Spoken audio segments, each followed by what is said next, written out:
しようか。私は強くなるんだ。そのためなら何だって。自分の良心に従って人を助ける。オーラってやつは隠してもにじみ出るもんだからな。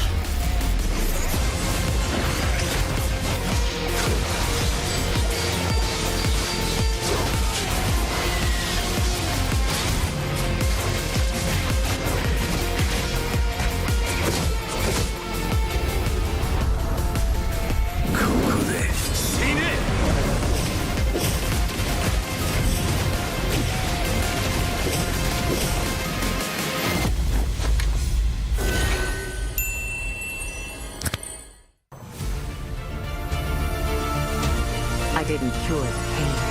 I harnessed it.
少し乱暴しようか。私は強くなるんだ。そのためなら何だって。自分の良心に従って人を助けオーラってやつは隠してもにじみ出るもんだからな。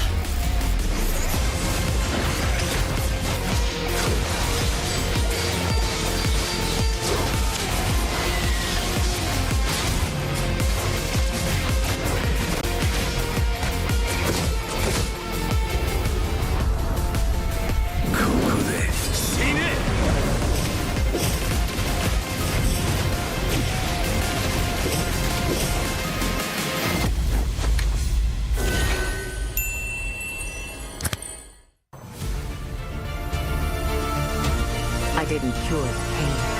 I harnessed it.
少し乱暴しようか。私は強くなるんだ。そのためなら何だって。自分の良心に従って人を助けオーラってやつは隠してもにじみ出るもんだからな。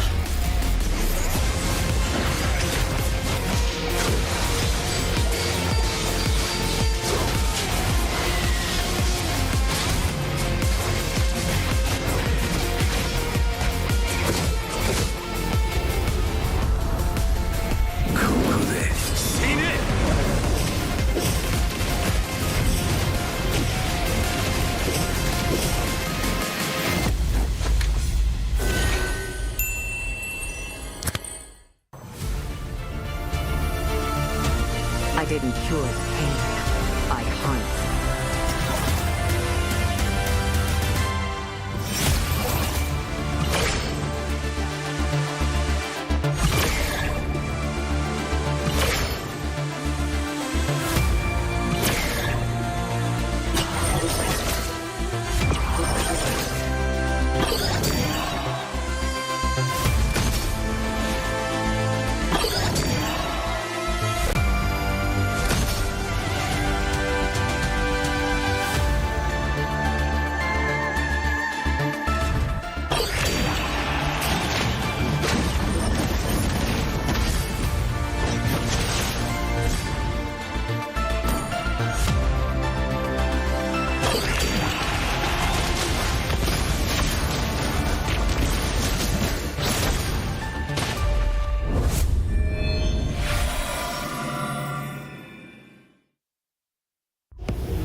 し乱暴しようか。私は強くなるんだ。そのためなら何だって。自分の良心に従って人を助ける。オーラってやつは隠してもにじみ出るもんだからな。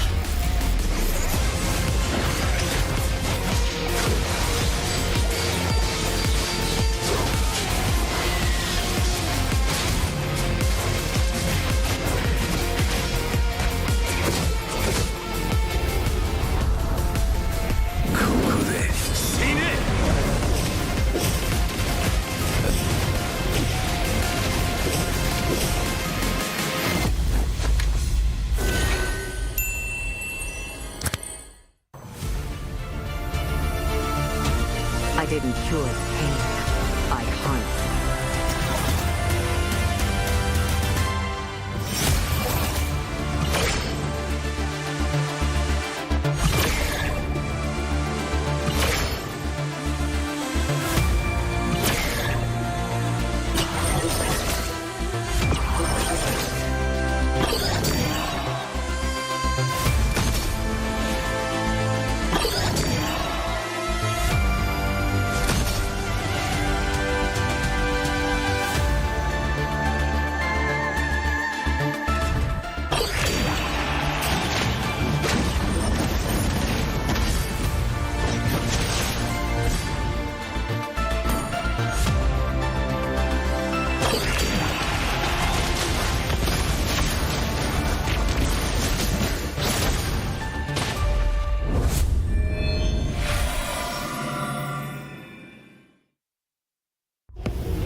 اهلا وسهلا فيك حبيبي. اهلا وسهلا بيك يا داوود. وطبعا النهارده نقدر نقول كده هيبقى يوم حماسي جدا. النهارده احنا خلاص وصلنا لنهايه الحكايه. في فريق النهارده ودي حاجه برضه تزعل هيودعنا. ليش بدنا نبدا هيك حزن احنا؟ بس بصراحه انه هاي هي الصراحه وهي الجديه لما نيجي نحكي عن مواجهه الابطال، لانه بالنهايه احنا عم بندور على بطل وممثل الاقليمين لهذا الموسم. ياسو خبرني عن شعورك بتواجدك في الفوف جيمنج ارينا ومع الجماهير والناس اللي متواجده معنا.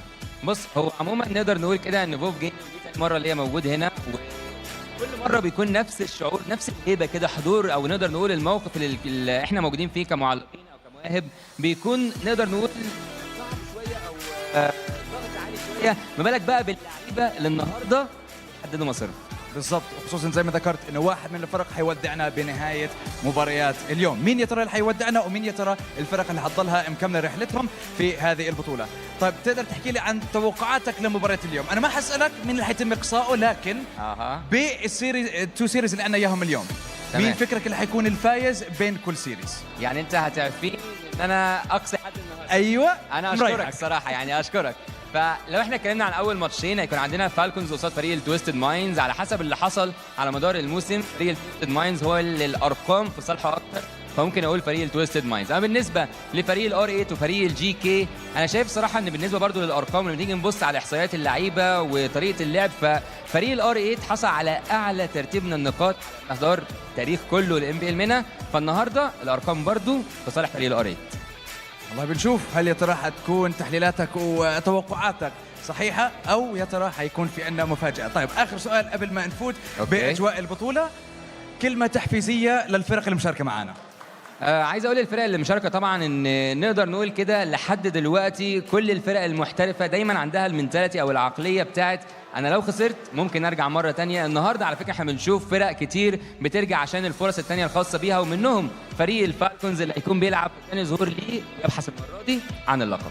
نشوف هل يا ترى حيقدر يحقق اللقب ولا هل يا ترى حيكون في عندنا مفاجأة في مباريات اليوم. نشكركم على تواجدكم أعزائي المشاهدين، حنرجع بعد ثواني بسيطة لنبتدي أحداث مباريات اليوم. تفضلوا معنا وبإذن الله بنرجع لكم خلال ثواني.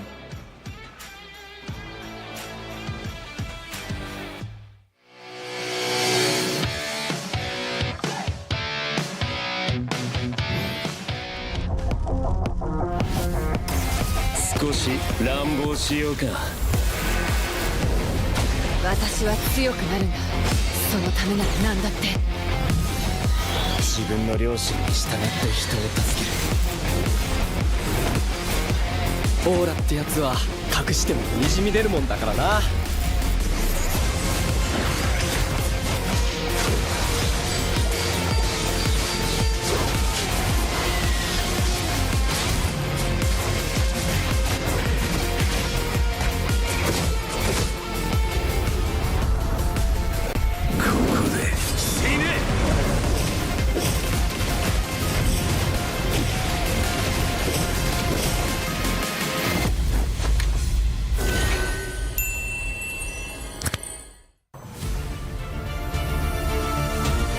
didn't cure the pain.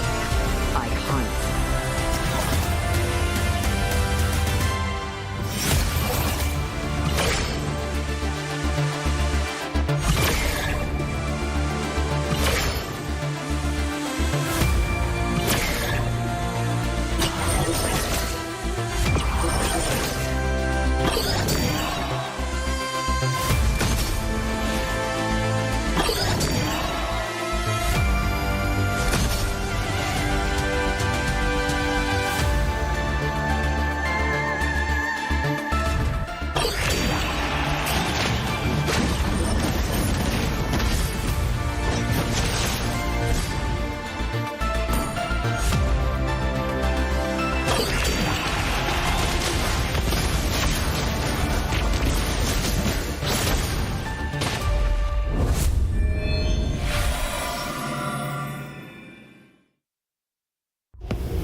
少し乱暴しようか。私は強くなるんだ。そのためなら何だって。自分の良心に従って人を助ける。オーラってやつは隠してもにじみ出るもんだからな。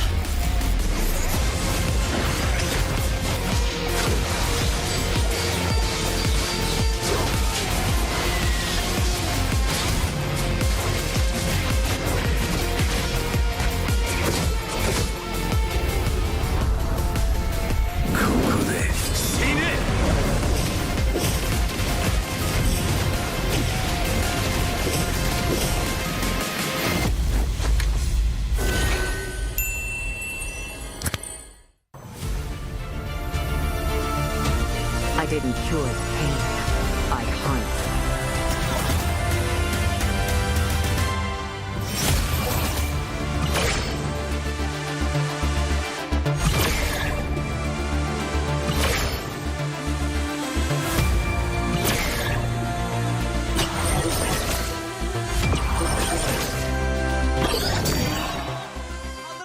معنا في بداية تصفيات دوري المحترفين مواجهة الأبطال في موسمها الخامس.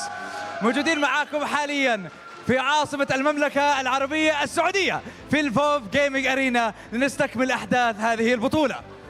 4 فرق عم تتنافس معنا على مدار 3 أيام لجوائز قيمتها تقريبا $100,000.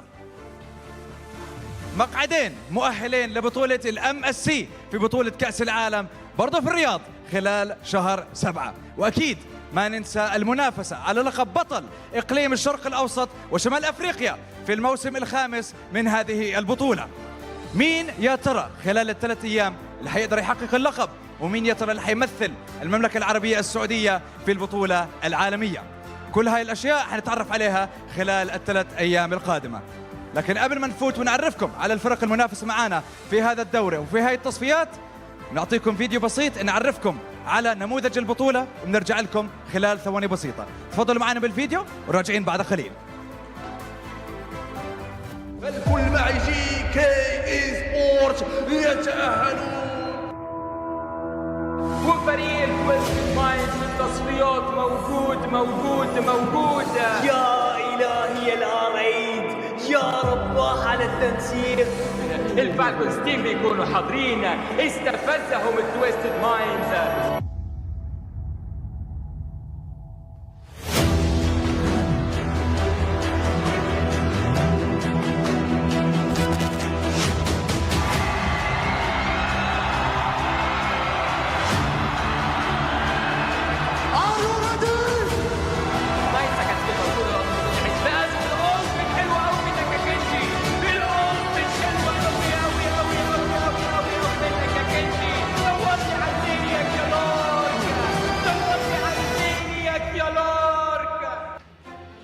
حضورنا الكرام واعزائي المشاهدين والمتابعين، مواجهة الأبطال تبتدئ بتواجد الأبطال في مسرح الفوف جيمنج أرينا بنتيجة 8-1 في الريجولر سيزون. رحبوا معي بتويستد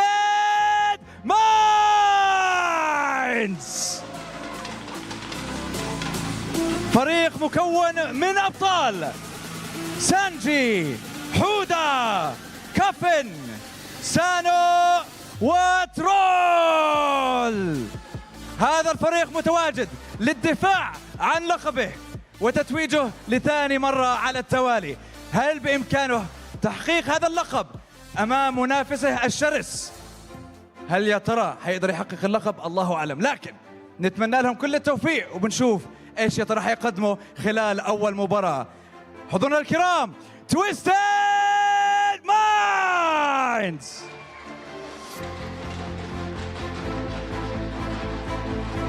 والآن منافسهم الشرس والعدو اللدود في هذه البطولة، رحبوا معي في المسرح بثاني تواجد لهم في هذه البطولة، تيم فالكونز.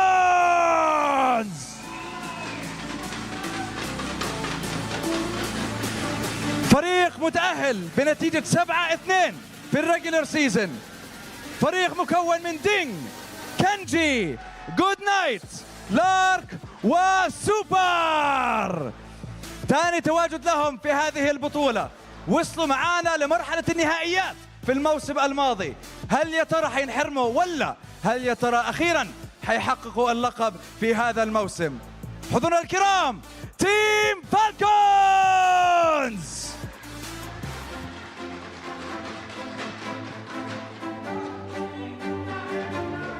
والآن أعزائي المشاهدين والمتابعين وجميع الحاضرين في المملكة العربية السعودية في الفوف جيمنج أرينا، أول تواجد لهذا المنافس متأهل من التصفيات المصرية.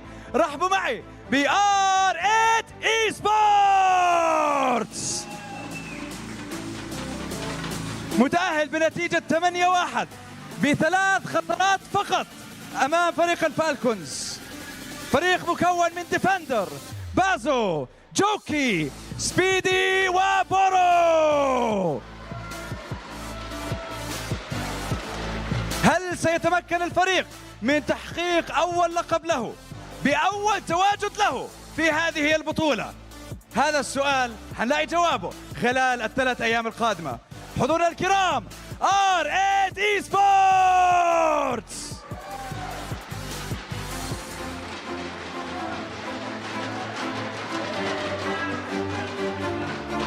والآن الفريق اللي أمامه أكبر تحدي في هاي التصفيات وفي هاي النهائيات، هل يا ترى سيتغلب على ال3 عمالقة في هذه البطولة؟ رحبوا معي بجيك إيسبورتس، فريق مكون من جوست، مارك، زاك، كوبا وشان.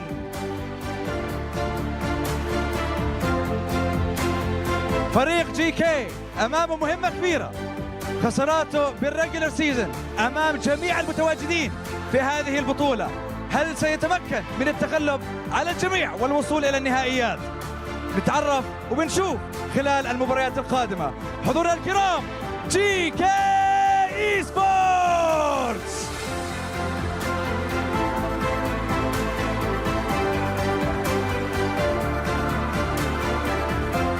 في هذه البطولة في عندنا منافسات بين الفرق وفي عندنا منافسات للجماهير والمتابعين لهذه البطولة. بنعرفكم أول شيء عندنا منافسة جيم البينجو، بنشرح لكم هاي الأمور على المسرح. كل اللي لازم يصير تحقيق خط واحد على هذه اللائحة، بنفرجيكم بالضبط إيش هي القوانين ونعرفكم بالضبط كيف بإمكانكم الفوز. واللي بيفوز معانا أو لما نشوف خط من فوق لتحت يمين يسار ايش مكان 5 خانات لازم يتم تعبئتها ووقتها. نعطيكم الفرصة لتستخدموا CD كي لتستخدموه عشان تحصلوا على ايبك تشيست، واول 50 شخص بيستخدموا الكود لهم الفرصة ولهم الجائزة.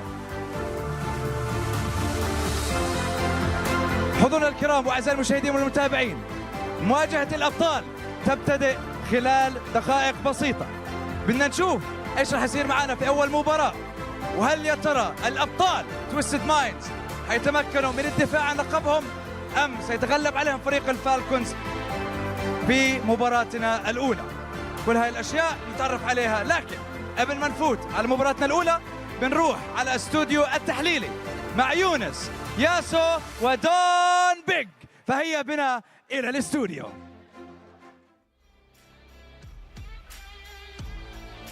Hey, welcome back to MPL Playoffs Mena. Well, ladies and gentlemen, the stage has been set. Will the Twisted Minds be able to twist the Falcons' minds? Well, ladies and gentlemen, you are not going to be alone today. It's going to be me, Gani, and as well as my partner. Yeah, obviously 3 best of 3 coming in our way. It's going to be very interesting how the meta will fare up against any other regions out there in MSC 2024. But we will see who's going to actually represent the MENA region in Riyadh at the end, because this is going to be one hell of a tournament, one hell of a playoffs for MENA itself. I particularly really want to see who are the imports that's going to show up in this playoffs, Gani. Again, ladies and gentlemen, if you have not noticed, we will have 2 slots from this region, from the Middle East and North Africa region. 2 slots will be going to the MSC of 2024. Now, you guys, perhaps you guys wonder why can I play, whenever I play, let's say, Melissa, whenever I play Yin, why you guys suck, alright? Shefin, you know the deets. Jujutsu Kaisen collab skins, right, will be back for a limited time from the 8th of June to the 13th of July. You guys can check it out. Join the MLBB X Jujutsu Kaisen draw event to enjoy 50% of your daily first time draw. What's more, you will get a permanent exclusive item or skin in the first 10 draws. Hurry up and log in to participate now. And also, you guys can get the premium supply event to complete tasks and get more cursed charm tokens to draw more skins. When 15th of June till the 29th of June. So it's gonna be around in a couple of days. Yeah, for sure, man. I particularly really want to see the revamp of that Yuchi Itadori skin, because Sukuna is coming in Mobile Legends with his domain expansions, with his Ryoiki Tenkai. So we'll see a new effect there on that skin. I particularly want to say for that Savior skin, obviously, Gojo Sensei, I really want to have that skin, especially after I kind of transitioned myself into more of a mid laner. So I am really looking forward to getting this skin. And obviously you guys can get it as well, top up those diamonds, and also just spin those what, Gani? What's the term here? Just spin the rolls, right? Whenever you got it, right? And also you can guys just purchase the coupon pass, immediately receive 1 coupon that deducts 60 exchange items for skins. Use it to redeem any collab skin in the MLBB X Jujutsu Kaisen event shop with fewer exchange items. Now, there you go. With that, if you have the skins already, right?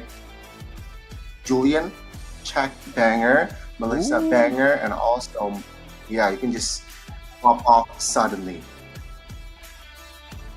Okay, in a second we'll see the bracket for this MPL Mena playoffs.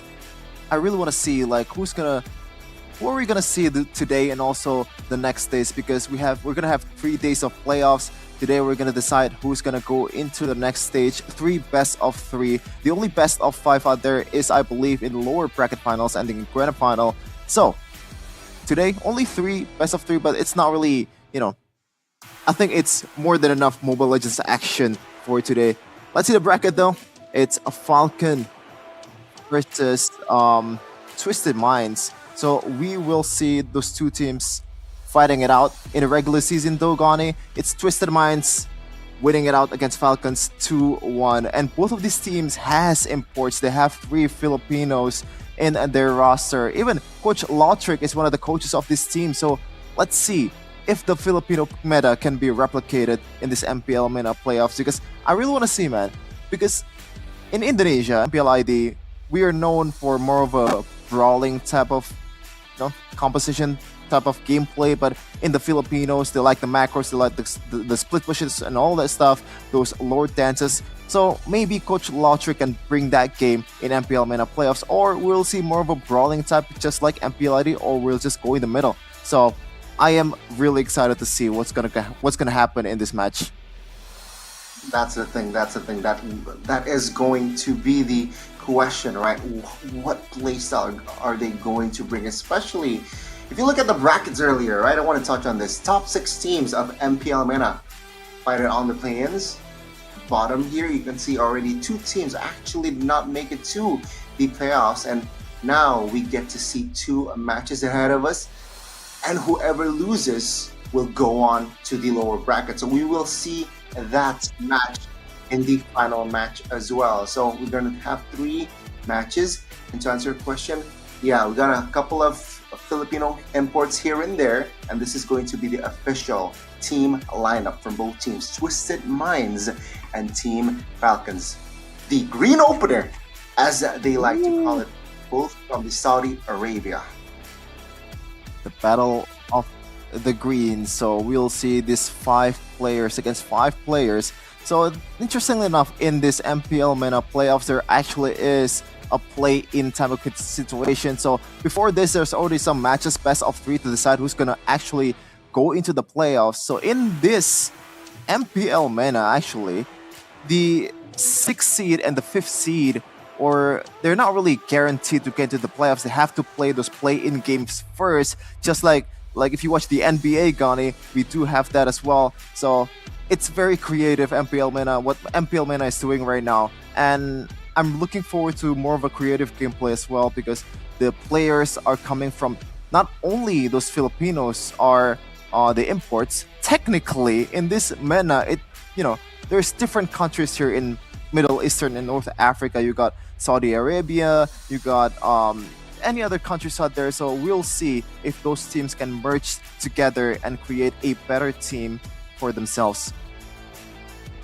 Let's see the adjustment. Let's see the, not just outside of gameplay, right? Hopefully we get, I'm very curious about the communications as well. How are they going to communicate with each other? But that is perhaps on another platform, right? I need to hear the comms. I want to know the comms. The top two teams that will enter the MSC, how are they communicating? Will there be an import there? That is going to be very interesting to see. Just how they, again, I think this is this not the first time MPL Mena represents 2 representatives for an international? It might be, Gani. So and that's a good point actually, Gani. The Filipinos and the Indonesians. Well, Indonesians here, we are a Muslim dominant country, so I expect a few of us can actually speak Arabic as well as anybody. But the Filipinos, man, do they speak English, or do they have to learn this Arabic? Or maybe the the Mena players, the original Mena players, has to learn Tagalog. It is interesting what's the dynamic there.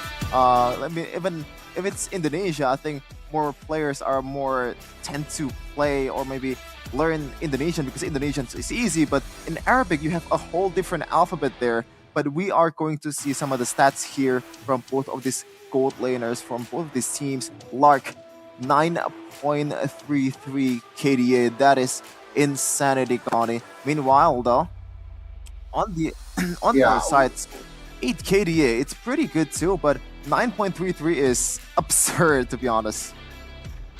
Yeah, I mean, if we're talking about the 2 gold laners here from each respective teams, it has been their highlight, right? If we're talking about Lark, formerly he was the gold laner for Triple Esports, so it's no joke, and we all know that Lark has experience. Meanwhile, Falcons Sano here, he's a little bit green, right? He's more green for MVPs, but let's check out the video that we are going to present to you. Let's go. لكن التدخل كان سريع، كان عنيف جدا. كينجي بيقدر ان هو بالسكند سكيل يتوقع تمركزك يا نانوس بيروح. اللورد موجود وفريق الاكس هنا بالتسرع في البوت لين.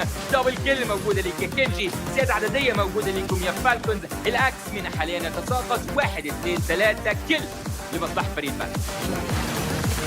ريدن دلوقتي موجود في منطقه خطر جدا. هل هنشوف باز بيعيش ولا ايه؟ هنشوف دلوقتي التو في ناحيه بورو لما يستعملش الالتو بتاعته. بص على كوفن، بص على كوفن، بص على التريبل كيل وبص على كوفن. يا زاك فنان مبدع رسام كاتب. الآن يتوسد، الآن يحودا، الآن دور حودا، الآن يقول لهم أعطوني الكتاب وأعطوني الكراسة. حودا الآن يستيقظ، برات الآن استيقظ من السبات. كانت مجرد غفوة والآن جاء رد الفعل وجاء رد الحساب. الآن يستيقظ العمالقة، يستيقظ الآن حريج خوفا من جهة أخرى. فيها دبل كيل يا صانو. استيقظوا وحذر عند استيقاظ الأسود. اوكامي اي سبورتس محاولات الدفاع هل هتكون ناجحه ولا لا؟ لا لا لا زيجي بوي، لا لا لا لا لسه بقول لا يا زيجي بوي. ما عملتش حساب للفليكر وما عملش حساب للفليكر. بيدخل معاه اللاعب لورد.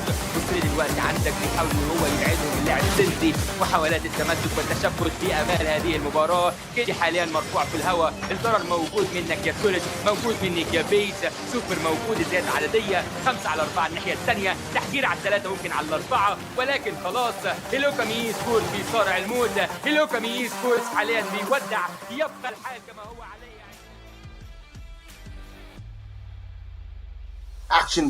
Action-packed replays, highlights from the previous matches as well. And well, Shafin, if we again go back to the two teams that we are going to witness, what do you have to say from, let's say, if you want to know the player? I think the two players that I really want to see is Maru and Troll. They have left their mark in a lot of international competitions out there, the M Series and the MSC. So we'll see those Kajaman, those Chal, those pick-off heroes like Kufra and also Tagil too, because in this meta, I don't think we have a set meta for a roamer. We do have a set meta for a jungler. Unfortunately, we're still sticking with that utility jungler-based tanks, but in the roaming area, it's very creative, you know. Some of the damage roamer can still be played, even though it's very conditional, for example, like Selena. But you also have this engaged type of roamer like Edith, Kufra not so much, and also you have that heavy pick-up roamer that Raja Troll brings. And if you talk about that with Luoyi, it's going to be very interesting to see how will that end up. So the last one is, I believe, a healer kind of roamer. So it is interesting. Can they actually shift their gameplay to a different flavor here for their team, or will they stick just with their pick-off composition, or like the one that they're used to playing? The adaptation is gonna be the name of the game in the playoffs, in any playoffs out there, whatever form that is.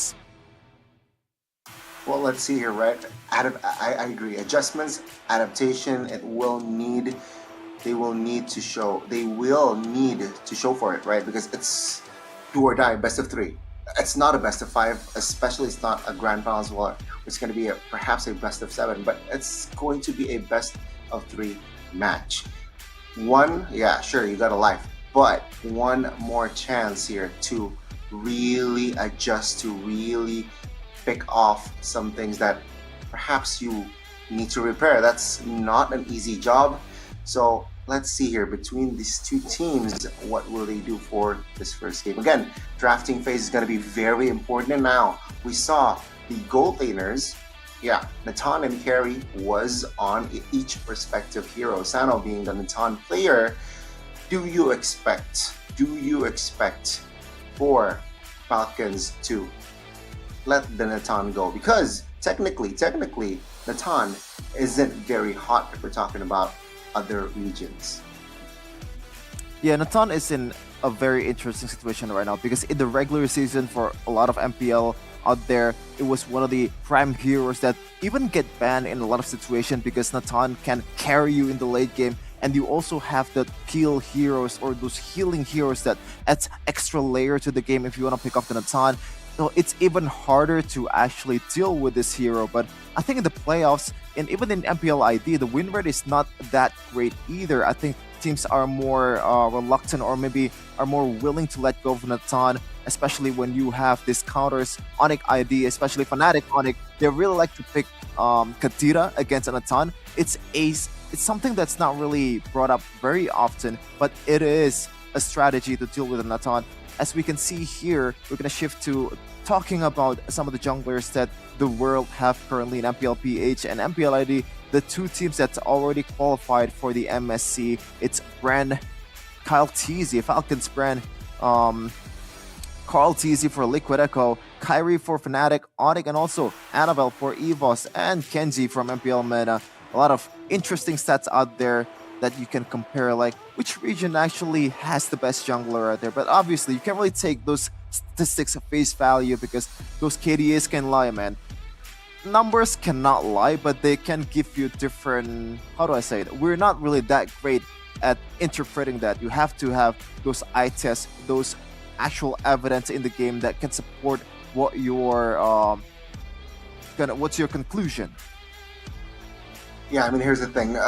Different regions, they're going to experience different opponents, different environment as well. And yeah, sure, we got Kyrie, who got 8 MVPs, and Kenji. If you compare it from that data, collected 5 MVPs during this season. So yeah, there's comparison, there's some depth to it, but you can't really compare. It's not apple to apple. So yeah, Kenji though has been popping off this season. What do you think? I think it's going to be interesting to see because even jungler right now, we do have tank junglers, but in MPL ID, Kyrie is one of the guys that brought up the Julian, brought up the Ling very often, and I think Ling is also banned quite a lot in the ranked games here in Indonesia. So we will see if Assassins will be brought up in MPL Mena playoffs here, because I do expect different flavors for different regions. Maybe they don't really like those tank junglers. They want to brawl so much, they want to deal some damage with their jungler, but it does offer you some consequences that you have to deal with, especially in the early game, because it's gonna be easier to invade those assassins, especially when you're using a Hilda or maybe by extension a Natalia, even though it's not really picked very often or not at all, but it is a solution to the Julians, the Lynx, the Fannies. But when you have enough micro to cover that up, I think it's going to be a-okay. Let's see here firsthand, right? The players, they are now getting ready. Wow. Again, some of them are praying. So again, ladies and gentlemen, yes, this is going to be the opener for the playoffs match. MPL Middle East North Africa. Let's see. May the best team win, of course, Shefin. Any last notes before the drafts? Ooh, I think the story is still how will Falcons turn the game around, or like turn the game into their favor, because in the regular season, Twisted Minds has beaten them down 2-1. It's not really a glaring score, but it is something that needs to be noted when you're up against that same team in the playoffs, because it's where it all matters.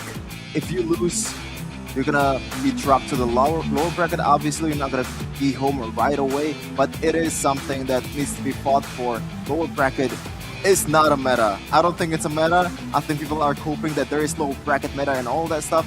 The best way possible to win playoffs is going to the upper brackets when you have more chances to do some errors, or maybe there is stuff that can bail you out from the brink of elimination. I mean, if you're from the lower brackets, you will play more games, play more matches. That means, what, Shefin? You will be oiled up. You will be more riled up, right? You will be more... I mean, like, you're gonna be more ready to fight to the upper brackets team. So, yeah, the Land of Dawn, it's gonna be crazy. Ladies and gentlemen, welcome to the drafts for the green opener. Will Edith stand out? Instead, though, they will fan out the Angela and the Fred. I don't know if I agree with your first statement there, Gandhi. A little bit sus for me, but yeah, this is a very interesting ban. I think the idea here for Falcons is they want to eliminate those global presence and also those fast engage heroes, and the third pin is going to be Arlet that offers a lot of utility, a lot of CCs, and also durability. But a lot of times when you're using Arlet, we do have this kind of moments when the player that's using it made a lot of blunder. We see a lot of players in MPL ID. I'm not gonna name names, but we do know who did that a lot, and it's gonna cost them the game if they're not playing it correctly. Meanwhile, on the other side, one more ban, but let's talk about the previous two bans here, Angela and Fedrin, two heroes that offers a lot of durability. And especially Angela, once again, global presence is something that's really valued in the game. And talking about that, Chip is not banned, Moskov is not banned. I do see something. Oh, it's going to be Roger first instead of Chip or Moskov? No, Twisted Minds that have the luxury to dominate the global presence game, and that might be too OP in other regions out there. I don't know about MPL Mena to be exact, but this is dangerous. Yeah, I really like that last ban from Twisted Mind, right? They respect Goodnight here. Valentina ban out. We all know that, yeah, Goodnight can play a minion of Valentina. The Roger, though, it's very popular among regions, right? We saw it multiple times, MPL playoffs in the Philippines. We saw it multiple times, MPL Indonesia also. This Roger being brought up, but yeah, the Chip is going to be an expensive trade. You mentioned that the global presence will be there this time for Twisted Minds, alongside with the Barats, right? A very reliable jungler, very fast rotations. So expect Twisted Minds here to play around a fast-paced game in this first game. Yeah, it's very interesting because Barats, as far as I know, is not really the prime jungler anymore, especially with the presence of Export. The one that really bothers me is the fact that Falcons, they're not going for Export right away, knowing there are two frontliners that can be shredded down by that true damage from Export's fire. They choose to go for more of an engaged hero, in more of a setup hero in Taritzla, and it's going to be paired with Faramis. Now, that's a solid hero in the first phase. It offers you a lot of utility, a lot of durability as well, an extra layer of IQ when you're fighting against an opponent. And when it's a chip, when the chip engages against you, it's going to be hard, or maybe easier for your team to be able to get away from the danger. But speaking of danger, Gone, this is very interesting. The fact that Harris is picked on the second phase, on the third pick, is something that not really known for in MPL Indonesia. Yeah, it's very, well, it's very peculiar, right? Because usually in Indo, Harith is just the auto ban for most of the time. But Twisted Minds here, they will take that Harith. You know what? Let's take it. It's expensive in Indo. We'll try to replicate it. And Falcons, why they picked up the Faramis is they trying to backfire that Valentina ban. Now, Twisted Minds cannot pick up the Valentina, cannot take the Nether Realm, and they have committed a roamer, the Chip, so they technically cannot provide a support healer for the Barats. And Twisted Minds, they opted for the Carmilla ban. Again, yeah, Carmilla, no against Chip, so that's instantly targeted. But on the other side, Nani, they banned the Odette.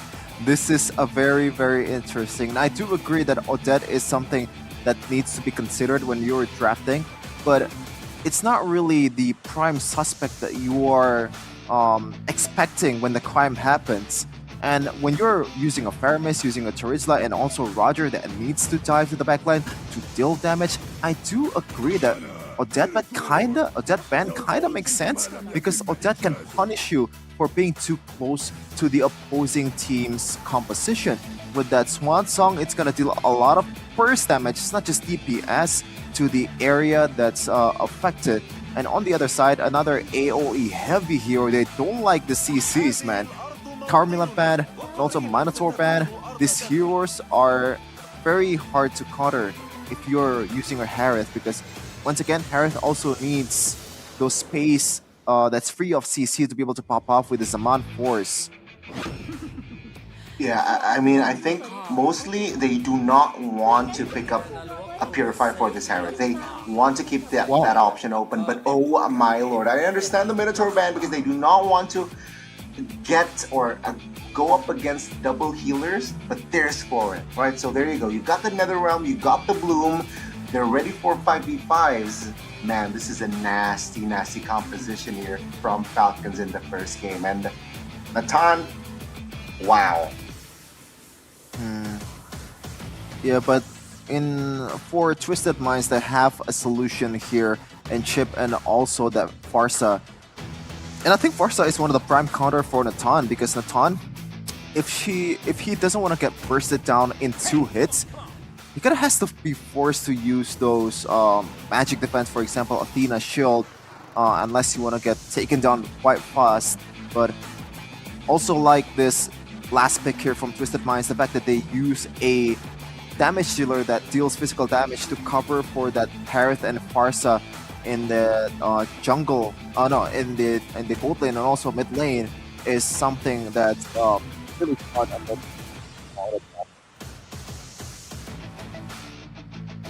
Yeah, it's a very stable composition here. The response from Twisted Minds, right? They picked up a Farsa, a hero that, well, the grand finals, you know, Fnatic Onyx, Sans was on multiple games, won it. Let's see here. Maybe they're trying to replicate from that game plan, right? They want to replicate that map. Let's see. It's a good hero that can rotate fast as well with the wings by wings and of course the feathered effect. After a couple of items or 3 items, man, the damage is gonna hurt. And the Paquito, I love that, right? Add skilling pressure and clearing waves, no problem.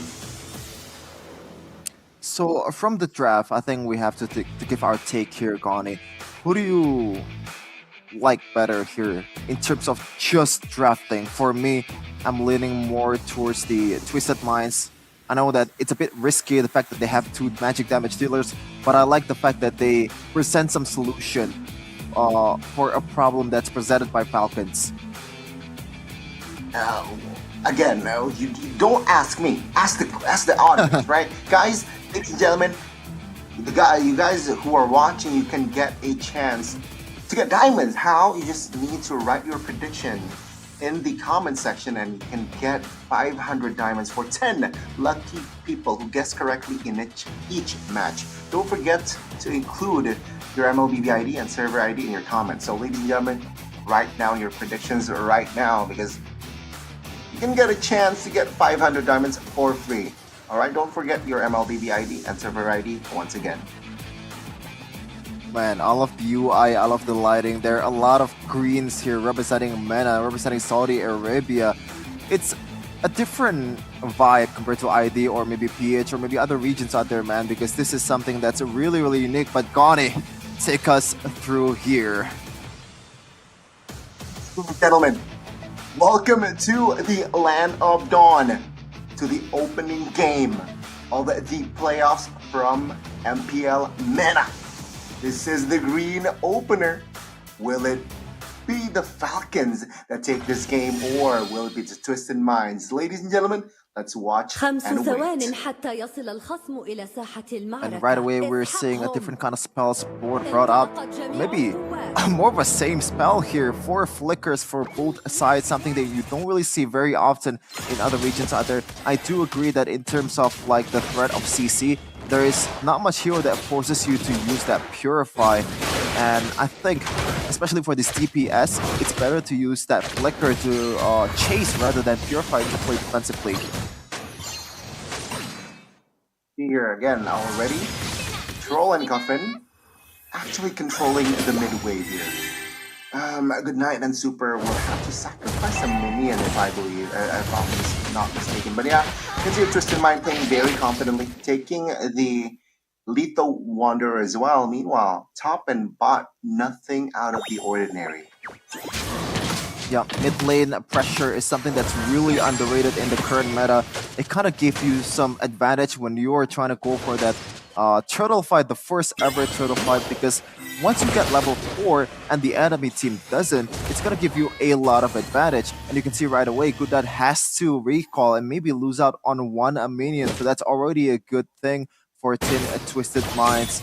The top lane though, it's still the battle for Harith and also Natan and Florin. Sano will have a hard time to deal with this too because it's unfair, man. It's 2v1, and I believe Troll, I don't think it's gonna stay there anytime soon.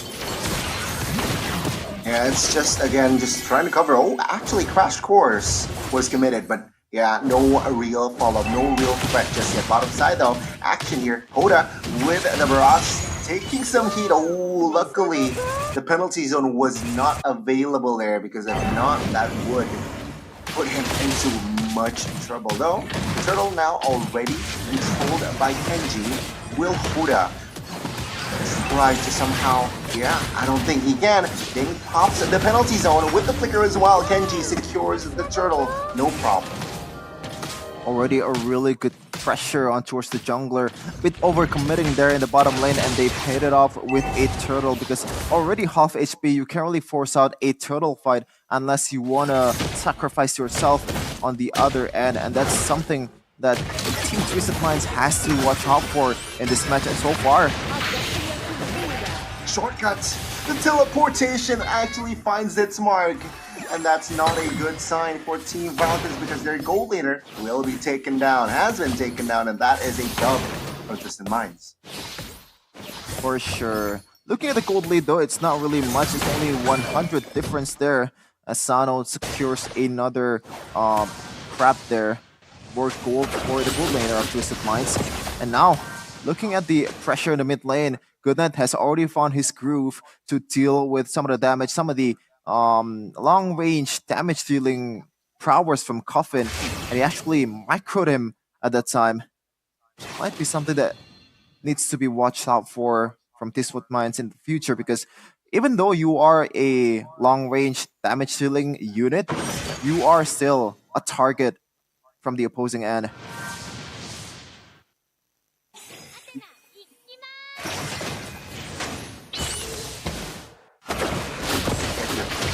Turtle, 30 seconds. Oh, never mind. Oh, wow. Their airstrike popped. And that will force Goodnight to use the flicker.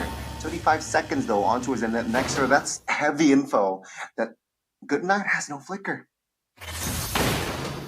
Yeah, for sure. Something that can be exploited for Team Twisted Minds. Especially, this is a Pyramus that we're talking about. A hero that needs safe space, needs some space to be able to peel, to be able to be useful for his teammates, unless he want to get bursted down, especially with these items that's already secured by Sano. Huge one at that.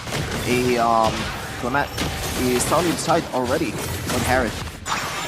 Teleportation. Sanji with the extra eye will force to use the flicker out. Yeah, the Barrage will secure Eternal now. Actually, want to re-engage Bing, securing some heat. Oh, Sano, Shaman Forge, another round popped as well. Bing, forced to use the flicker. Sano in the backside will not fall just yet. Kenji looking for the kill. Bing falls. Still 1-0. Oh, Kenji needs some backup, but he is stuck. The damage will come through as the Barrage will find the kill. That's extra. That's 2 extra kills on top of Eternal. Yep, perfect hiding game for the Twisted Minds as they get some damage too in the mid lane from Sanji. Good damage at that. And that was beautifully played. Meanwhile, Entropy has to be forced out. Oh, a kill there, I think. Sanji forced the mid turret and he get killed. I don't know what happened there. A misplay coming in from the XP laner of Twisted Minds. But back to that exchange in that turtle area. They played the kiting game perfectly. They know how to deal with this kind of composition. They wait for the nether realm to go away and actually pour the damage after that happened. A good job for the whole team there, 5v5, and it ended up for a big W, a huge W for Twisted Minds.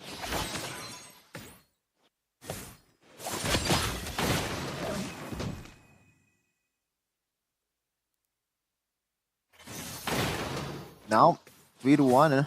Twisted Minds still leading in terms of gold, in terms of pressure in the map, as Kenji secures a War Axe on its own. Troll, though, might be looking for a siege here in the top lane, and it looks like Lark will not be able to do anything here. They're gonna force this down. Zaman forced on towards a Lark.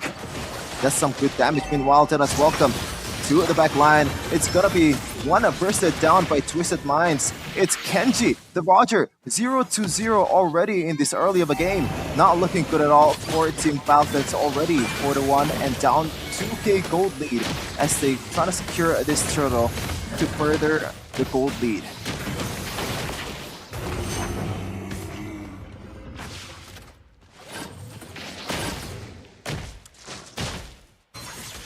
Going into the 7th minute of the game, Lark, I don't think he knows that it's hard for him to be able to rack up this goal. The top lane while oh my goodness, what a play! Coming from Coffin. 104 in this game, and that was a huge play to secure the gold laner of the opposing team. Now Sano with his man force on towards a ding is gonna get bursted down for sure if there is a no nether realm to be used in Wild Good Night. He's gonna use that stampede to pull back some of the members of Twisted Minds. Kenji though, looking for some damage, looking for the Lycan punch onto Sano. Meanwhile, it's gonna get kited by Troll. Troll very, very low in the back line. He's gonna get taken. The voice cheer, no! It's gonna be Kenji who goes down. There is some retaliation though. Meanwhile, get us welcome from Hoda. 3-1 in this 8th minute. Yeah, you can see here Twisted Minds being very comfortable roaming around the map here, taking on fights. They're not afraid because they know, you know what? Yeah. Cuff in here on the Farsa, popping off as well. 105 to go to Tano. Still deathless as well. Sanji with the help of the Feather Airstrike. Actually, Ding needs to be careful here. Pulled over with the Barats, but actually still okay. Shaman Force committed. They will lose the base turret though. Twisted Minds, they are trying to just practically they're toying with Team Falcons right now. They're already invading the jungles. Orange buff in contention, but it seems like Falcons now will have to concede. They're not doing anything. I believe Daytona's welcome will be pulled on towards Ding, who will be taken out. And that's another extra kill. Kenji, he wants to secure the jungle. Tano says otherwise, perhaps. Now the man forced on towards the floor, and there's still Netherrealm to bail him out. Fight still going on. The Netherrealm is over. It's already very, very low. Some of the members always going to get taken down is Sanji with the entropy coming in from Lark. A good retaliation there for Team Falcons. Beautiful one. But so far, Team Falcons, they're already revealing some of their weaknesses in the fight. They don't have a say on when the team fight will start because they're playing a more of a responsive kind of composition. You have a called Netherrealm from Good Night. You have the Blooms from Super. It's built to respond, not for engaging. Here, gold occupancy here. Top lane will be the target for Falcons, but Sano is there with the Shaman Force to clear the wave and actually deals damage now with the recovery. Actually, Bloom. Oh, Barats. Daytona's welcome does not connect, but Kenji will fall as well. Now, Twisted Mind seems like they want more Good Night without the Never to Defend their realm. What can he do? There you go. The healing from Super actually helped him out. The Feather Airstrike actually connects. They flickers out of the way. Twisted Minds here is still able to gain more control of the map. Yep. Going into the 10th minute of the game, 10-3. The gold lane balloon to 5k. It's definitely something that's comebackable, but 500 gold lead per minute is something that you don't want to see in the playoffs, especially in the very first game that you are playing, because momentum is going to swing towards your favor.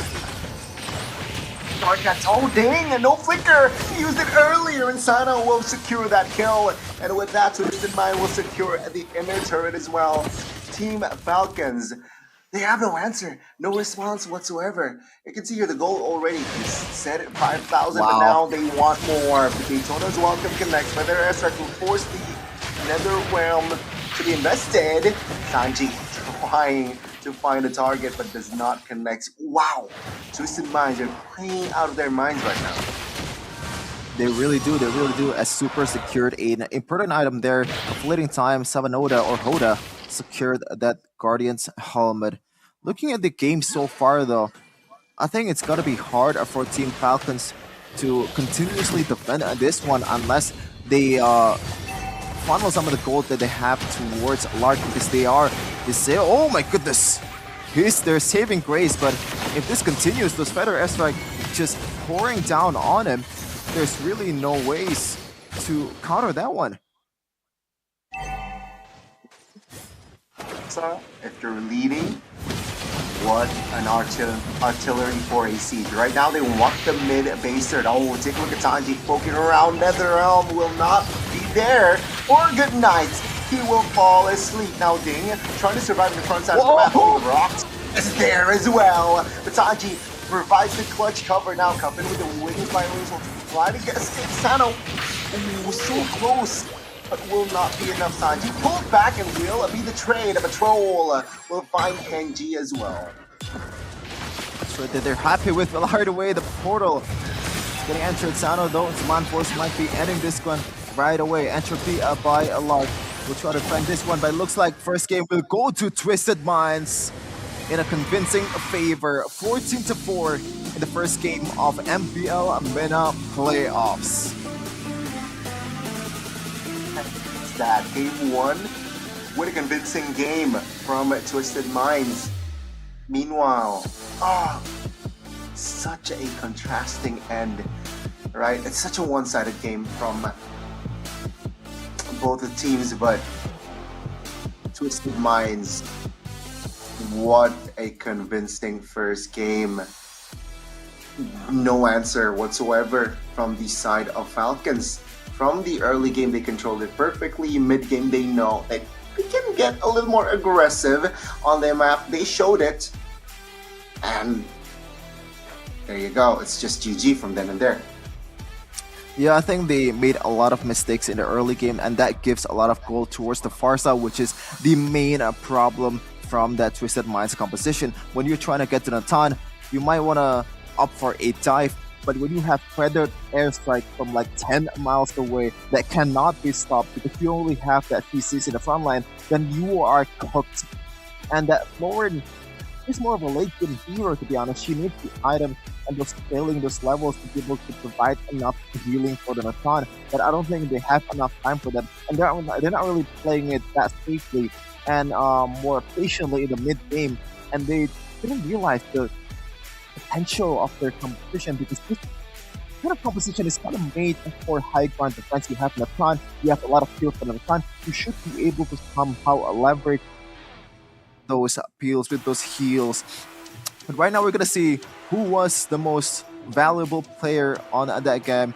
The game, it's Asano with that Harith, 86% kill participation with a perfect KDA, 0 death. Meanwhile, looking at the items though, I believe he's on his way to either a Blood Wings or a Divine Plate. But those 3 items to the start is already more than enough. You have Starling Fight for that cooldown reduction and also the mana regen. You have Feather of Heaven further enhance the speed of Harris and in his Manforce. And also that third item, Holy Crystal, is very, very lethal. But Harry is definitely disappointed here because he used Julian Holy Crystal plus item. As we take a look at the replays here in the first game, in the early game, there was a lot of laps, there's a lot of close calls for Twisted Minds that ended up on their favor. And that's why they were able to win out on this big game fight quite convincingly. Even here, I thought Kenji were able, or he might be able to get some kills, and he did, but the trade-off is definitely not worth it. Meanwhile, when Flash in the top lane, over the center of the block from Connect, they still have a lot of features to third as that photo doing not good work with Twisted Minds. This is a valiant effort for the Falcons. There's Manforce with that portal as well. As I told you earlier in the trap, Ronnie, its global presence is the most valuable asset currently in the game. You have Duo, you have Kip, you have Costa, you have these skills, Angela. You need and those or pick it. If you don't pick it, then you're gonna be late on position, you're gonna be late on catching up into the team fight. As you take a look at some of the more detailed stats here, 12, nice number, 44 in kills. The tower, not really that much of disparity, but what I wanna mention here is the fact that Coffin uses that wilderness blessing, so he can be more mobile in terms of like ganking the top lane and also bot lane, which does a lot of work for Twisted Minds. More stats here with the damage dealing percentage. As I told you earlier, Farsa, the main problem for Natan. Even right now, Natan from Lark is not really doing that much damage either because he doesn't really have that item just yet. But Faramis is still topping the charts in terms of damage dealt. And that's why Team Falcons were not able to actually gain that game because the Natan is not online yet. You need more time, you need more peel and healing and more discipline to play this hero because at the end of the day, this is a marksman and as a marksman, you don't really have that much durability unless you have that spell fam or lifesteal. But Natan is not one of those heroes, especially if you use Flicker instead of that Inspire. That's not really used in the pro scene. Yeah, I can see here also a disconnect, right? Maybe from Ding in that EXP because he opened a lot of fights.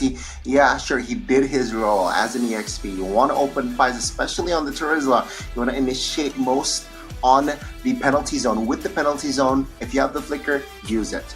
But there's a disconnect because the economy wasn't really okay to go on a fight. But he's still always trying to initiate.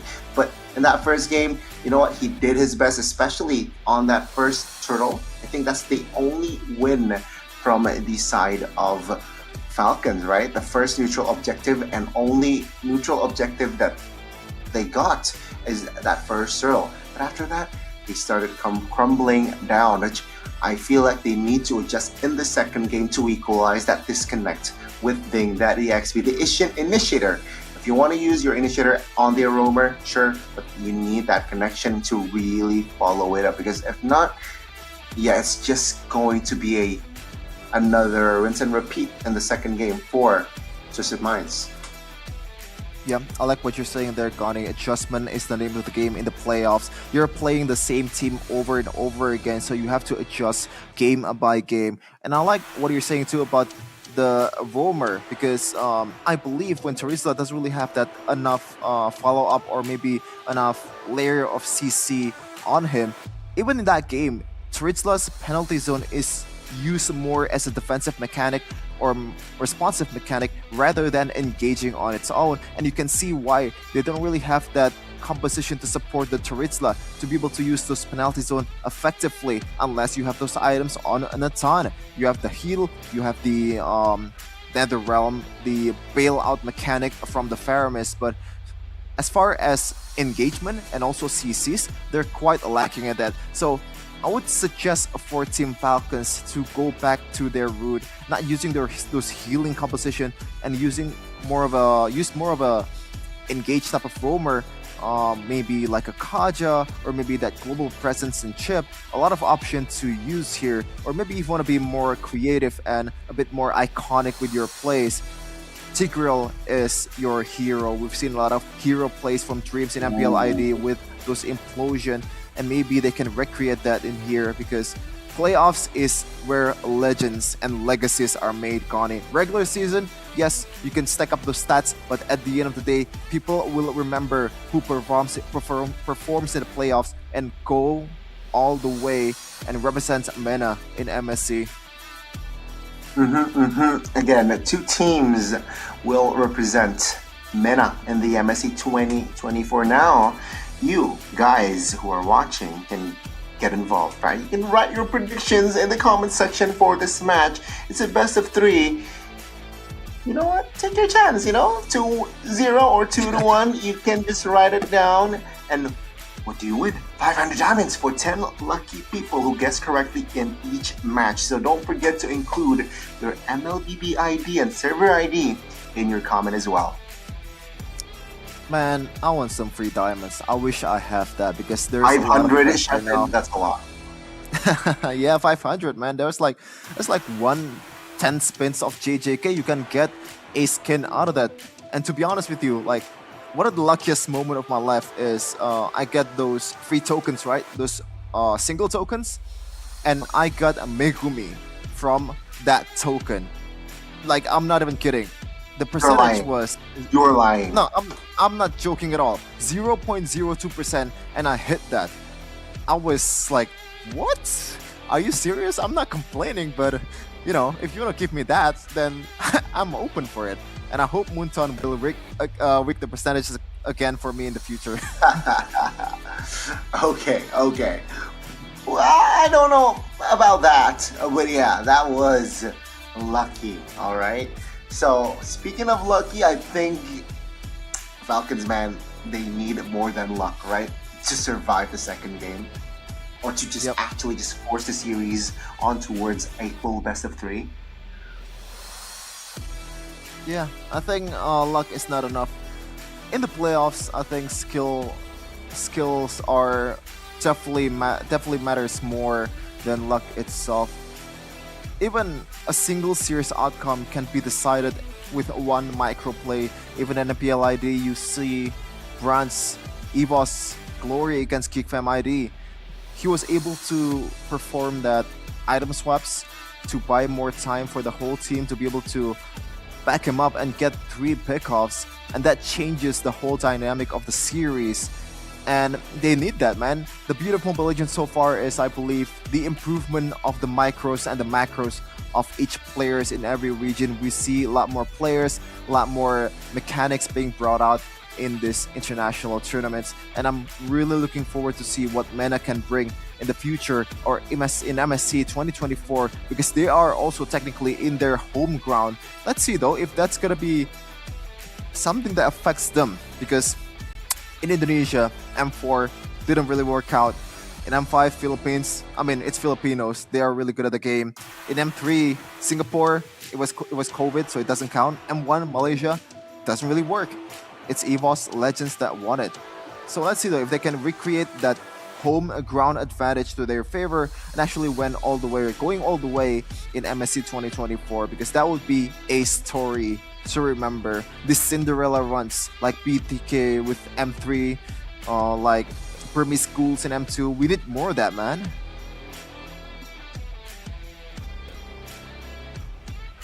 Thank you there, Chef, and I see what you're doing.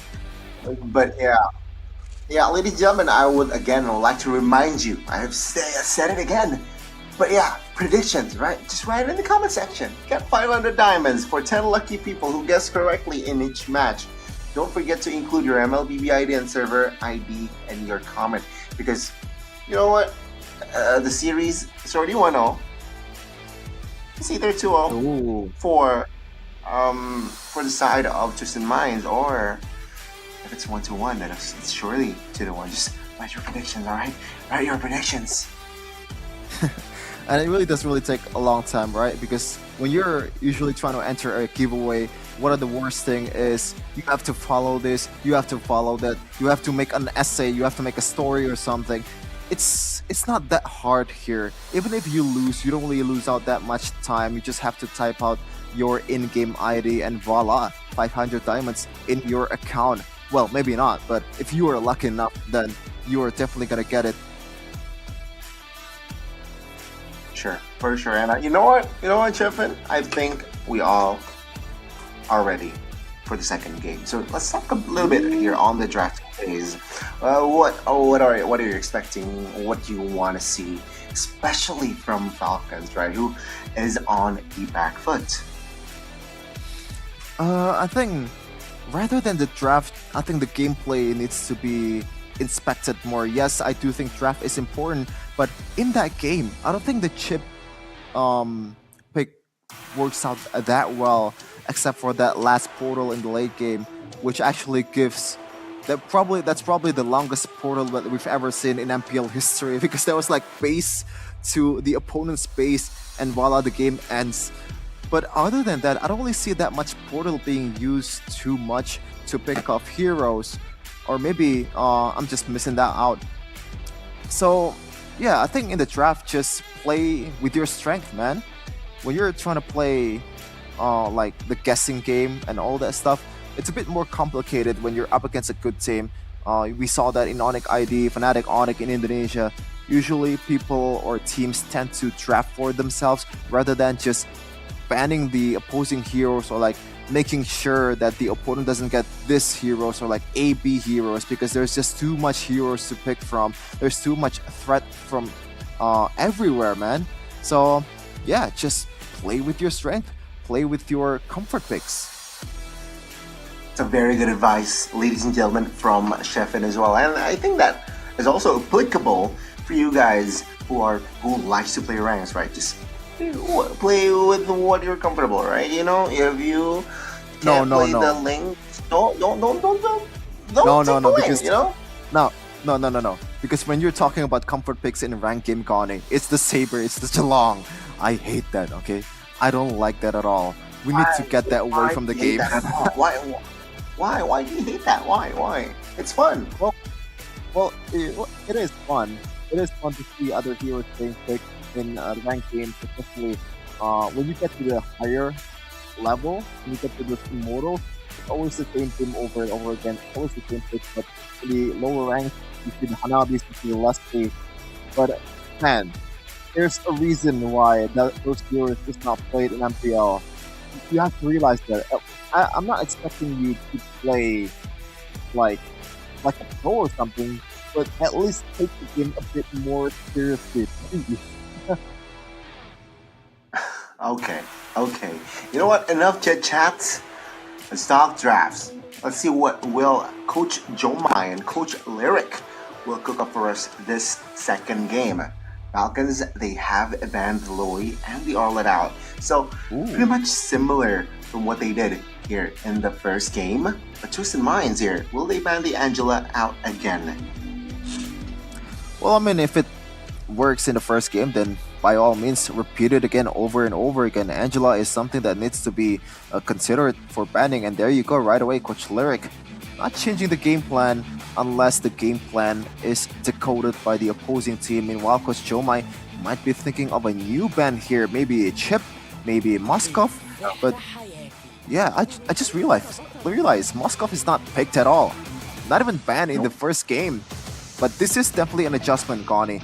That Harith from Sano was very, very lethal in the first game. Actually, a lot of close calls, but those shields from the Zaman Force and Synchro Vision can really bring you back to life, or maybe just turn the game into your favor, especially when you're playing against a chaser like a Roger.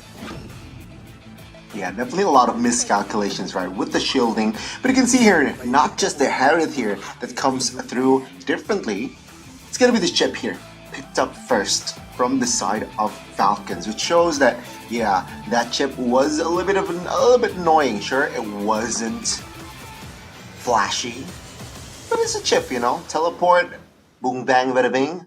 Your teams is there. But Twisted Minds here with a Roger, they switch things up. They traded the heroes.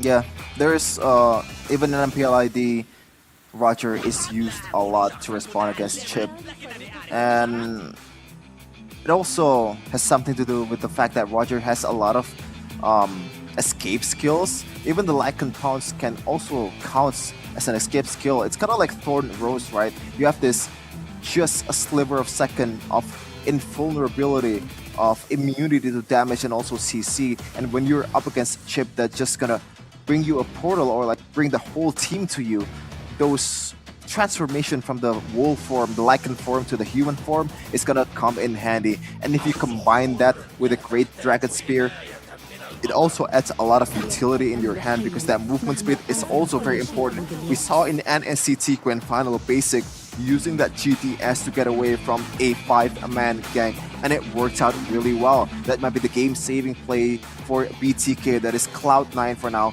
but we're gonna take a look at the second phase for Falcon here. It's Bausha and also Vixana.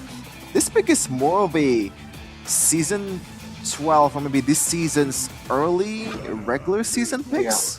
Connie? Yeah, That's in the ID, vibe. right? Again, that's the vibe. That definitely is the vibe. And okay, Minotaur. It was banned out from their side in that first game, but seeing the chip, seeing the Vexana, you know what? Yeah, let's bring out the big guns. And Minotaur has the motivation roar that can heal you up, and of course the Minion Fury. Crowd control can come in handy. Yeah, for sure, but I don't think they have enough solution to the Boxia here. Sure, you do have a DPS in Roger, and you can build those DHS or maybe those attack speed item to burst down the Boxia, but I don't think that's enough, especially when you have a chip that can provide a little bit more shield as well with the portals. So let's see though. Team Twisted Minds, what will they pick in the second phase as they ban the carry, a hero that can actually bring a solution to that Boxia, but also it's also a really good pick for Team Falcons because you have a Minotaur and also you have a Borat in the front line. But I'm expecting an export ban in the second phase because you have these two heroes in the front line. But I don't know, Twisted Minds, they might be playing a bit more creative here and pick or maybe ban another gold laner for Lark because he is that kind of threat. 9.33 KDA Goni, that is insanity. I don't think we have that in MPL Indonesia. On top of that, Carry is one of his power picks as well. And there you go. The Clint ban comes through. So yeah, Twisted Minds, they understand that, you know what, Clint, very strong in the early game. Let's just ban that out. Let's just... It's one of his comfortable picks, I believe, for Lark as well. So Twisted Minds, they read it perfectly. Okay, if it's comfortable pick, then I may be more open to the Clint ban here, but I don't really see a reason or like a big enough reason for you to ban this Clint, especially when the opposing side on that gold lane is a Roger, which has a lot of huge durability, and you have a healer in Minotaur. They can roam around the map in the gold lane as well to give that motivation roar to the wolf. I don't think Clint ban is very necessary. It's more of an equal lane. If Lark picked that Clint, I think Export would make more sense. Natan would make more sense because you have those frontliners that can pretty much punish you if they get too close. And right away, they deny the Export pick with their own pick here. But wait, did I say that correctly? Win percentage for Export is 9% in MPL Mena? 9? Oh, it's low. Very low, very low. So let's see here, with that data, will Twisted Minds be able to increase that win percentage, right? But the Falcons responded very calmly here with the Yudong pick. Not sure who is that dragon going to target in the back lines, but okay, they're going dive here with the Yudong, with the Claude, with the Boxia. They want a divey composition. They want to jump into the back lines, perhaps just sure, there's no back lines, we'll create a back line, is what they're saying. I would be very much surprised if Falcons ended up winning this game because I don't even see the importance of the Yuzhong as well. Just as you said, Gunny, there's really not much target in the back line. And even in the front line, you don't want to face those X-Pork, especially in the mid game when he has that War Axe. It doesn't really matter if he doesn't have the anti-healing, you're still going to lose the 1v1 because the damage is going to stack up and you're going to be dealt with a true damage, which Yuzhong cannot deal with. And right now, I think the draft just really in Twisted Minds' favor. Now, I'm not really on board with this last pick of Farsa, but I do see some uses in it. The problem is the dive is deadly from Falcons, though. You know, Falcons, they like to fly and they like to dive and get those rodents or like a lot of animals in the ground for their food.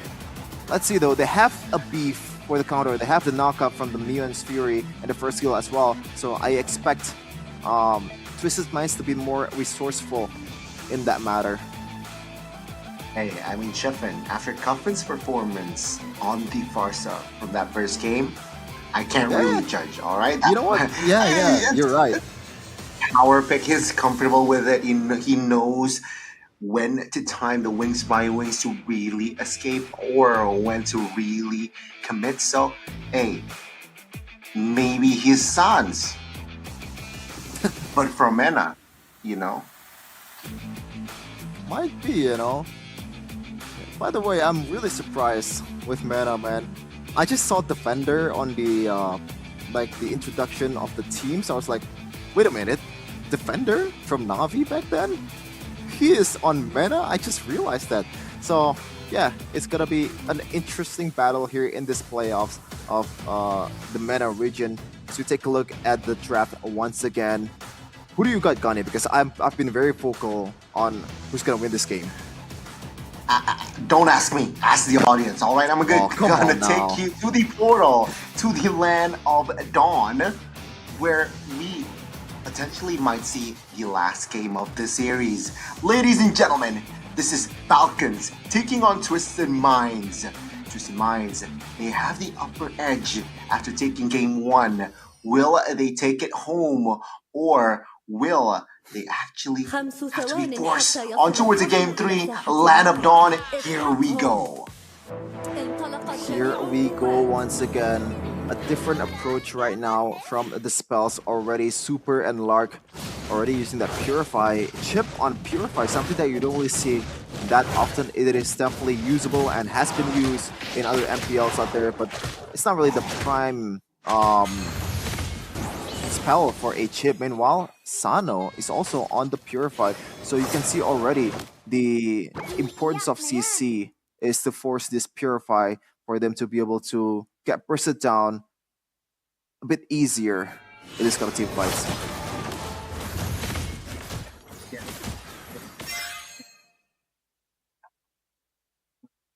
Ana, who has that ult that can knock you up. Yeah, you know what? Better safe than sorry. Let's rock the Purify. Take a mid though. Already action. Oh, super. Moving on towards Guffin. Wings by wing cancelled as well. And that's super claiming first blood. Though Troll and the Barats, he wants blood. They want blood. He wants the revenge. Guffin will not die in vain. And super, he's cornered. He will fall. Yep, and it's a payback for Coffin, but Arashi mentioned this way too much. With that chip, you have that underrated part of the fact that you can deal damage, and also you have that shield to kind of, negate some of the damage that you're gonna take when you're trying to do this kind of aggressive maneuver, and it paid off really well with a first blood on towards Coffin, a really big one of that. Meanwhile, Duck, Daytona's welcome defensively, and with that super, Hello finds the mark but will not be able to get the job done. Still, Deathless here. The Barats 1 HP, but take a look at the top side. Good night. Stuck 2v1. Flickers out of the way, and with that guard, is able to escape as well. I am very surprised by the fact that Sanji didn't just flicker forward with the skill that he has. I think he could have gotten the kill there, but he chooses to go for more of a disciplined route. And right now, Twisted Minds, they're down about 200 gold lead. Definitely not the end of the world, but something that you need to watch out for, especially when you have this kind of composition that's already quite decent in the early game. Sano securing that Windtalker, a bit more damage and more movement speed in the early game, and a bit more fighting power in the team fight. Toning it down. They want to control the pace here, not too fast, right? But though, it's here both roamers just trying to poke things out. Oh, Minion Fury Flicker actually committed on towards 2. Good night. Very low taken down. Guffin securing the kill. Troll and Hoda will try to escape perhaps. Oh, the teleportation is just huge, and Kenji finds the trade as well. That's 1 for 1. Sanji actually uses the portal to go into the bottom lane, and he has to walk all the way to the top lane. Oh my goodness gracious, they brought the whole party and just bounce out of there. A really good portal coming in from Team Falcons. Meanwhile, though, Desnon's welcome onto its line.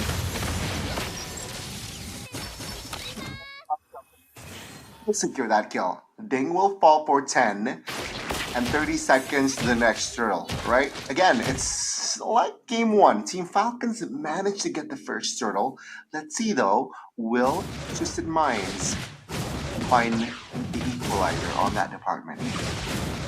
Yeah, I think it's very possible right now, Gani. 3-2, and the gold lead, look at that, already swung towards Twisted Minds' favor. Only 100, but you can already see some of the micro that they have, the last hits, the farming pattern that they have, how effective they are rotating on the map.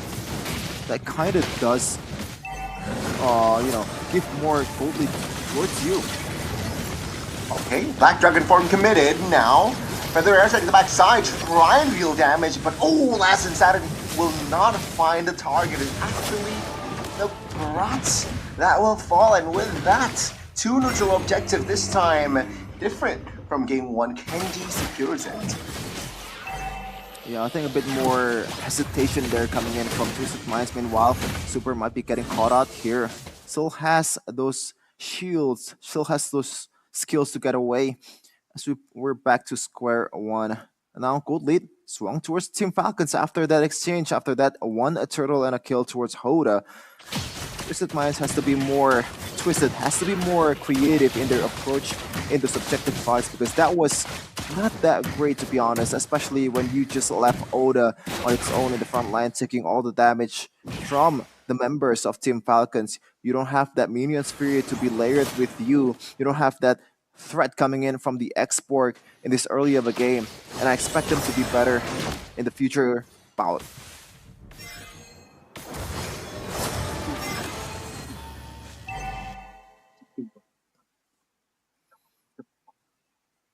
Technically, they're at a stalemate. Gold lane, yeah, none of them are really in trouble. Still deathless, but also still killless.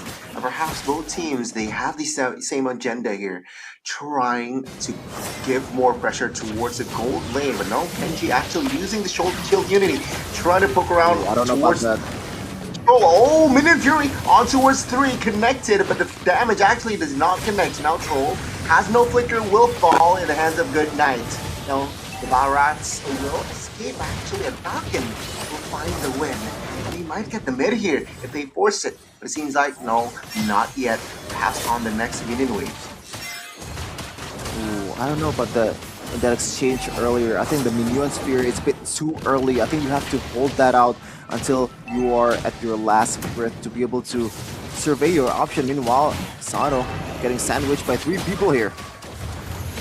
Pop the Purify early as well, but has no minions, so perhaps now Sano actually will be able to escape. Now the last drill is actually in play. Twisted in Minds, they have 5 members around the bottom side. Super though, with the conceal actually finds the flag and ding! Solo kill almost with the help of Barca there, gets taken out. Hoda will deny the perfect turtle. Now let's see here, Twisted Minds will not engage on towards more fight. But that's a fair trade, right? Actually, Twisted Minds gets it. Yeah, for sure. It's definitely not fair at all, Gunny.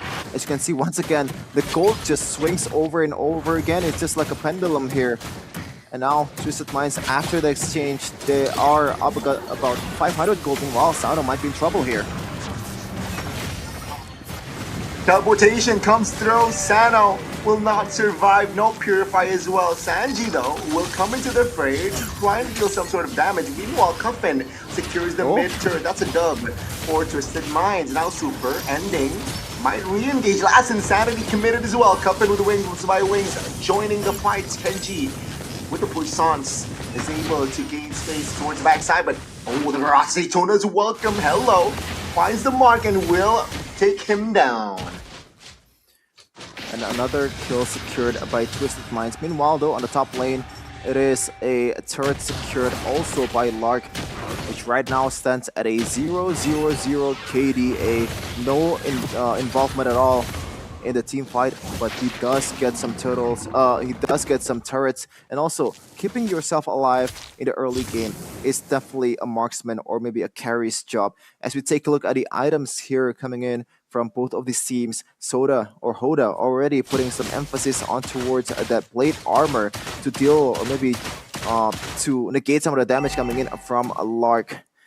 Meanwhile, Cuffin already secured 2 big items here, a Bloodwing and also a Lightning Truncheon. So for all the backliners out there from the Falcons team, it's gonna be hard for you to get away from that. The burst damage is already enough for you to be lethal, and those movement speed from the Bloodwings will come in handy. Feather Airstrike, will he get the buff here?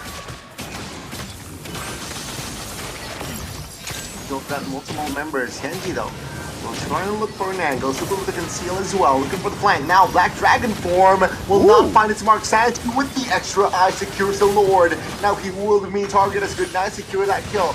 Oh, the Barats is stuck, isolated, taunted, everything, and Good Night secures a double.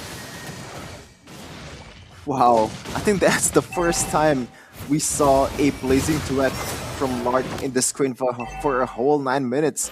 And it's actually quite good at that. 2 kills secured for the team of Falcons. But Lord though, Twisted Minds can use this one. Alright, he got the assist, but he's stuck. Now with the Lord here, with no marksman, they might push and shove the waves. Top lane needs to be taken care of here, and I think Sanji is on it. And Twisted Minds there, looking at the bottom side of the lane. Oh, man, it's so intense, it's so intense! Yeah, it definitely is. The intensity of that match. You can see some of the players locking in. Meanwhile, Feathered Airstrike already popped up. You can see your Sano being the main target. Oh, is that wise though? Minion Fury trying to provide cover. The Barats now stuck. Oh, good stun there by the Minotaur. But the damage will come through for the side of Team Falcons. It's 1 by 1. 2 members actually will fall from Twisted Minds. Now they want more here as Ding is still strong, but Last Insanity will find it. Ding flickers out of the way. Lark here with the damage. Is it going to be enough to take him down? Lark with the BMI will not find anyone, but though 4 members lay wasted from Twisted Minds.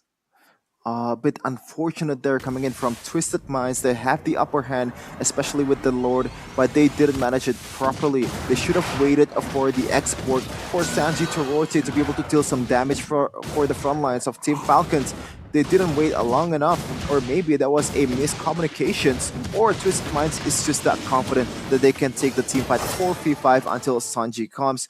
And even when he comes, it doesn't really, you know, he's not really that game changer that a lot of people are expecting. And now, a big item here for Troll. Flask of the Oasis will bring more layers to uncover for Team Falcons. Now they have to be a bit more careful to burst down a member because you have to account for that shield. This item is going to be deadly, especially in this kind of playoff situation where every second matters, every bar of HP matters. It's a game of inches here, Gani. It is, and you can see here already the adjustment from Team Falcons right there. They want to still regain control again. It's a 50-50 fight, seeing the economy, seeing the turrets. Yeah, it's a cellmate, and now the second Lord, mind you, the enhanced Lord has spawned. So both teams, they're eyeing on that, of course. Great Dragon Spear is in the arsenal of Sano. That spells disaster. Super though with the early flank here with the teleportation as well. Kenji is in the mix. Now take a look at the AoE. Minion Fury and the Feather Airstrike actually connects all towards Lark. Still survives. Blast Insanity will not connect. Now Troll trying desperately to stay alive with that 1 HP. Covered by his friends, but Falcon finds 2 members from that fight. For sure, a trade that definitely benefits Team Falcons. After that, a cluttered team fight in the mid lane. Meanwhile, though, Sano and also Troll still looking for ways to get into the Lord pit. It looks like it's going to be a free load coming in from a Team Falcons. And I guess my prediction was dead wrong. So far, Team Falcons, they are leading 4 kills and also 2k gold lead. I am a sham, I am a fraud, and I deserve to be not executed. What's the word? Embarrassed or something. Hey, chill out, Chefin, because take a look at Cover's items. He has the glaive as well. So what it means, hey, Lord, wave, no problem. He has the purple buff. She has the purple buff as well. So let's see here. Twisted Minds already making adjustments. They're on the defense mode because take a look at the economy. It's not that far. Yep. 1k is definitely something that you can deal with, but I think it's gonna balloon to a more, maybe around 4 or 3k after this one. Super though, a concealed play. Oh, looking for Cuffin. He knows Cuffin has no spells, but with the wings by wings, he's able to escape. Now the Lord marches top side still. Falcons trying to do the minion trying to manage the minions. Meanwhile, Team Falcons here actually taking it very slow, which actually allows just Minds to clear the Lord pre-base. Now inner turret in the mid will fall. But even after all that, right? There's no real threat onto the main base of Twisted Minds. Now, I've been very vocal about the draft favoring Twisted Minds, especially with the presence of Export there, just pretty much shredding all the frontliner that you have from Team Falcons. But I think the problem here for Twisted Minds is just the execution and how they're quite lacking in terms of like punishing them, just missing out on some of the opportunities that they have. Even in the bottom lane earlier, they are sandwiched between an inhibitor turret and also a second tier turret, and they didn't pull the trigger knowing that super is already very, very low. Yes, the threat of the portal is there, but I think you have to take the chances, especially if one of the members of the opposing team is already very low.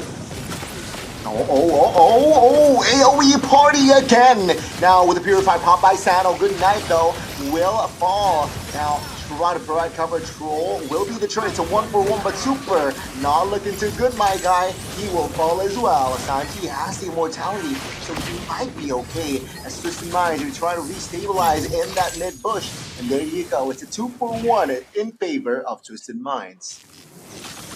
Once again, further proof of my theory earlier. That was not really a great team fight either for Twisted Minds. They didn't layer that CC with enough TPS of their own. When the minion sphere connect, there's not much damage being poured down by the TPS, by the damage dealers from Twisted Minds, especially Cuffin, which is getting zoned out by some of the members of Team Falcons. They can use that feathered airstrike safely in this kind of exchange. And it still turned out 8 for AW for Twisted Minds. And now, it's a Lord Dance, it's a Lord Take coming in for Twisted Minds. Will they be able to contest? See, Black Dragon Form invested early, trying to zone out members from Twisted Minds. Oh, Cuffin able to find a space. Feather Airstrike, actually, it's no one. It's Richard with bottom side of the map. The back chef finds the Lord. And minion fury huge, but the follow-up damage isn't really there. Super loses immortality. And that is just the trade. 2 for Lord. Now Twisted, he re-engage with the flicker as well. They might find it, Sano. It seems like no casualties more. Hey, that was like sounds like Connie. I like your shout earlier. That was very, very aggressive coming in from Cuffin. The chase and also the position on that first and second skill was very, very huge to give some more pressure towards Team Falcons as they make quick work of this Lord. They might be taking one more inventory here in the mid lane. By the far south, a 3-man knockup, but the follow-up not really there. Let's see here, Last Insanity will not be available, but Black Dragon Form will zone them away. Cuffin popping the wings by wings just in time. Oh, look at Cuffin just styling on them as well. They know, Twisted Minds know that they have somehow turned it around despite them losing the economy. Oh, teleportation, I might be wrong here. Troll in trouble, has the immortality. Blazing duet from Lark will not find anyone just yet. Zoda though will lose his life, has the immortality. Now Super trying to find an engage. Ding as well. Fierce Dive does not connect. Last Insanity will just stone him away, but Eternal Guard was huge. And Lark exploited, finds the mark. Beautiful ultimate coming in from Good Night. He really did say night to the members of Twisted Minds, and this might be their only chance for redemption in the second game. 5v4, can they do it? The top lane here. Falcon, oh, Sanji lost his immortality and will lose his life as well. Lose his life. Oh, there you go. Good night. Finding the mark. Now Twisted Minds, they will not be able to defend the top lane turret.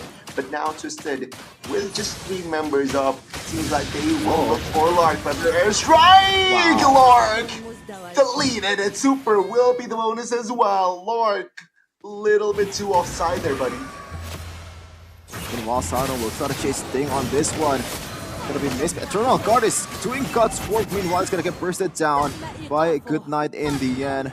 I think it's still a very good trade coming in from Sano. Yes, he is a DPS, but that was a 1v3 exchange, and it was equal in terms of the outcome. Second game we have here, folks. Grand Finals vibes. 20 minutes in here. And still, we can't decide here, Sheffin, who wins this out. Sure, yeah, that last fight, it was for Twisted Minds, but now, here comes the Lord. Here comes the Evolved Lord, mind you. Yeah, I think the key for Twisted Minds is somehow to get Coffin involved in the team fight, because so far, every time he's not present in the team fight, but when that Feathered Airstrike is not present in the team fight, they're definitely losing.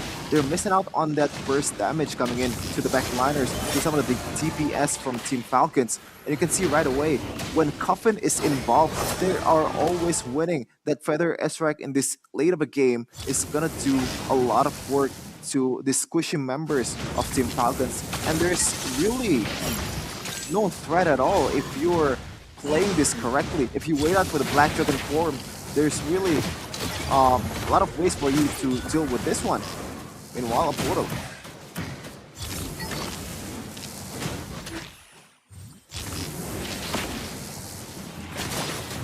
Now still 20 minutes. Base checking. Falcons here trying to reposition. Take a look at top side here. Claude being a nuisance, trying to open possibilities for Falcons here for that split push. Twisted Minds needs to do some clean house in the top lane. Yep, and they're not playing this Lord Dance correctly either. Not playing it disciplinedly. They're not owning the push. They're not really using that Esports power in this kind of situation. Meanwhile, you can see here, yeah, Viraga armor very slim. Feather Airstrike though committed on towards super thing. Still AOK has the Black Dragon form, will invest on it, and you can see your last insanity in the middle of the fight. Minion Fury, huge rots finds the retribution. They find Sanji, but Goodnight will be the trade. Sano trying to find the mark with the Lack and Pounds here. Oh, Kenji, very low. Ding has immortality. But Clark will fall in the hands of Coffin, who finds the double. and this might be the nail in the coffin for Twisted Minds. 4-1. The only left member is Ding, and he can't really do anything. Doesn't really have that ulti either. And this might be it for the first match, for the first series of MPL Mena playoffs. It's 2-0 for the Twisted Minds in 22 minutes. GG. Goodness. Sheffin, what the heck happened there? That fight, it was huge. And mind you, Coffin, what the heck? It was, my God, congratulations, Twisted Minds. You deserve it, you deserve it. Upper bracket semifinals. Got it in the bag. Apparently I'm not a fraud, Gani. I'm not a sham. I know what I'm talking about. And that draft is very lopsided. I'm happy with the result, man. And yeah. And Twisted Minds, that was, in terms of execution, there is still a lot. And I mean, a lot of improvements to be made. But at the end of the day, the big part, or maybe the most important part in this kind of situation, is securing that spot in the next stage. A more safety route for Twisted Minds. Meanwhile, for Team Falcons, they have to do it the hard way if they want to go all the way. Lower bracket meta, as the people would say, is going to be their option from now on. One more match lost, and they are gone from the competition for Riyadh bound. Yikes, unfortunately for Falcons. Yeah, they will go still. Their playoff journey is not done. But yeah, you're right. From the lower brackets, it is. Meanwhile, it's time to celebrate for the side of Twisted Minds. What a performance, man. Both games, you know what? Game 1, a lopsided victory. Convincing win. Game 2, They showed heart. They showed how to handle adjustments in game as well, right? It wasn't clear early, mid, even towards the later stage of the game. It was anybody's game. It was a fair trade, turrets wise, neutral objective, but one big fight was all it took for them to really stabilize and secure the base. Yeah, for sure. And it also helped the fact that they also have the better draft, in my opinion, so they have more room to make errors there. Meanwhile, on the opposing side, Team Falcons have to play it perfectly. They have to use that Blazing Duet in the perfect time, and this is the MVP of that game. It's a coffin, putting the nail on the coffin on the opposing team. On Team Falcons, it's a bird killing another bird here with full item, with Lightning Truncheon, with Winter Truncheon as well, and the Trinity of Holy Crystal, Blood Wings, and Divine Glaive, full on penetration and magic damage here being brought out in the game. 90% kill participation and also 100,000 damage dealt. That is a huge statistics. As we take a look at some of the footage of the game earlier, in the early game, it looked like a game to lose for Team Falcons, but they didn't close it out perfectly either. Meanwhile, in this stage, that Blazing Duet, man, it's actually pretty good. A really good utility in the late game, especially if you want to do AoE damage. And this is some of the example that I want to show. Even in objective battles, they're still gonna lose in the end because there's just too much AoE damage and also burst damage towards the Lord that needs to be considered. And it's a Barat versus a Basha. If you can use that Detonus Welcome on the perfect time, you are almost guaranteed to get the Lord. In this time though, it's actually Sanji with the Last Insanity who secures that one Lord that secures them the game. And this is the place for Roger to shine. Those cluttered team fights when everyone is low, he kind of works like a Martis when you're already really low, that passive procs, and you are just gonna have to clean up. Meanwhile, taking a look at the items and also some of the stats from the earlier game, a very standard build most of the part for Sanji, but I need a better showing, man, to be honest. Especially with this kind of composition, I think you're gonna be more effective. I would expect you to be more effective. Meanwhile, though, on the opposing side, we can see some items. It's already been secured there. Even the roam boots for the non-roaming member is already been secured. Looking at the emblems, though, once again, it's mostly standard. Even Coffin and also Good Night still opts for that Wilderness Blessing to be able to rotate much earlier in a team fight. And we gotta take some look either too for Sano using that Master Assassin in the early game, doing a lot of work to the opposing side, to the Claude. And when you have a winning late, want to just further your advantage with a Master Assassin, especially when the opposing side is using its tenacity to kind of counter that. Meanwhile, looking at the damage dealing participation here, Farsa from Coffin is definitely leading the charge here with a feathered airstrike, 30%. I expect him to be much less, to be honest, especially with how not engaged he is. Not really, that's not the right word. He's not really that involved in the early to mid game fights because particular reasons, because reasons that make sense, because the Black Dragon form is coming for him, the Poison is also coming for him. A lot of resources is used to negate that presence of Coffin in a team fight, and I think they played the right way for Team Falcons in the early game, but in the late game it becomes harder for you to deal with Coffin, especially with how Coffin already knows like the way the other team works and also the procedure that Team Falcons is using to deal with him. And this might be, you know, Gonna, you shot it earlier, this might be Mena's sons, I don't know. He's still far, but the DNA is there, the aggressiveness is still there, the swag is there. It's definitely something that I really noticed in that game.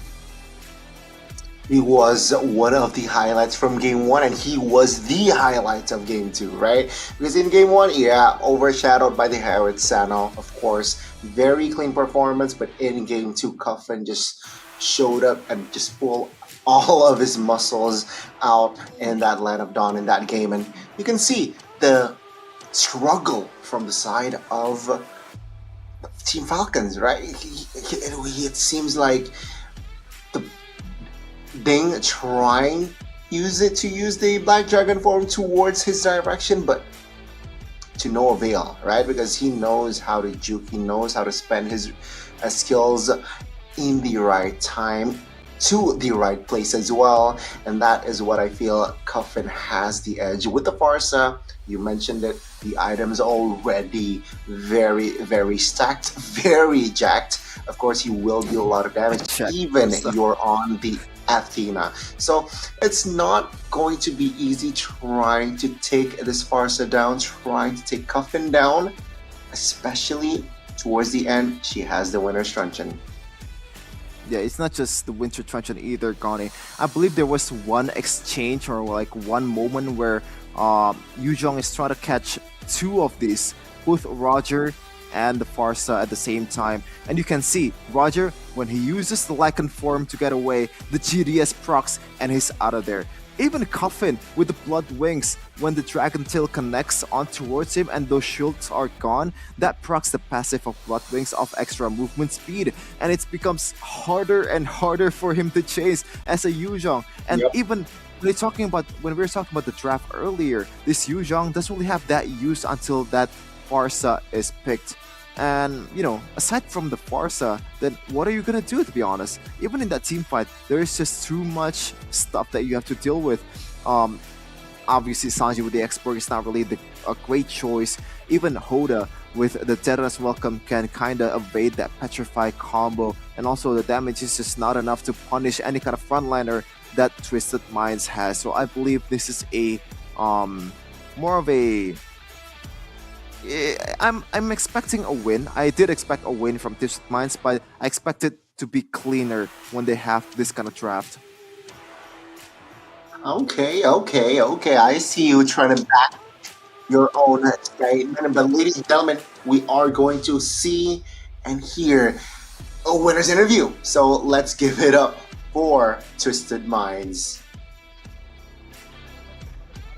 المملكة العربية السعودية في البطولة العالمية، شعورك بعد الانتصار خصوصا أمام فريق الفالكونز؟ صراحة خصوصا ضد الفالكون فوزنا كان متوقع، لأن أتوقع خصمنا الوحيد في هذه البطولة R8. فالكون أبد مو في مستوانا. نحن ما في مشجعين فالكونز موجودين معنا في المدرجات لأنه هاي كانت حتسبب مشاكل كبيرة، لكن حودة برضو شعورك بعد الانتصار أمام فريق الفالكونز، خصوصا إنه أنت بتحكي على نتيجة 2-0، ما أظن كان في أي حدا متوقع إنه نشوف 2-0 أمام فريق الفالكونز. والناس متوقعة، بس إحنا المستوى بتاعنا إحنا عارفين إن إحنا هنعرف نكسب 2-0 يعني أي حاجة، مفيش أي تغيير في الشعور. يعني شيء سهل جدا يعتبر لكم هاي المباراة أنتم حاسينها. بالضبط. ما كنتوا حاسين بأي ضغط أو أي شغلة زي هيك يمكن تأثر على أدائكم أو تأثر عليكم في المباريات، مثل تواجدكم في الأرينا، تواجد جمهور عم بتابع المباريات، هل هاي أثرت عليكم بالمرة ولا؟ أنا أظن التيم كله متعود على اللعب تحت الضغط، مفيش أي حاجة من الحاجات دي، كنا متوقعينها. يعني الشباب ما عم بمروا بأي مشاكل بالمرة، وزي ما انتم شفتوا في المباريات، علما انه نحن بنحكي على في مباريات في البلاي اوفز او خلينا نحكي بالريجولر سيزون، كانت النتيجه 2-1 لصالح تويستد امام فريق الفالكونز. المره هاي بالمدرجات عندنا بالستيج بيقدروا ينتصروا 2-0. طيب سانجي، هلا انت عم تستنى العدو القادم للمباراه، عندنا فريق الار 8 امام الجي كي، وانت حكيت او حوده حكى انه المنافس لكم الوحيد في هاي البطوله ار 8 اي سبورتس، فهل حتكونوا عم بتتابعوا المباراه ولا ايش حيكون تركيزكم على المباراه القادمه عندنا؟ معلش حوده بدي اجاوب، تفضل. هو اللي حكى، انا مش ما حكيتش حاجه، بس انا شايف ان مفيش منافس اصلا. طيب يعني انا بقول نعطيهم الكاس من هلا ولا شو الوضع يا جماعه؟ انا صراحه مش عارف، لكن حابب اخذ راي الاستوديو التحليلي بعد هاي المقابله، لانه التصريحات اللي عم نسمعها من فريق تويستد مايندز ثقيله صراحه، فبدنا نستنى الرد من فريق الفالكونز. هل يا ترى حيتم اقصائه في نهايه اليوم الاول من التصفيات، ولا هل يا ترى الفالكونز حيكون راجع معنا؟ نرجع مع الاستوديو التحليلي مع يونس، ياسو ودون بيج.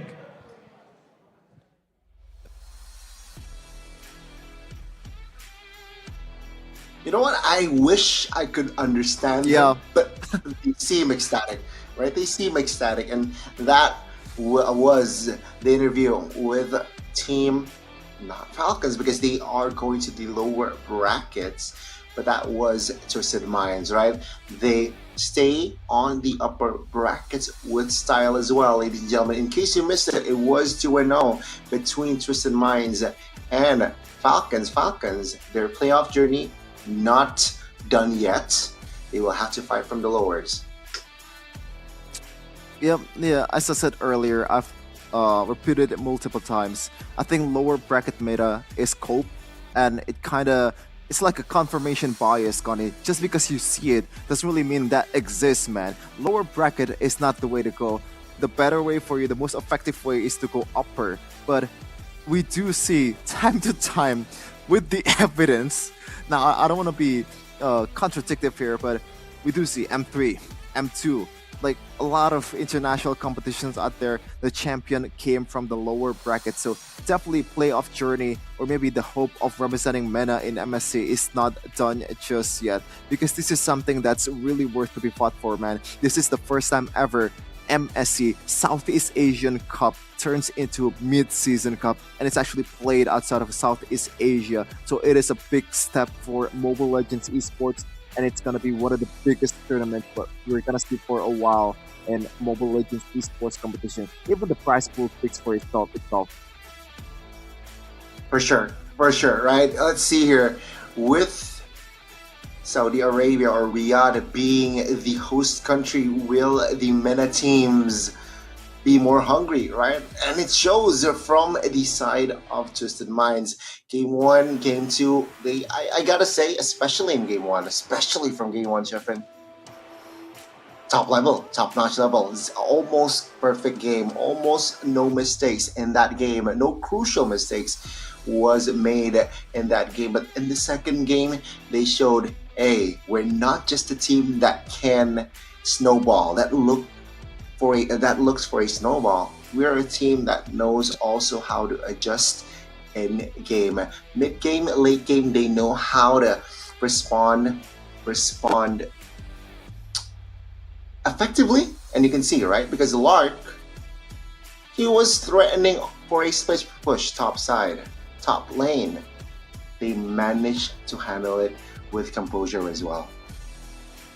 Yeah, but I think the biggest homework that Twisted Minds needs to study more is the Lord dances, man. Because at that time, I didn't really see a Lord dance either. They're not owning the Lord, they're not dragging the Lord to their area. The movement from Sanji is not really that.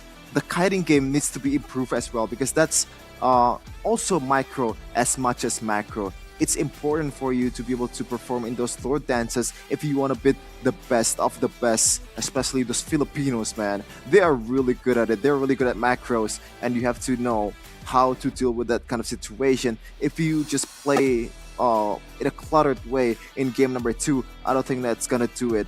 I don't think that's enough for you to compete at the highest level. But there's obviously still a lot of time for them to improve, even in the playoffs, game by game, minute by minute, second by second. We've seen how little time can bring the team together, and also that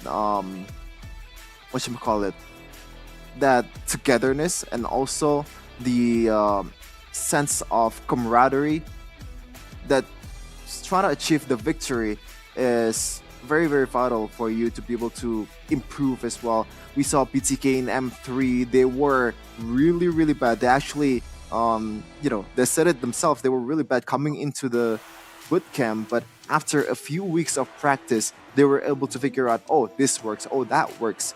And I think that needs to be replicated here in MPL Mena playoffs. Let's see, will they make significant adjustment, right? Because if we're talking about adjustment, sure, they definitely will. Game by game, match per match, they will have some sort of adjustments here and there. But if we're talking about significant adjustment, now that's bold, all right? That's boldness, because in the playoffs, you also need to stick to your comforts. You need to strengthen your comforts. If you're that desperate, maybe, then yeah, desperate time calls for desperate measures. Then you make that significant adjustment. So let's see here. I don't expect significant adjustment from the side of Twisted Minds. They're very comfortable. They won a very, very clean victory. I have to say clean because it's 2-0. Meanwhile, on the other side, right, Team Falcons, maybe they are the ones who need that leap of adjustment. Yeah, for sure, especially when they are in the lower bracket. One match means that they're gonna lose their chance at MSC and also the crown of MENA champion. And I believe this is a time for them to just bring out all the cards, not hiding anything anymore, because for a lot of teams out there, you can see they're kind of just hesitating in the draft to bring out their big guns, to bring out their trump card that they've been saving for the last moment, the very last moment when you really needed to secure that W. Even in MPL ID, I think all the way to the grand finals, Fnatic Onyx, they're not really showing their full potential either. They're still saving for some of the heroes that they didn't bring up. So maybe this is the time for Team Falcons, because there's really no time to be this serious either, right? Because if you're not serious in the next match, if you're not bringing all of your prowess in the next match, then when? You're gonna lose. Gentlemen, mind you, it means Team Falcons will play again later on in our third match because they lost. And in that match, it will be an elimination match. So if they lose again, their playoff journey will end. Oof, that's tough. That's tough. That's tough. I can't. Oh, it's gonna be a sad day here today. We're gonna say goodbye to one of the 4 teams that we are going to watch, or we have watched too. So 2 more to go. Yeah, or maybe sad night for all of us Southeast Asians out there, because mind you, we are in Indonesia right now. It's like 12 p.m. or like 1 a.m. casting here in Indonesia. We're trying our best to bring out the best show out there, try to run the show for you guys, and hopefully you guys can also support us by clicking that like button, also subscribe button, and just support MLBB Esports in general, because there's just gonna be a lot of drama to be uncovered, and also a lot of good esports matches. Even in Indonesia, we saw Geek and EVOS. I believe Game 5, that was one of the best match that I've ever seen. Even as a Geek fan, losing that game in Game 5, you know, it's not really the greatest experience either, but the fact that I was there in person to see the game in flesh being played was a really, really good memory in a bad way. Or bad memory in a good way, I don't know. You name it, Sheffin.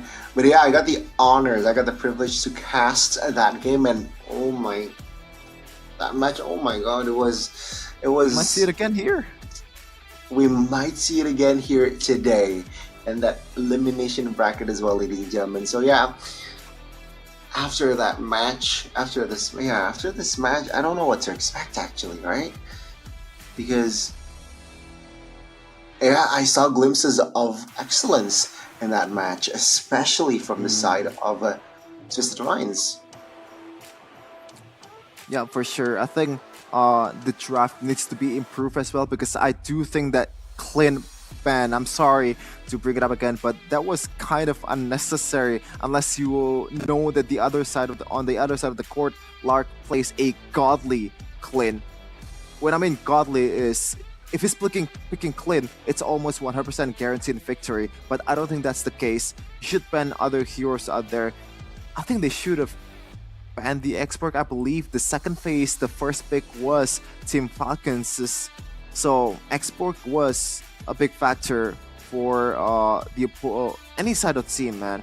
So yeah, a lot of improvements to be made, but obviously, as I said earlier, there's still a lot of time. We might see a lot of changes, or maybe some minor changes, because that might be the way to go. As Mirko would say in his cast, the minor adjustments is sometimes what matters the most. Those 1 ban in the second phase, that 1 ban change in the first phase is going to be very vital in this kind of matches, because denying 1 hero for the opposing team, especially when you know the opposing team has a really good player on that hero, is very, very important, and that can change the game in your favor. Definitely, right? Again, that's the theme. That's the theme here, especially in the playoffs here. Adjustments, right? We saw the adjustment from not just one of the teams, actually. If we're talking about the side of Falcons, they also made an adjustment from the draft, right? They banned the chip. No, they banned the Harith. They take the chip. That's already adjustment from game one, based on game one. But what happened was, execution-wise, it wasn't enough. Because why? Because I feel like most of the times, especially in that mid and late, they were hesitating. There were a lot of hesitations, I feel like, when they want to commit a fight or when they want to re-engage, per se, in that game. That is what I feel like lacks from the side of... is lacking from the side of Falcons. Certainty. They need to be certain. They need to want to commit. The 5 members needs to be a unit. Act as a unit. Don't hesitate when you want to commit. Let's, like, the comms. This is not the comms. This is not the comms, by the way. Disclaimer. But it seems like the comms is like, let's go in. Maybe. Let's commit. Maybe. There you go. There's no connection, there's no certainty, and I feel like that is the department on maybe what they can improve on their next match. I mean, to be honest, I kind of get what they're hesitating when there's a lot of poisons to pick. You have to deal with the Sanji's export because that is something that you need to be to bypass in order to get into the backline, and it deals quite a lot of damage, especially to the front lines, which doesn't really have that much movement ability, dashing ability either. So you're forced to tank those true damage coming in from that War X and also the passive from Export. And there's also the DPS coming in from Coffin and also Sano. And Sano, it's like, what do you choose, man? Do you want to go all in on a Farsa, or do you want to go all in on the Roger? Because those two are still very lethal. But speaking of lethal, by the way, Gani, something that I said earlier in the draft in these 2 games, there's little to no attention to the Moskov. I wonder why that is. Because in MPL Indonesia, Moskov was like one of the prime pick in the draft. Always, most of the time, being first pick. You have that global presence with a Spear of Destruction. Very, very useful in a team fight, especially when you're trying to play the long lane as a gold laner.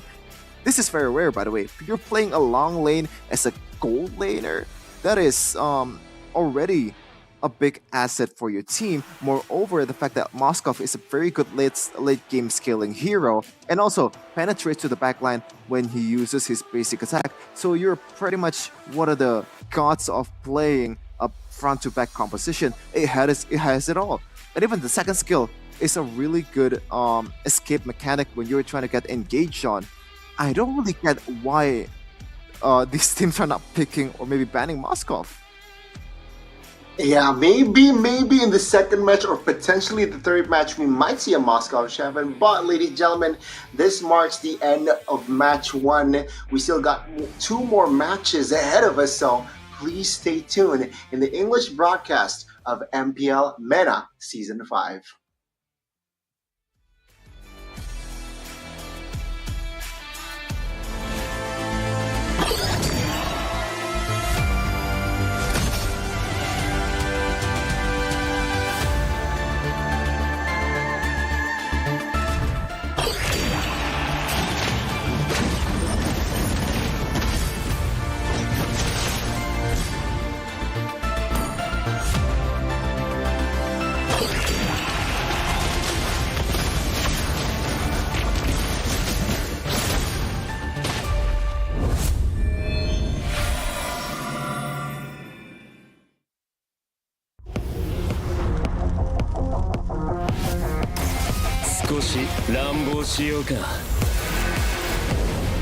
私は強くなるんだ。そのためなら何だって。自分の良心に従って人を助ける。オーラってやつは隠してもにじみ出るもんだからな。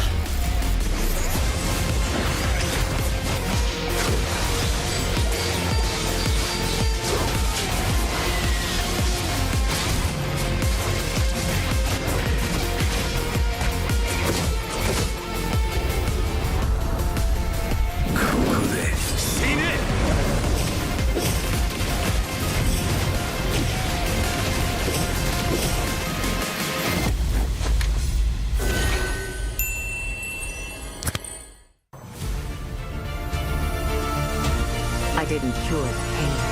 I hunt.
少し乱暴しようか。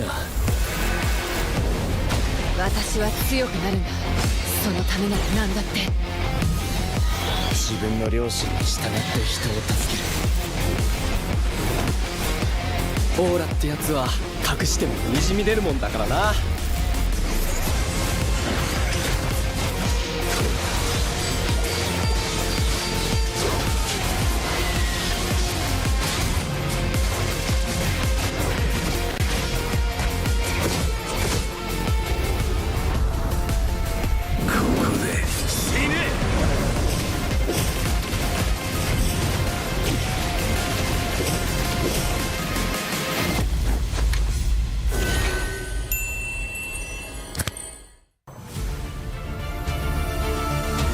I didn't cure the pain.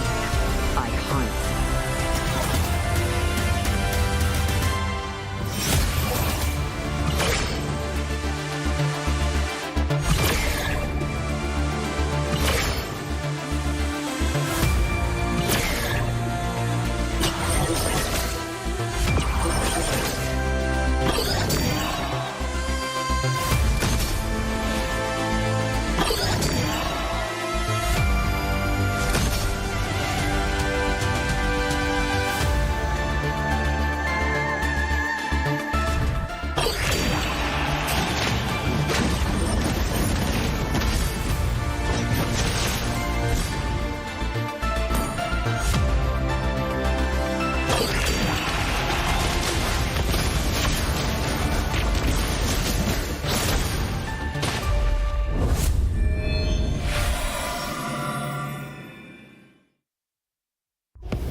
少し乱暴しようか。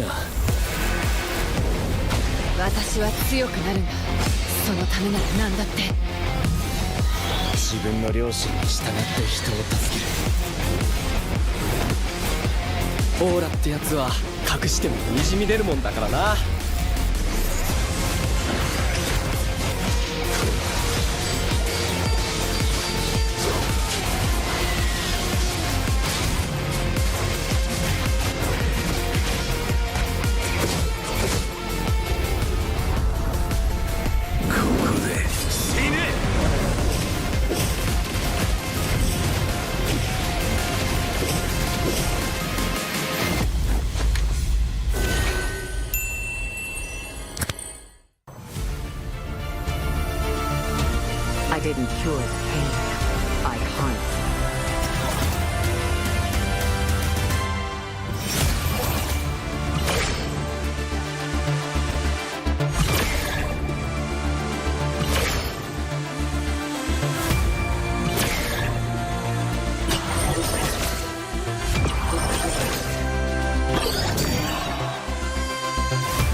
少し乱暴しようか。私は強くなるんだ。そのためなら何だって。自分の良心に従って人を助ける。オーラってやつは隠してもにじみ出るもんだからな。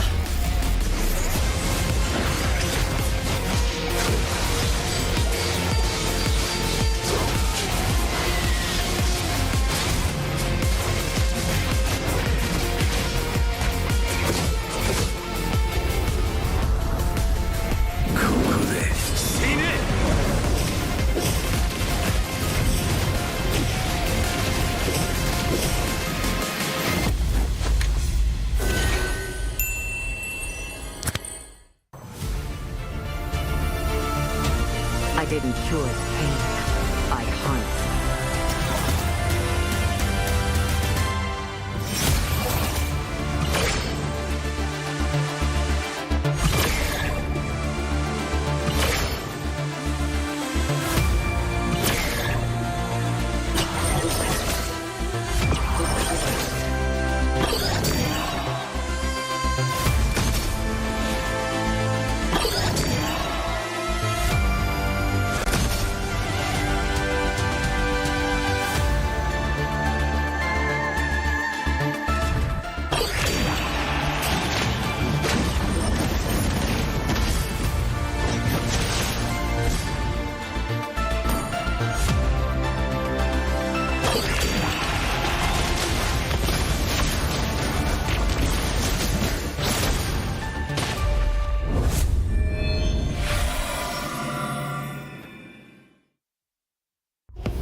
少し乱暴しようか。私は強くなるんだ。そのためなら何だって。自分の良心に従って人を助ける。オーラってやつは隠してもにじみ出るもんだからな。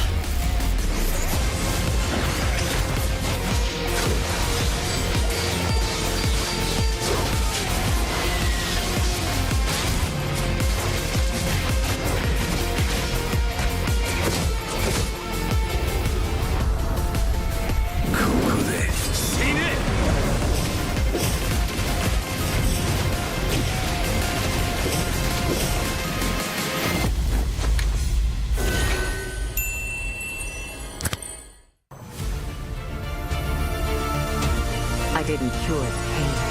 I hunt.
少し乱暴しようか。私は強くなるんだ。そのためなら何だって。自分の良心に従って人を助ける。オーラってやつは隠してもにじみ出るもんだからな。 After a thrilling first match, the green opener, as they call it, we have finally found the conclusion that, yeah, Twisted Minds will go through winning that match 2-0. Meanwhile, for their brethrens, yikes, right? Yikes. Falcons will go to the lower bracket. Now, let's see here, on towards the next match, Geek versus R8 Esports. This might be my favorite team in Mena, Connie, because it's Geek K. Get it? Get it? Geek K. But these two teams, Connie, they have a lot of imports. They actually have an import from Germany and Ukraine for a team Geek, for a team R8. It's Defender from Ukraine, and also it's a Boro from Germany. So it is very, very interesting, especially the comps, as you said, Connie. Now, Philippines and Saudi Arabia, they're both Asian, you know, but this is like a European and a Asian slash African. So what do they use in the comps? Is it just English, or is it just the Germans and the Ukraine has to learn some Arabics? Like Assalamu alaikum ya akhi or something?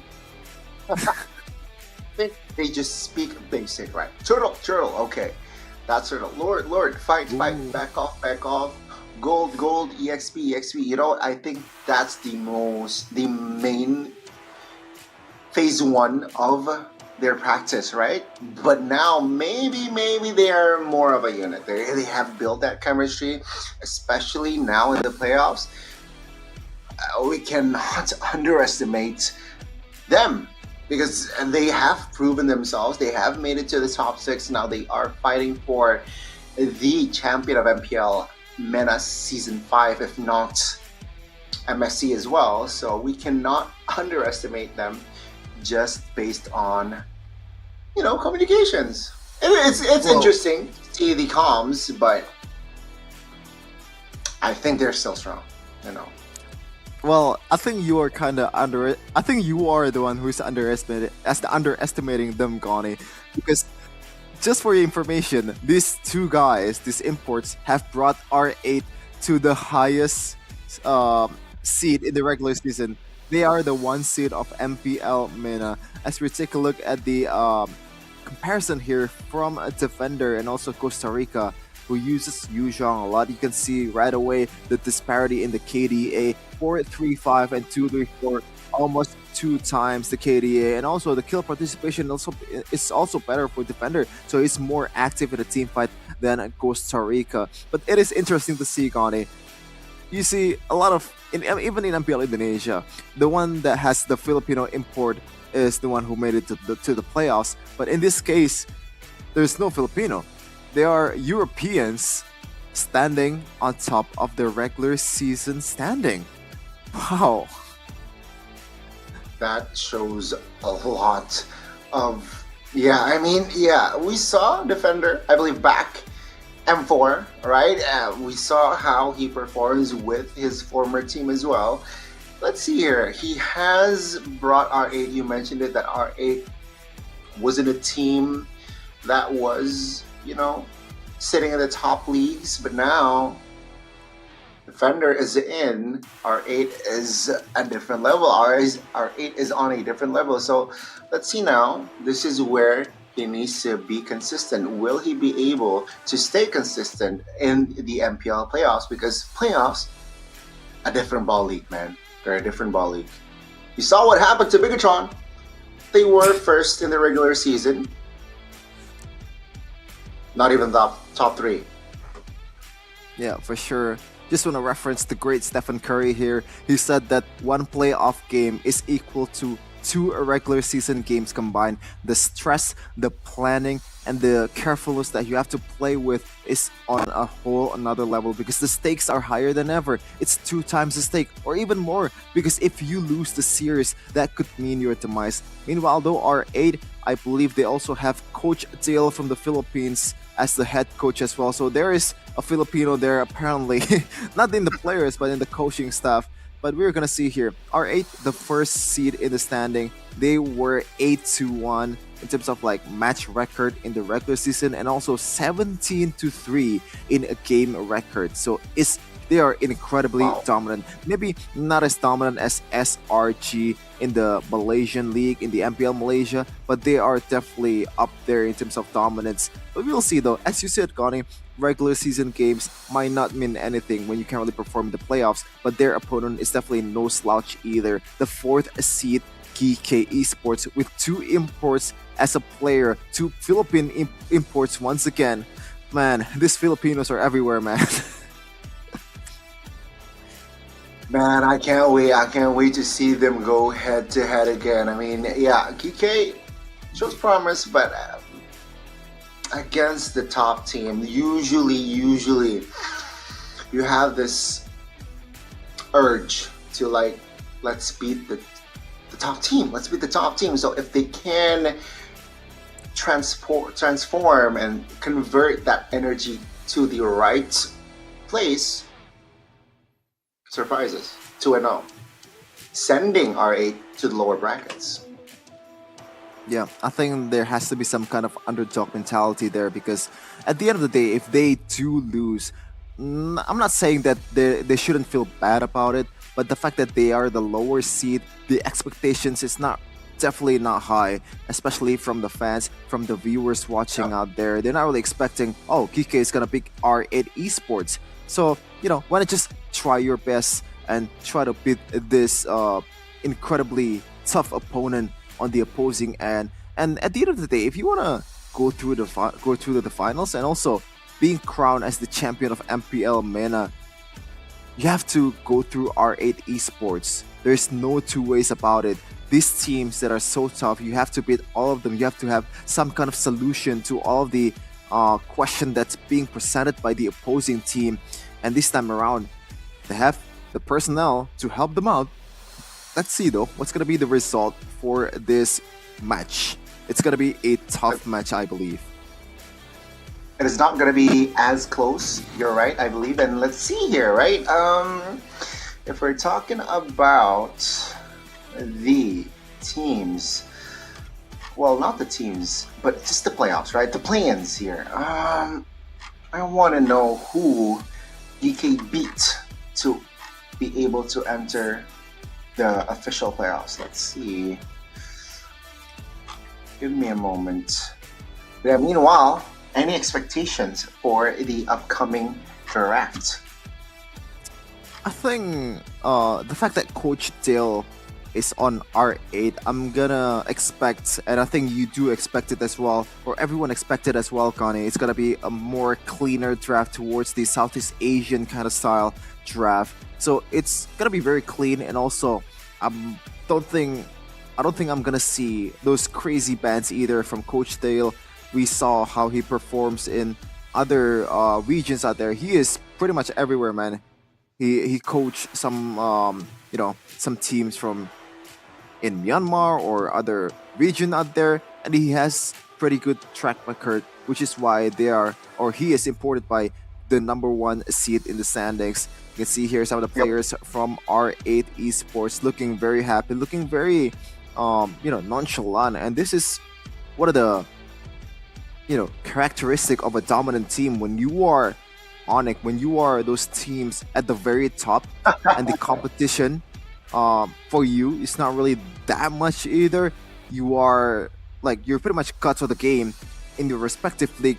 Those are the attitude that these players have, and I think R8 Esports, all the way from I believe if my geography is right, Egypt, they're gonna be really hard to beat.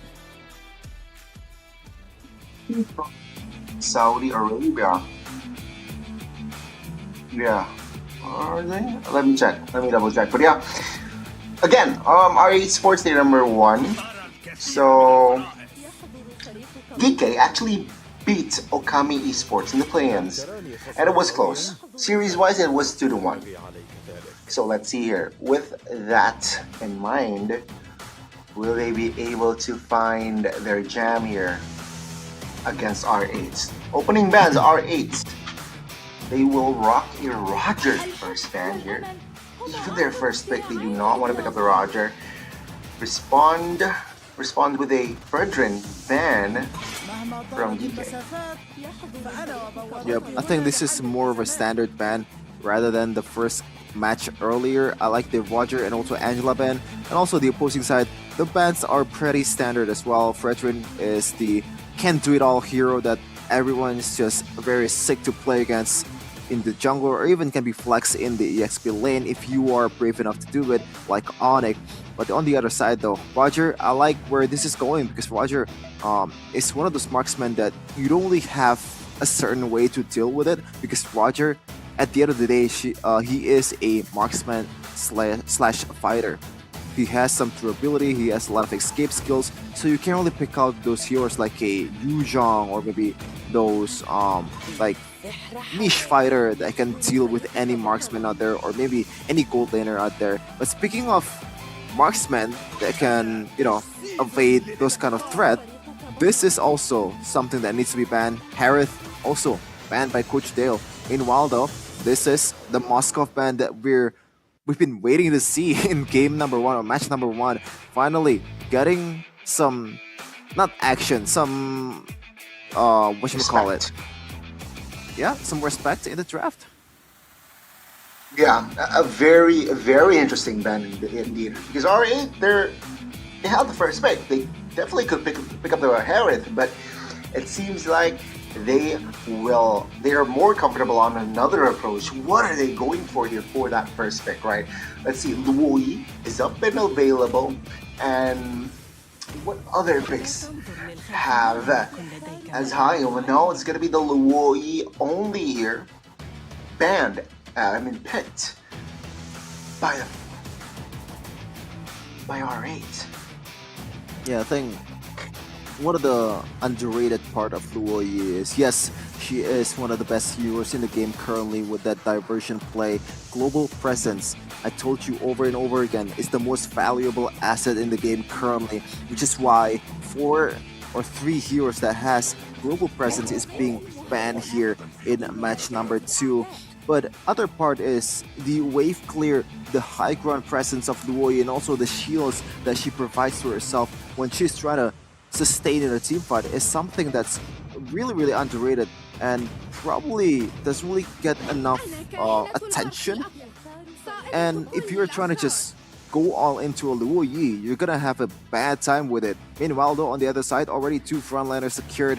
Edith and also Yuzhong already revealing those 2 frontliners early on in the game from Team Geek. Edith though can still be flex technically if you wanna play him as a her as a mid laner, but you don't really see that Edith mid lane anymore, and it's a crazy idea in the first place, but maybe something that needs to be noted if you are Coach Dale. Definitely, and I like the 2 heroes that were picked up by Geek. 2 heroes that have CC, right? Petrify and Furious Dive from that Yuzhong, of course, Edith, as we all know, the Onwards, the Earth Shatter. And take a look at the response from R8, right? They added also crowd control in their composition. Yeah, that Minotaur. Minion Fury has some healing as well now. It can complement well with the Claude that likes to die with a BMI as well. So let's see here. What will they go for? With the diversion plays, a lot of creative plays that can be used, right? They can send the Minotaur for a flank or they can split push, right? With the Claude, with that diversion play as well. Ooh, yeah.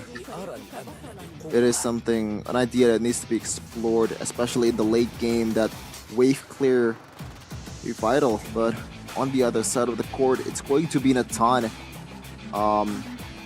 paired up with the Edith, so a lot of engaged potential here coming in from Geek. I'm liking the draft so far if they want to play aggressively, but also, as you said, Gani, this Minotaur will also be very, very hard to deal with when you are Yuzhong, when you're an Edith, when you don't land those Onwards and Earth Shatter. When you don't pull the trigger first, then you're gonna be cooked, man. With that Minion Fury, it is a huge punish to all the diving members of Geek. Meanwhile, speaking of dive, Paquito is banned for a Geek, so let's see though. R8, they still don't have that EXP and also jungle. Geek doesn't have that possibly jungler and a mid laner. So I think they're just gonna try to limit the option in the mid lane. Novaria comes to mind, right? A hero that has range, but no, they're gonna ban the Valentina out first. Makes sense. A very good hero that can take away the Minion Fury, or even, you know, go crazy. They can take the diversion as well. But yeah, Valentina, a very good ban there from side of R8. Let's see though, DK. They have banned a hero that can also split push, because if you're dealing with a Claude and a Paquito, man, you need to do some clean house on that far lane, man, because there's a lot of possibilities that split push, it can overwhelm you. For sure, but Geek right now, they're taking a long time here, and I like that. You have to really consider your options here, because facing off against the #1 in the standings is definitely not an easy job. And TWIS is gonna be the ban here, limiting the dive potential coming in from R8 towards the Natan.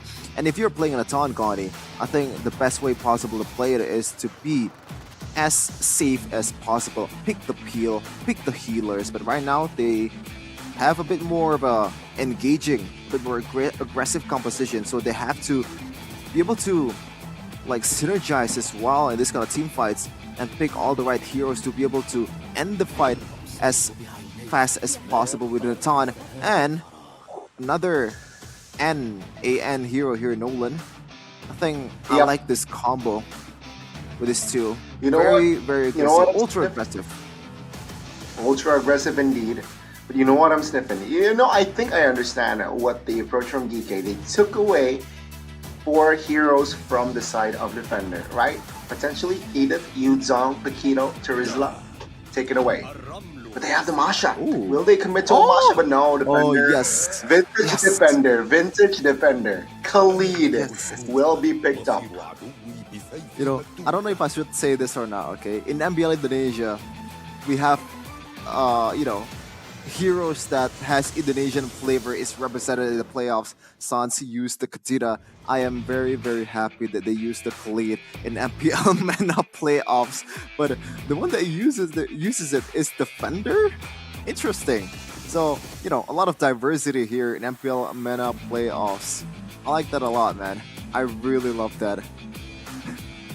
Because in this composition, specifically, killing pressure, killing threat.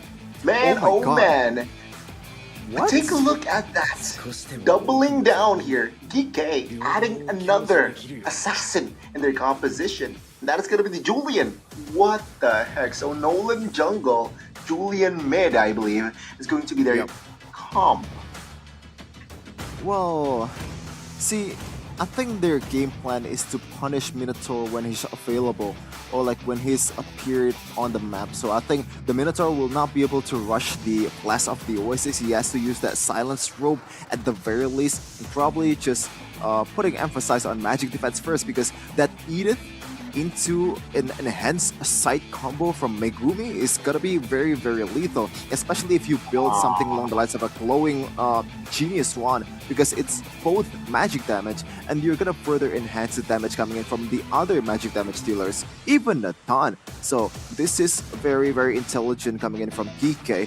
I think the executions is gonna be harder than what we thought. Let's see though, if R8 can respond this. Let's see what will they go for here. But ladies and gentlemen, before the game begins, I want to remind you that you guys can have a chance to get free diamonds, 500 diamonds. How? Write your predictions in the comment section for 10 lucky people who guess correctly. We'll give you 500 diamonds. So don't forget to include your MLBB ID and server ID in your comment as well before this match begins. Okay, let's see though. We have the draft already. Okay, I'm gonna ask you the third time, Gani. Will you answer? Who do you think the draft favors to? I gotta say, I understand the doubling down on the Julian, but I think their composition is lacking peel.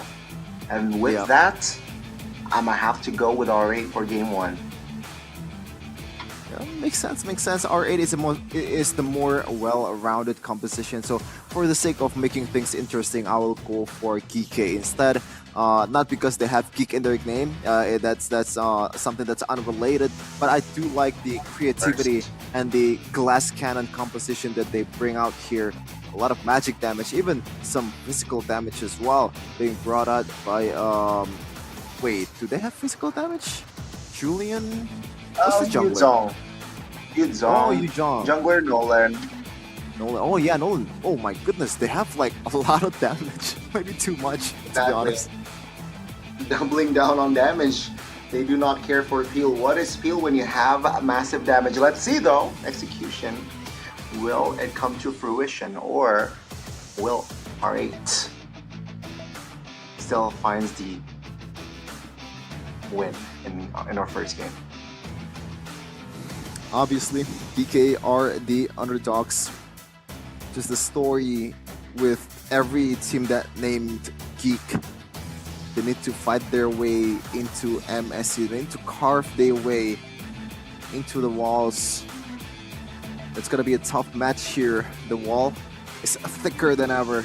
It's higher than ever in R8 Esports, with a lot of imports. A guy from Germany, a guy from Ukraine, a guy from Philippines on the head coach. A lot of diversity. Maybe with that diversity, they can bring out a lot more flavor, a lot more flair too in the game. A more creative draft and also a more creative gameplay. Let's see though, if that's gonna be the case, or is it gonna be just the standard, the more Southeast Asian kind of gameplay being brought out by Coach Dale here, who's leading the charge, who is trying to be the brain here for R8 Esports. Of course, you can see on the screen, everybody's locked in, everybody's just waiting to fight their way into the next stage to represent the region, to represent MENA in MSC 2024 in Riyadh. One of the biggest stage that Mobile Legends Esports has ever seen. Yeah, let's see. Will a defender be able to defend their reputation in this match, ladies and gentlemen? Will R8 stay in the upper brackets, or will they fall to the hands of Geek guys? Man, I can't wait. Shepin, I'm sure you can't wait as well. Meanwhile, we saw a pick on towards a hero. How's the skin? How's the Jujutsu skin? I mean, it makes sense, right? I think it's a criminal offense for you to not pick the Megumi skin in this playoffs, especially then the fact that the event is still going on and we're still waiting for the premium supply, because I want to get those tokens as cheap as possible and get my hands on Gojo. Oh, like, I mean, get my hands on the skin itself, not get my hands on Gojo. You know what I mean? And I have to clarify myself here, okay? I'm not gonna further explain what I'm gonna say, but you know what I mean. But yeah, let's go back to the skins. Ladies and gentlemen, check it out, right? From the 8th of June to the 13th of July, MLBB the collaboration with Jujutsu Kaisen is back for a limited time. So join the MLBB X Jujutsu Kaisen Draw event to enjoy 50% off on your daily first 1x or one-time draw. What's more, you will get a permanent exclusive item or skin in the first 10 draws. So hurry up and log in to participate now. Check it out, ladies and gentlemen. Don't miss it out. Don't miss out on the cool skins. It's cool skins, man. Everybody wants his cool skin, but Gani, what's your favorite here out of all the 4 Jujutsu Kaisen, especially after the Yuji Itadori skin is getting revamped with Sukuna actually expanding his domain? What's your favorite out of the 4? Man, I don't play mid laner, but I gotta go Savior, man. The Gojo skin goes hard, even when it's from the start, from its debut up until now. I think that skin is the hardest skin out of the whole bunch, but that's just my personal taste. Oh, interesting. What about you? I'm leaning more towards either Megumi or Itadori. Especially after getting the revamp. I think Megumi is the more like creative, more colorful skin rather than Gojo's, because Gojo's like you just throw projectiles, right? You don't really fight with your hands and all that stuff. But Megumi, It brings out like I haven't watched Jujutsu, but I know the I don't know what's the term, like cursed animals, the summons that he has. Yeah, I think it's very, very cool. I mean, now that you brought it up, yeah, I think Julian is very cool with that Itadori skin. But ladies and gentlemen, well, not Itadori, but Megumi, but ladies and gentlemen, this is time. Land of Dawn, here we go. Once again, will a defender be able to defend their reputation here in MPL Mena Season 5? Or will they falter to the hands of Geek? Let's see here what will happen. Folks, game 1, here we go. No, come on. Goni, did you see it? No, come on now. That is a punishable offense. Someone get this man on jail, man. Oh, God. Zach, what are you doing? You got Levi. You got Levi at least on the artist. But You're right. I thought it's going to be a battle of anime, but no. It's just going to be one anime. No. We got it. We got Fushiguro.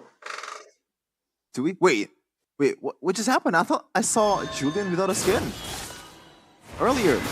Yeah. Okay. It magically. Wrong. I guess this is the magic of MPL Mena playoffs, or maybe I'm just way too tired at this point. Yeah. Yeah, I mean, let's see. All right, we get a chance to see Levi taking on Megumi. Different lanes though, but yeah. Let's see here. First minute in, nothing too fancy. Oh, oof. See the base damage. Is also, I think, the value of that Loi. The base damage.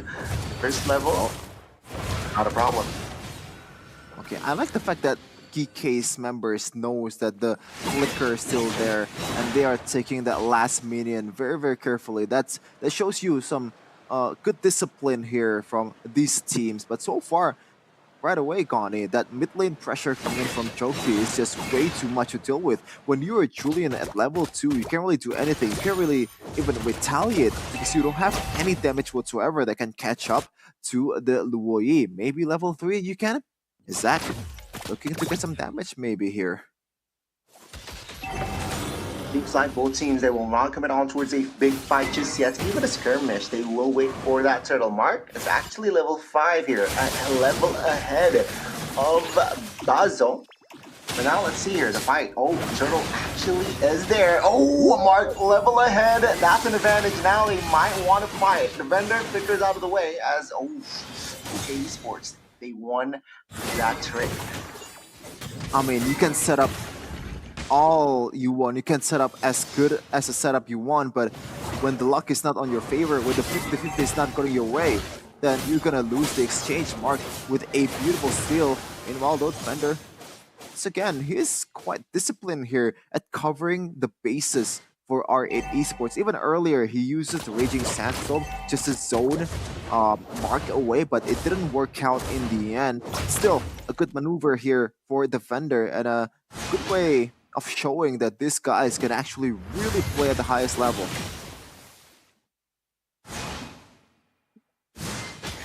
No first blood just yet.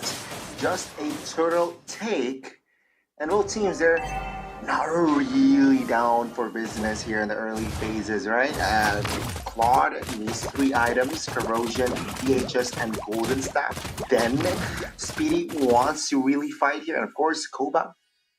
Similar, 3 items that they might want to fight, but Chen in a very peculiar position, forced to use that flicker, and that's already a trade won by R8.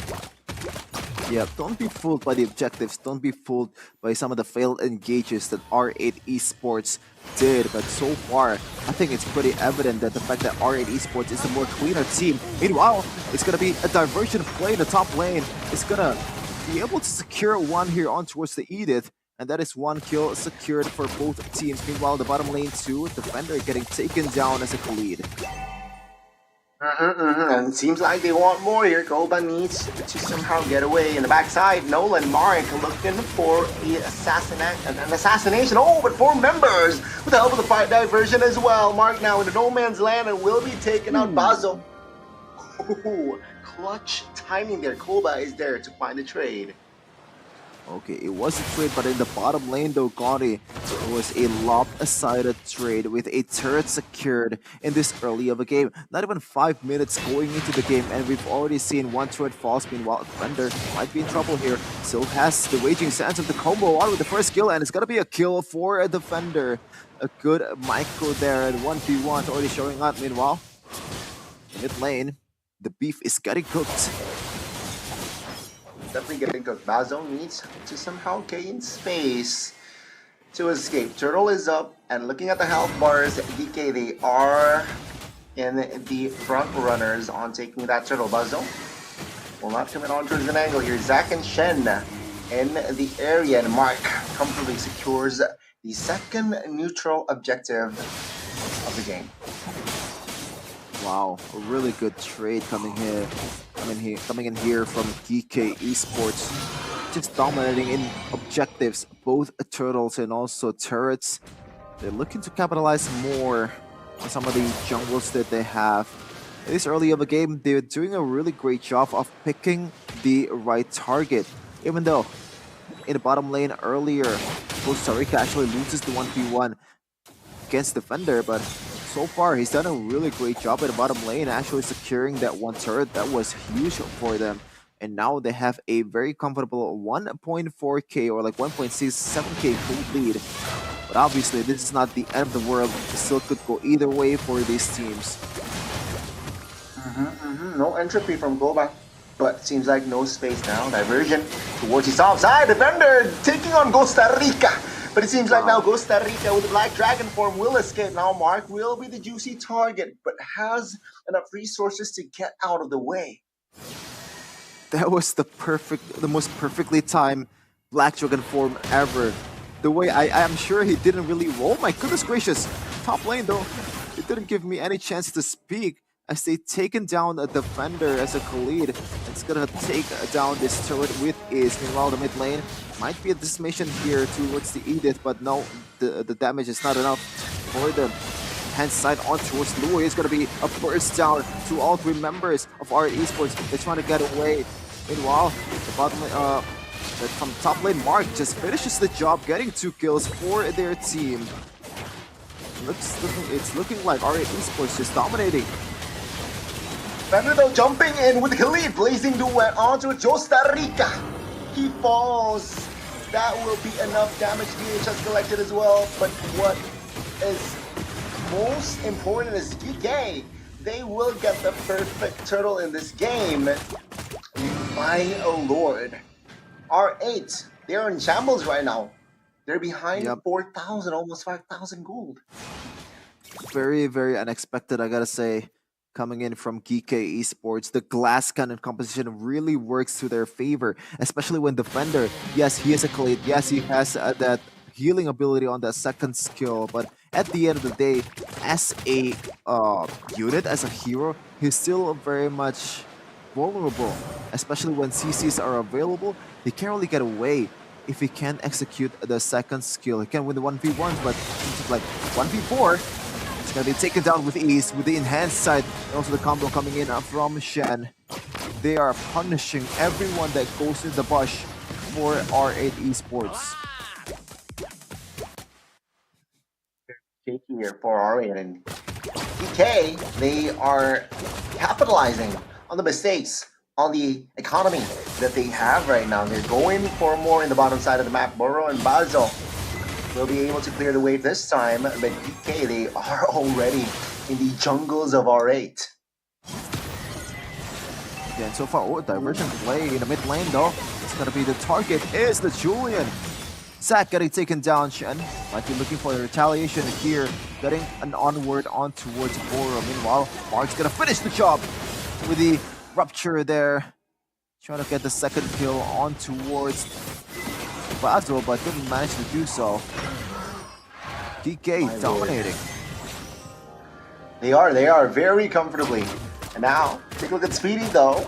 He is still deathless, so maybe that's a saving grace. Take a look at the mid. Oh, Purify popped as well. Shen with the Earth Shatter trying to cancel out, trying to provide cover, but the damage will come through for Shen. And the top side, off camera kill. Speedy taking Mark down. That gives a green light for R8 to bounce back here. They got 3 members technically, and now they're trying to blitz the Lord. Oh no, this is the worst outcome possible for R8 Esports. They lose the jungler on a 1v1 against a gold lane. That's extra gold for your opposing TPS, and now you're losing the Lord because there's no retry on your side. And now, this might be the swing, the momentum swing that R8 is looking for. This is a very dangerous time for Geek Esports. They have to figure out a way to defend this one and try to lose as less as possible in terms of like the turrets and also the objectives. They're eyeing the top side. GK, they will not contest. They will let that turret fall.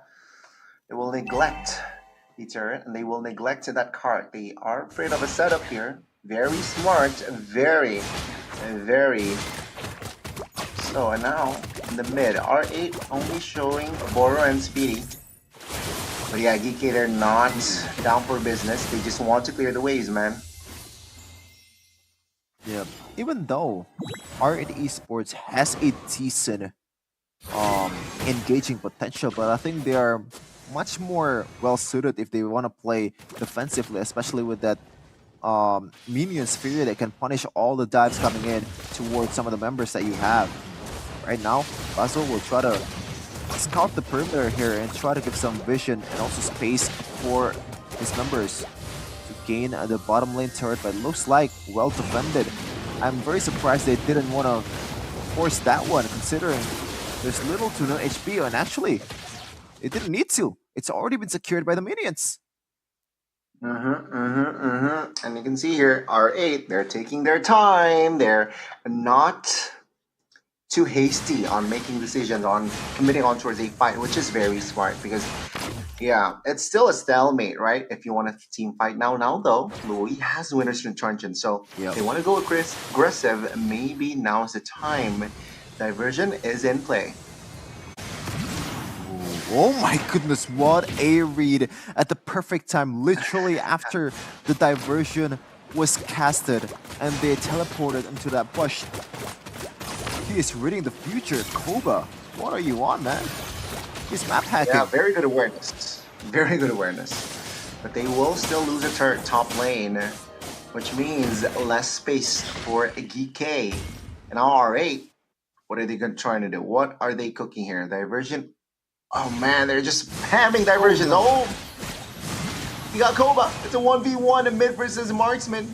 And Koba will back away. Black Dragon form with the Earth Shatter does not connect though. Black Dragon form is zoning members out. 2v4 now. Not looking good. As Koba jumps with the entropy, finds 1, finds 2 as well. As Shen will be the trade defender. Will fall. It's a 2-for-1 still in favor of GK. Mark looking for an escape route. Finds it.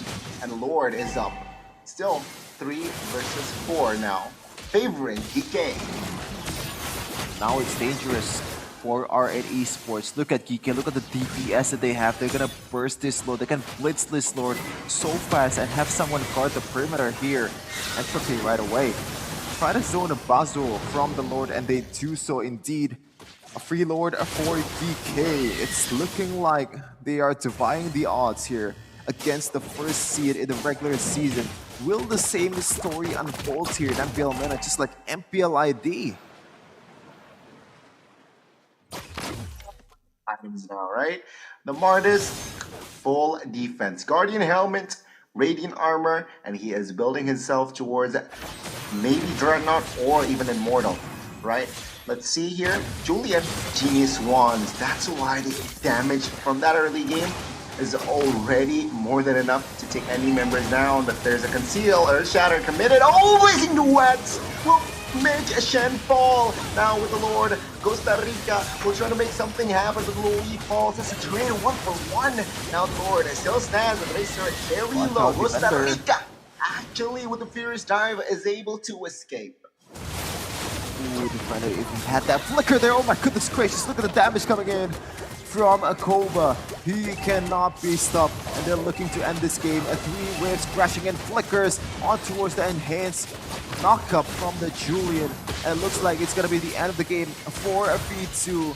6 seconds left for Jogi to come up, marking for the retribution and entropy from Koba. It's gonna end the game right here, right now. Geek Esports defying the odds. R8, they are lost. R8 Esports. What happened, man? Your guys are #1, but it seems like Geek K got the best of you. It does not matter. The glass cannon composition works out perfectly, and they are the victors of Game 1. Obviously, this is not the end of the world for R8. They are the #1 seed for a reason. They are more than capable of making a comeback in the second game, especially against Geek Esports, which brings out a very surprising draft, a very enjoyable draft to watch. This is kind of looking like Onyx, to be honest, in terms of like the creativity and also the aggressiveness that they play. I'm not comparing them to Onyx in terms of like play style, but they have that kind of DNA in them, and they managed to steal one from R8. Now the question is, can they go all the way? Can they actually close it out in the second game? Because if they actually lose in the second game, the momentum is going to swing towards R8 Esports' favor, and that could spell more trouble for you. Talk about here in that first game, right? I mean, that Louis, he was spamming diversion, but it wasn't enough. It seems like Geek K, they know how to handle it. And for the MVP, I gotta be honest with you, I agree. All right, Koba, perfect timing, perfect positioning, 705 deathless in this game. Take a look at the build, very aggressive build as well. And with that purified, who's gonna catch you? Who's gonna lock you in? No one. Yep, and mind you, he didn't play with any kind of peel. Well, maybe some kind of peel, but it's not really the peel that you're looking for Natan. Usually you want to go for a healer, some kind of Angela, maybe a Mathilda, but there is none of it in this game. He's just being aggressive and just trying to eat the food that has been presented on a silver platter by his teammates over and over again. This enhanced sight, this like combos coming in from Geek Esports just made life easier for his Koba.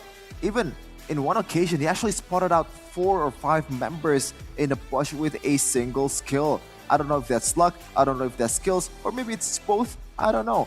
But it is definitely something that kind of shows how good this player is. And even in that entropy in the mid lane, trying to burst Martes on the opposing side, knowing the calculation of the damage, he is on 1 in this game. Looking at the full statistics here, already almost full build for the Natan. Meanwhile, Mark is actually already full build with the Rose Gold Meteor, Malefic War, Endless Battle, Hunter Strike, a lot of penetration there. As we take a look at the emblems from Koba, Master Assassin to carry you in the early game to win out those 1v1s against a Claude. Natan, not really known for 1v1 that much, but if you add a Master Assassin, that could spell you some trouble. Meanwhile, on the damage dealing part here, Natan and Claude almost similar in terms of the percentages, but in terms of like the amount of damage dealt, I believe it's gonna be night and day for the Natan and the Claude. Yes, there are some solid blazing duet, but I think they are more greater, much solid entropy in the game. Yeah, I mean, we still need to give credit towards Speedy, right? He did his best on that Claude. He made a couple of plays that were somehow critical, very crucial as well for the side of R8 trying to hold on. That was, I feel like, a lost mid-game, right? Because from the early game as well, DK, perfect turtle, by the way, 3 turtles, 3 neutral objectives, and then turrets were falling down left and right. Somehow R8 manages to stay on and hold on, but it wasn't enough, unfortunately. For the side of DK, they were able to bounce back from that slight slump, and then they were just tuning in again, finding the right place. The the pincer move, the clump towards that mid, that was like poetry in motion, man. It was perfect. The way they entered, Nolan just comes out of the flanks from the jungles, caught everyone off guard, and with that, Geek secures game 1. Yep, I think one point that you mentioned earlier, Connie, the turrets falling left and right, I think that kind of sets the tone of that game earlier in the early game. I think R8 Esports didn't really expect Geek to come out guns blazing and take down those turrets, and that way they kind of have that mental attack from Geek. It's like, wait, what just happened? Did I just lose a turret in this early of a game against this team? I'm the #1 seed in the standings. Maybe that kind of sets them off and kind of mess them up a little bit in the head, and also the comms is gonna be a bit worse at that position because you start to account for some of the possibilities that's out of the the usual realm of possibilities. So you start to overthink it, and you got to the point where Natan is already very, very funneled, very, very fed, and you can't really do anything about it when you have this kind of personnel, when you have this kind of engaged potential. Yes, Defender is there with the Raging Sandstorm and a Flicker combo, but at the end of the day, if you don't have that Flicker and if you burn it earlier to save yourself, then there is really no ways to go to Natan safely. Even with the Minion's Fury, can be easily evaded with the Purify and also the Entropy to get out of the fight. Exactly, he understands that. Cabo, the Natan, understands how to juke or how to, bait the resources from the Minotaur, and with that, nobody can really lock you down. You have the Purify, you will be extra safe, you have the Entropy, you have the build already in hand as well, and that allows you to just pop off in that game very hard, catch that Natan, and it was evident that he was unstoppable. So game 2, question mark. R8, what are you going to do? Are you going to ban the Natan out? Is it too expensive in the hands of Geek A, or will you this time have something in mind to respond to that Natan? I think the main problem, especially in the early to mid game, is not really even the Natan. The fact that they were able to snowball their way into a fully fed Natan is the problem for R8 Esports, or maybe the greatness of Geek Esports.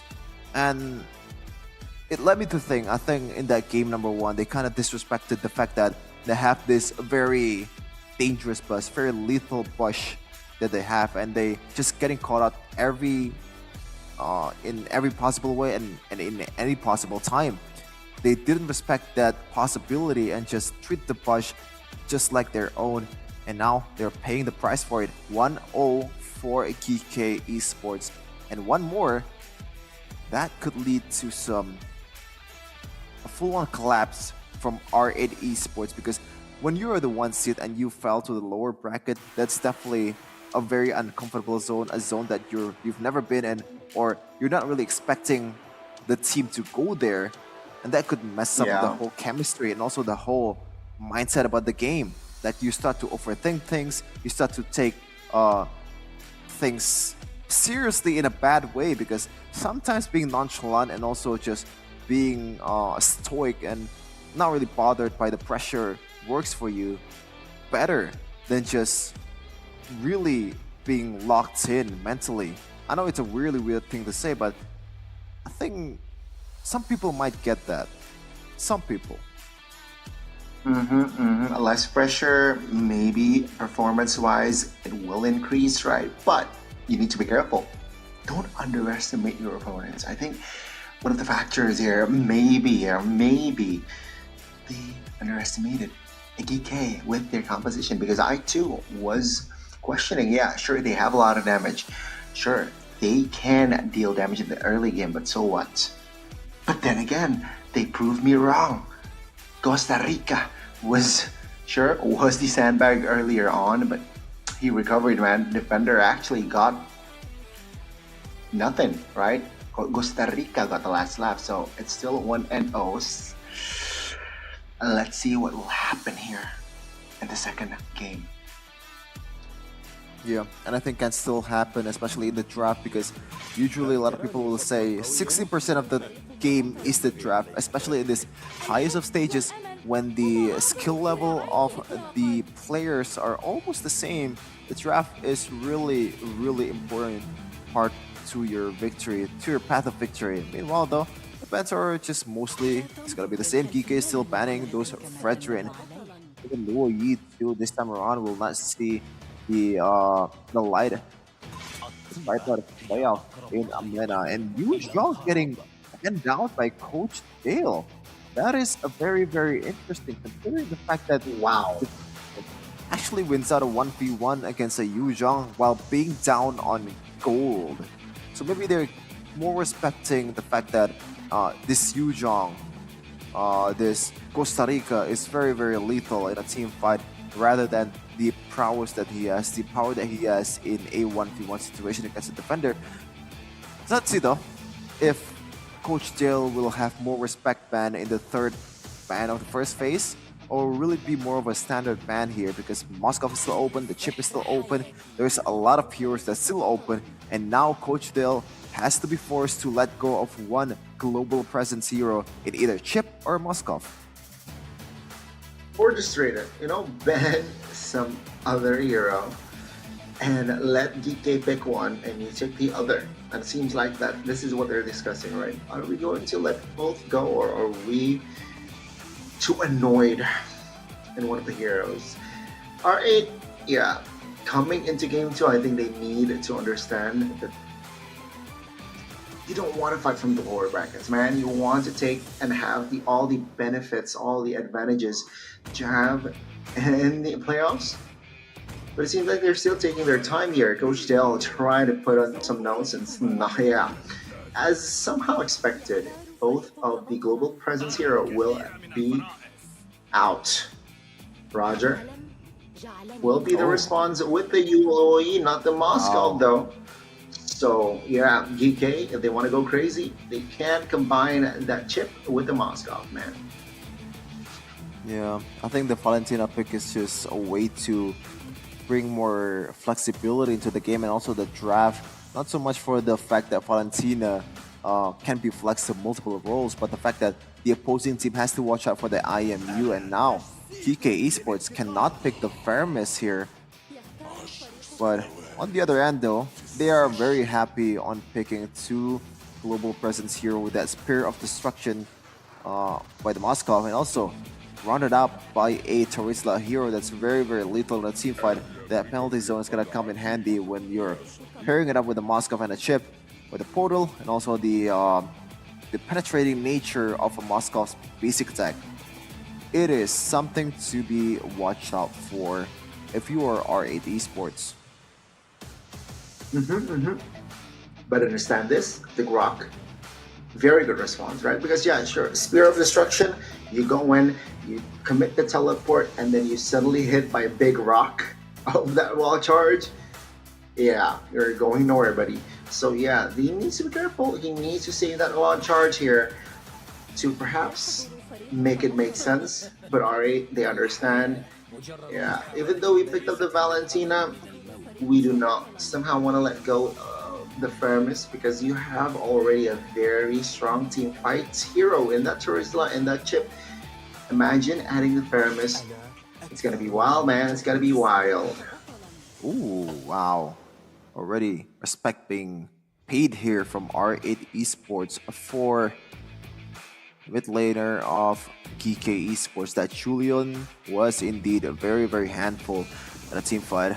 Especially when you have literally three skills that does a lot of different things, and they still somehow deals a lot of damage.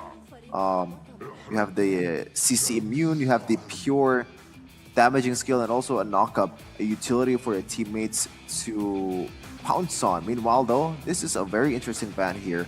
A Thomas, on the XP lane gets a Tarisla. I guess it's not really the best matchup either for the Tarisla, but I do think this is more of a way to let the Moskov be able to deal damage more freely, because when you're up against a Thomas, then the Thomas is gonna be on your back the entire game, And with that vengeance also, it's gonna be hard for you to just consistently deal damage because you're gonna get some being paid back, man. But look at this. We said about global presence, but that global presence means covering the ground really, really fast, right? And they are doubling it down, maybe tripling it down with the Ling, and also Katita here for DK Esports. Yeah, I mean this composition equals to speed, right? With the Ling, you can jump to the far lane, to the Lord, back to the far lane if you have the purple buff, and with the Katita, adds more killing pressure as well. Technically, you have 2 assassins in your comp now, with Ling, with the Katita as well. So you need to be careful, and what it does, it somehow forces you to bring out Purify here. So I'd ask the question here towards the Roger, or not the Roger, well, the Roger here, if it's going to be the gold lane, will you go with the Purify, or will you go with the other spells?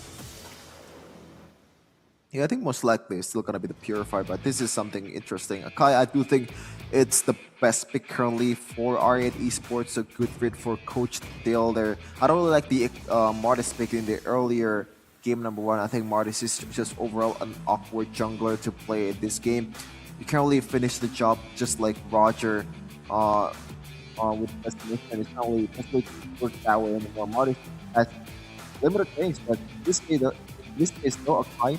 When you're up, when you're up, and you wanna have some ways to get away from that one, and the heavy spin is gonna come in handy when it's needed, especially in the objective fight. Now I know that Link can now use the spin also, but I think the heavy spin is still better asset, better skill when you're taking down the Lord.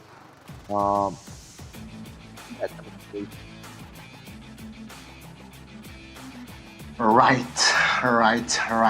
Well, ladies and gentlemen, we are about to start game number 2. Game number 1, it was, well, maybe shock you. It was actually R8 losing on that game, so it is match point for Geek Esports. We would like to remind you that you guys have a chance to win 500 diamonds. How, Sheffin? How? Just list out your in-game ID and also the server in the comments, and also predict what's gonna happen. And by that, I mean, what's the score gonna be in this match of Geek Esports against R8 Esports? Now, 1 game has already elapsed for Geek, and now let's see if they can retaliate in the 2nd game, or Geek will close it out with another very creative draft here, a more colorful draft, a lot of bursts, a lot of flair, a lot of micro being used here. Let's see if that can carry them to victory this game number 2. Which team will soar beyond limits? Will it be Geek finding the clean sweep, or will it be R8 equalizing in this best of 3? Ladies and gentlemen, to the land of dawn we go. Okay, right away, let's do the usual spell check for both of these teams. 2 purifies. As you said, Gane, when you're up against a Terizla, when you're up against a Katita, you don't want to get taken down quite easily in this case. And now you're forced to use that purify. Meanwhile, though, look at that. Or already scouting the perimeter there, trying to force out maybe the retreat, or just try to use his first skill to help out with the wave clear. Meanwhile, on the other side, Gone, Geek Esports, 2 purifies and 1 petrify for the Katita. So they are still respecting the CCs coming in from either side. Both teams playing with a lot of respect. Especially that Akai last pick, right? It adds a lot of crowd control already. So yeah, they're rather, let's just play it safely. Let's not overcommit on towards things. We have the points already, but take a look here. Basil moving on towards the purple buff. Oh my lord, Mark very low. Still has the purple buff though. Still got the purple buff. And with that, it is actually both teams still here. Killless in game 2. But still a good punish for this guy, Bazo though. will try to get away from that one and actually steals a chem from Mark's hands. That's gonna be very, very good, especially if you can get the level 4 and kind of gatekeep that level 4 away from the opposing team's jungler. That will come in handy in the first turtle fight. And now Joki and Defender will try to prevent Costa Rica from getting this XP. Look at that.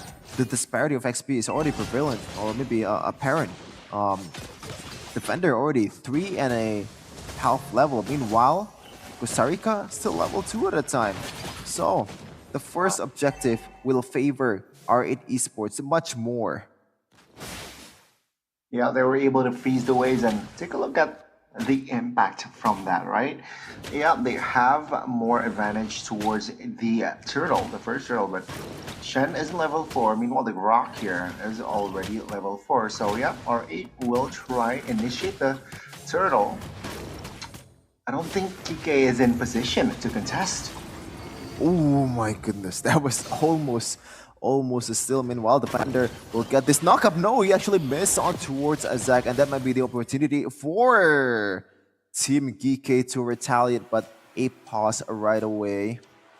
This game, gonna just try to fix the problem that we have right now with these players, because at the end of the day, fairness is above all. But Goni and that exchange earlier, I believe Team Geek actually let go of the turtle, and I do think, even though you do lose out on the turtle, a sign of a great team is when they let go something that they know that they're not gonna get. And you know, I like that a lot from Geek. Yeah, I think now they are looking for compensation, right? They let go of the turtle, but what is going to be the trade? Is it a kill? Are they looking for a fight, or are they going for a pick off in the bottom side of the lane, right? Because Ling is in prime position, I believe, to jump towards the bottom side and try to perhaps force a spell or even a kill maybe in that bottom side of the map. But yeah, let's see. I mean, turtle, still a turtle. It will benefit you. But I believe if they completely have no compensation from that turtle, it's not the end of the world. Yeah, usually when you're using a Ling, using a Fanny, or this kind of assassin, when you know that your chances to get the turtle is quite low, you usually invade the opposing jungler. But at that time, I believe Mark chooses to go for his own orange buff, so not really much retaliation there. He chooses to go for the more of a passive way to farm the gold, to farm the levels. But let's see though if they can make it up in the next exchange here, because so far from what I see before the pause, some of the resources from R8 Esports has already been spent. And from the side of TK Esports, they are ready with that final countdown. What penalty zone is being used, and rough wave used as well. Go for Zach. Costa Rica being the victim here. Yeah, it's first blood goes to the side of R8 now. Jockey in trouble. Mark with a Tempest of Blade will find a Mark in the help of Shen as well, who secures the kill. That's a very quick response there in the bottom side. Oh my lord. Both gold laners going at it. Speedy forced to recall. Okay, shout out to Mark though. That was a clean 3-blade combo that he brings. I didn't get not much damage, but the style, the swag is already very apparent. Meanwhile though, Boba will just try to farm some lanes here. Portal is already being used on towards the top lane. They might want to use this one and try to force this one, considering one. Oh, maybe.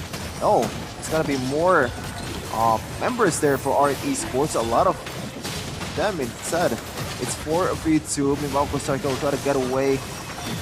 Link will drop down with Tempest of Blade, try to deal all the damage. Rough waves on towards 2. Look at the damage coming in. Also, Spear of Destruction also connects. Koba will jump into the fray, try to deal all the damage coming in to R8 Esports. But the trade is gonna be a 3-3. It's an equal one. Not looking good now for the side of Geek, who technically lost that trade, right? Yeah, sure, Koba lives, but now they want more. Shen is very, very aggressive. R8 trying to restabilize. Turtle is going to spawn here in a couple of seconds. So, yeah, both teams eyeing on their next agenda. Boro trying to force the retribution here, perhaps, on towards Mark. Will he use it is the question. No, he will not. So that means he has a chance to contest on that turtle. Yeah, and Bor is already quite low on information that Mark is definitely happy to receive so far. 0-1-4 portal in the back line for GK Esports, but it's not really used that much in the exchange, just to try to zone away some of the frontliners of R8 Esports. Might the kill here? No. Oh yeah, both teams though, they will now potentially commit on towards this turtle. I mean, you can see here already, Bazo is on it. Shen, half HP, took a good attack though. Flank position, Jockey, oh my lord, Tempest of Blade, with the help of the Kirita, it will fall. Now Bazo with a heavy spin will collect the turtle, but it will be just a trade kill for the turtle.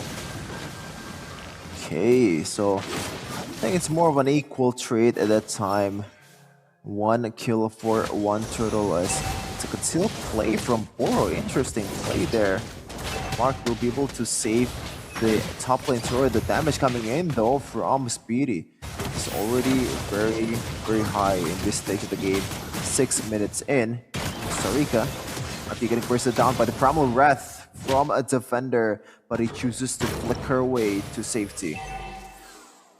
Yeah, that was a desperate already. That was a desperate play. Oh, Tempest of Blade in top side. Speedy, who with the wolf form is able to somehow get the block is there. Zach spots him with the base shot. 3v1 will get out. Now Shen looking for an angle. Half HP though. That's not looking good as the mark is very low and will be forced to get out and recall. And that means the purple buff might fall to the hands of the Panda. Yep, this is the minus. The bad thing when you're picking an assassin. Meanwhile, the portal is going to be used by R8 Esports as well. Onward onto 2. Meanwhile, the penalty zone connects onto 3, but there is no follow-up. Oh, it's going to be punished instead by Defender. And now the purple buff is gone for Mark. Bottom lane though, there might be some retaliation here. A turret secure for Koba. Mid lane, rough waves just to clear the way, but he's going to get punished instead. With the likes of R8 Esports' member 4 contributed at a time. Man, what a messy fight, right? It was so scrappy. But take a look at the items now. Oh my god. It was endless battle there for the Roger. So yeah, it's ready, but it's not that ready. It has damage, but it's not completely there yet. DK though, take a look at Koba, man. Still deathless, still just farming. Spirit of Destruction is on its way, of course, on towards a very, very... Oh my god! That's a solo kill! At the bottom side of the map, Defender! Even though Mark claims that has flaws, he still deals a lot of damage. And also that gives the go-ahead for that turtle take. Perfect turtle for R8. I thought defenders are supposed to defend. He's just attacking everyone on his side with his Primal Wrath. The damage is already very, very high, especially when he already secured some of his items. Meanwhile, Wild Charge on towards Shen. Not much value there, but he's going to go back into the fight. Going to get bursted down by the members. But no, he can get away from that with 1 HP. Meanwhile, Zach going into that portal, not knowing really what to do. Didn't get any punish whatsoever. Joki already sealing that penalty zone. Watch out for that one. Let's see again, Mark. Very in desperate need of that purple. Gets it though. And you can see the discipline from R8. You know what? We cannot get the purple. We back off. Look for another objective in that inner turret top lane. Defender though will be caught and will keep the trade though. Mark, very intelligent gang there, though they will lose a turret top lane. Yeah, not only intelligent, also very, very fast as well with the 4 blades. Incredibly clean maneuver there from the jungler of GK, but now they have to defend this one. 4-man siege coming in from R8 penalty zone towards the front line onto 2. Meanwhile, Wild Charge will be the answer for Boro. It's still gonna be an equal No trade at all, actually. Or no, Mark is actually getting one in the bottom lane. Wow. That's a good response. And also a good escape as well. RA wasn't able to punish Mark when he was en route to safety. Yeah, and right now you can see the positives, the strength of Geek Esports' composition. The split pushes the global presence of Ling, Chip, and Moskov doing God's work. Just getting all the turrets in the bottom lane and also top lane. And now, even though the turret is still on R8 Esports' favor, PK is catching up. Okay, let's see. R8, half HP on that Lord. Shen looking for a possible angle from the top lane. R8 here just keep with the formation, man. 5-man Mark is in the fray. Oh, the Kadena! Find the petrify, but does not find the damage. R8 now, they're trying to restabilize. Mark is in that fray, and a wall charge connects onto his Mark. Tempest the Blade! And the Retribution finds the Lord. He will be the trade though. 2 for 1. 2 kills for the Lord. Oh my god, that's so purified. Clutch 1. DPS will come through, but the damage from Speedy will be enough to take him down. Oh, gotta stop playing with the margins. Mark, you already got the Lord. It's just time to bounce. He instead just going in once again, trying to burst down some of the members of R8 Esports. And now they're gonna make a quick work out of this Lord unless Speedy gets bursted down by Zach. Didn't have that petrify, so this is a gamble. Zach, what you gonna do? Just gonna try to get away and use probably the rough waves here, but no, the wall didn't really get him. He's gonna get away scot-free, and also the Lord once again. There's not much value for DK Esports. They're just weathering the storm right now from the possible Lord take of R8 Esports. Not the Lord, but they lost 3 members. So it's gonna be an easy clear. It's an easy clearance from R8 right now. It's back to an even game. 4 turrets to 4 turrets. Take a look at the economy. Very much similar. Practically the same. So yeah, both teams, they are not going to be hasty on looking for a fight unless they saw a window. And let's see here. Both teams trying to create that window, of course.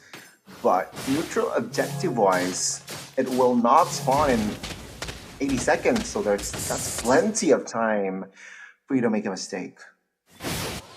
And in a dangerous situation right now, trying to bait somebody down. Zach, with the breath of the ocean, didn't really get anyone there with the power of nature from Boro. And now it's on equal ground once again. Mark has to account for that flicker placement, because in the previous fight, if he didn't get flickered, it could have been much better for Geek Esports, because those health bars, Mark's health bars, is probably the second most important health bars out of all the members of Geek Esports, second to Koba. Now, 13 minutes, 6-11 for R8. The gold lead is pretty much non-existent. Only 100 differing those two. What's gonna happen here in the late game? Note, item-wise, Rose Gold Meteor completed for Koba. Great Dragon Spear for Speedy. So yeah, Power Spike and also Respect is there for both of the marksmen. And it's all about setup and timing. Take a look at the setup bottom side. Chip hovering around, guarding some sort of perimeter. But R8, their main agenda is the purple buff. Now, Crash Course is there. The teleportation is also committed. Oh my god.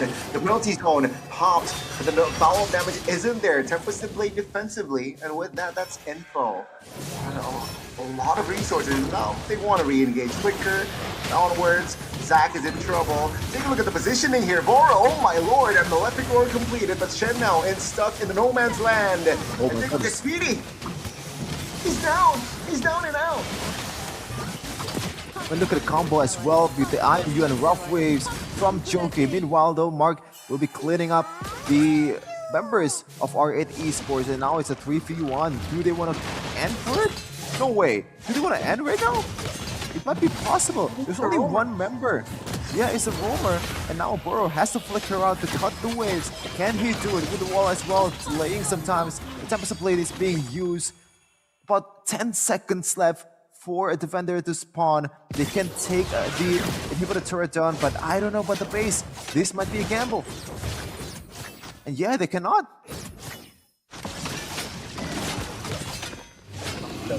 Minion ways, but they have another objective on the board, right? Lord is free, and Basil is not in the vicinity.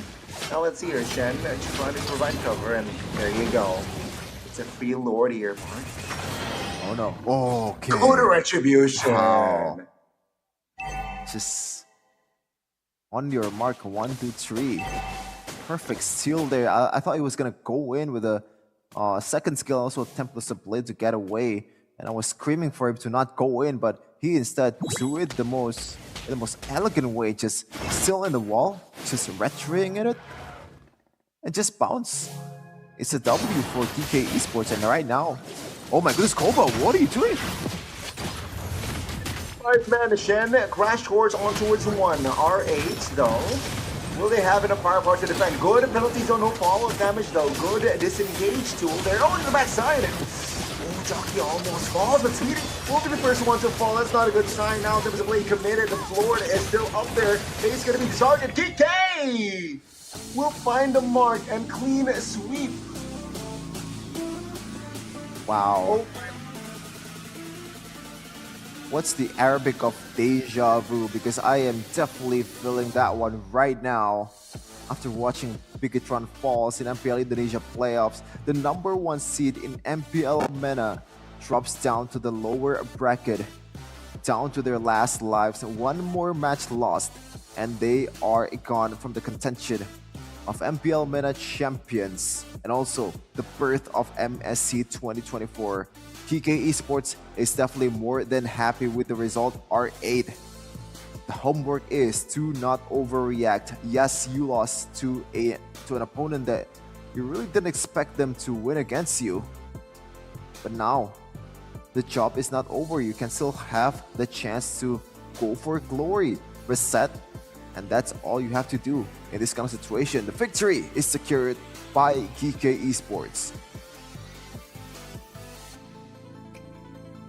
Are able to defend the reputation at DK. They will survive and they will go through the upper brackets. Meanwhile, we will have to see a performance once again from R8 and also Falcons.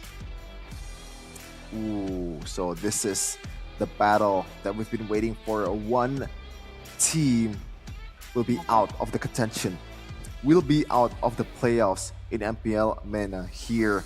So, a game with the biggest stake in today's MPL Mena playoffs. So, we'll see a much more desperate team play, a much more focused team. So, I kind of expect them to go 3 games here compared to the first 2, which, went down to 2-0, but we'll see who was the MVP of that game, of the second game of Geek versus R8.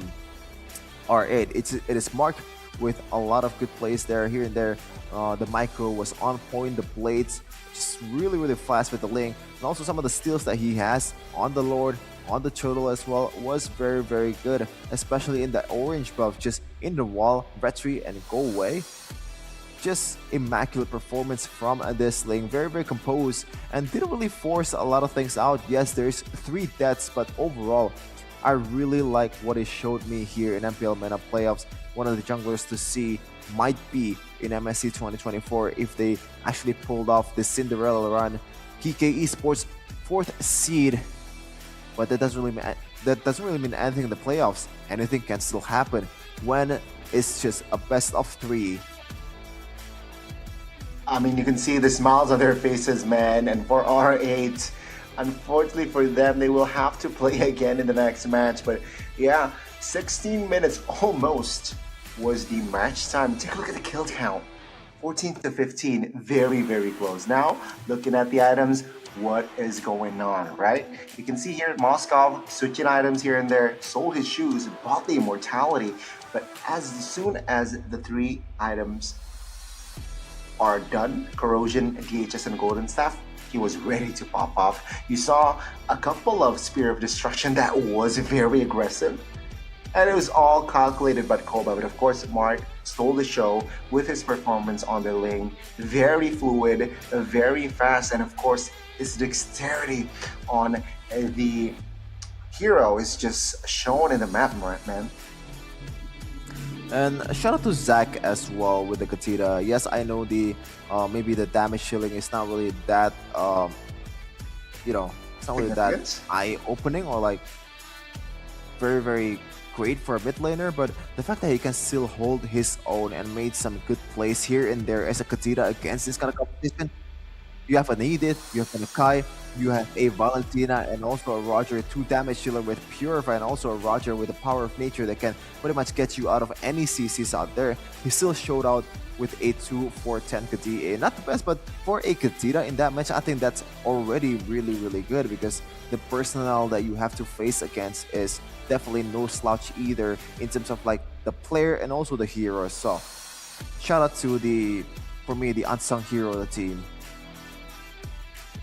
A very close call in the mid game, but yeah, you're right. I think thankfully the Kadita was able to somehow provide what is needed, right? Bait out spells, bait out purifies, which allows other teammates to go in, right? Mark, with assassination attempts here and there, without spells, with the flicker, you were not going to be able to escape easily, and that is what happened. That's what happened there in that game. A lot of spells baited out by the mid laner, by the roamer as well, by the chip, and which allows the killer gold laner with the killer jungler just execute them to perfection. Now that was Shepin.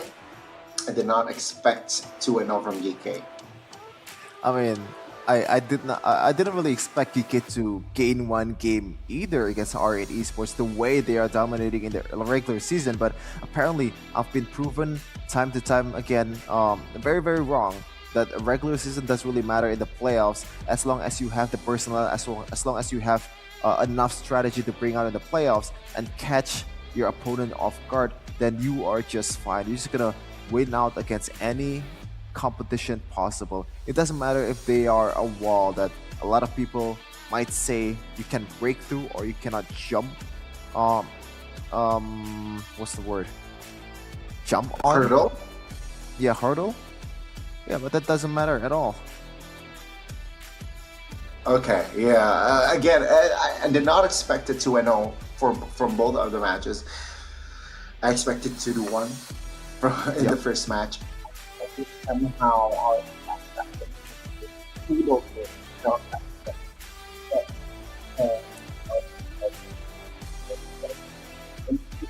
very nice. So far, for then ladies and gentlemen,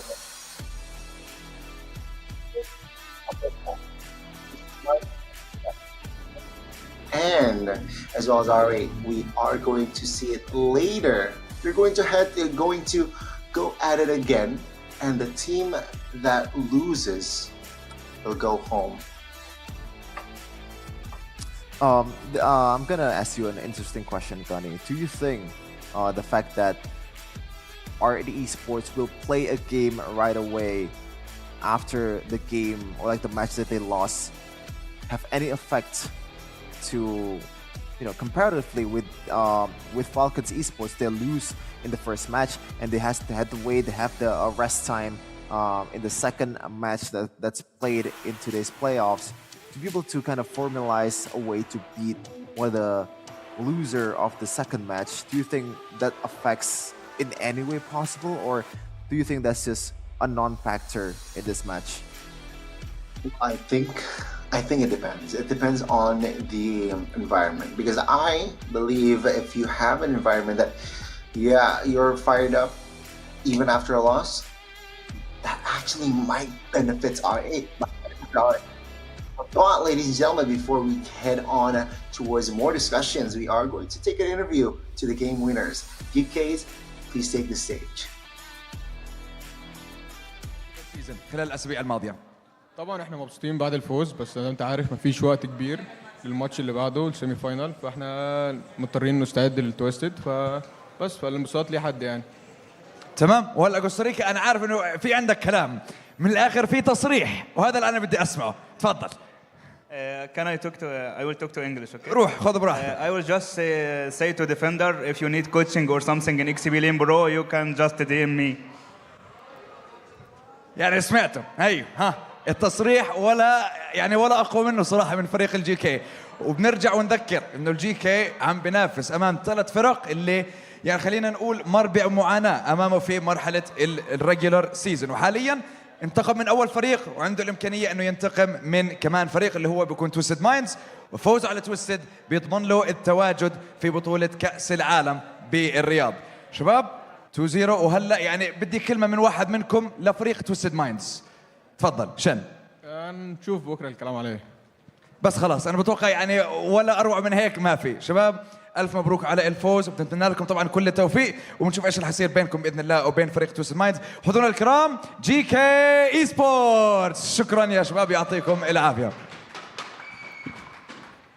وهلا بدنا نستكمل احداث ايش يا ترى المنافسه عندنا للمشاهدين والمتابعين اللي متواجدين معنا في الفوف جيمنج ارينا. بحب ارحب وين ياسر، تفضل معنا، انا عم بستناك لانه في منافسه بتكون موجوده باذن الله، ولا في عندنا منافسين جداد. تفضل معنا يا شباب، بليز ويلكم اند جوين مي اون ذا ستيج. بس مبدئيا واحد من اللاعبين سرق المايك، يعطيكم العافيه يا كوستاريكا. Well, thank you so much, GKs, for the interview. Wow, what a wonderful performance. 2 games done and dusted against the #1 position of the regular standings, the regular season standings.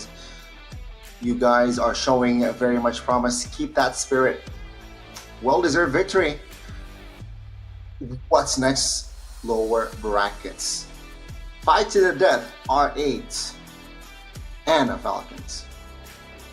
Well, to be honest, I think just trying to preview the match here, I do think that in terms of drafting, in terms of like execution and all that stuff, I think R8 is still the better team compared to Falcons. But after what we saw earlier against Geek Esports, anything is possible, Gani. Is possible. So both teams, R8 and as well as Falcons, they need a short break as well before their match begins. Ladies and gentlemen, stay tuned in MPL Mena Season 5 playoffs.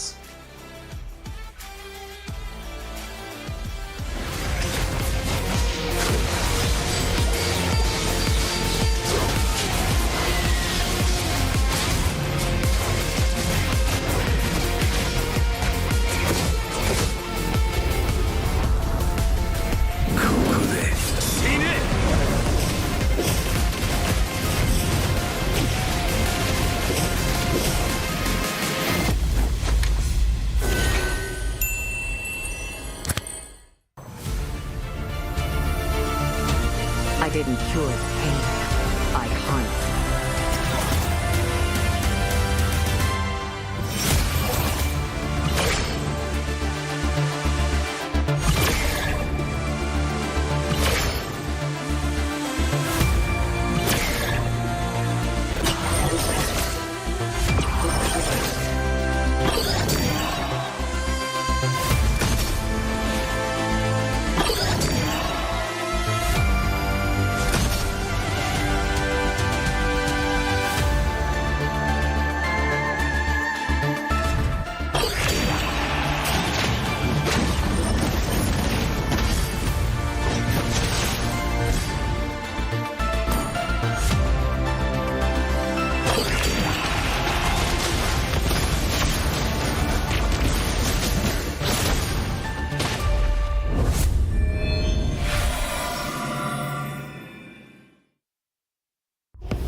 自分の良心に従って人を助ける。オーラってやつは隠してもにじみ出るもんだからな。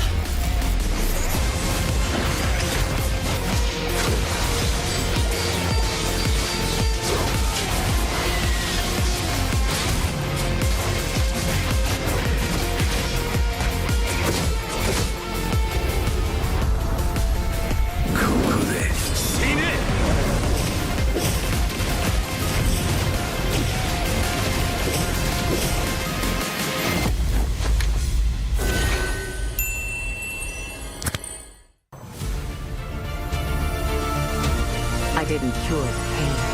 I harmed.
乱暴しようか。私は強くなるんだ。そのためなら何だって。自分の良心に従って人を助ける。オーラってやつは隠してもにじみ出るもんだからな。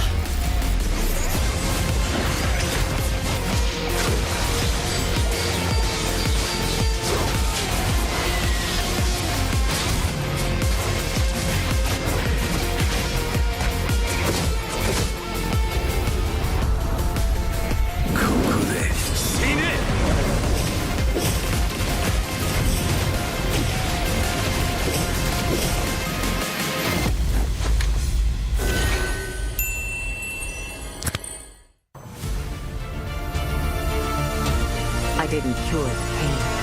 I harmed.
少し乱暴しようか。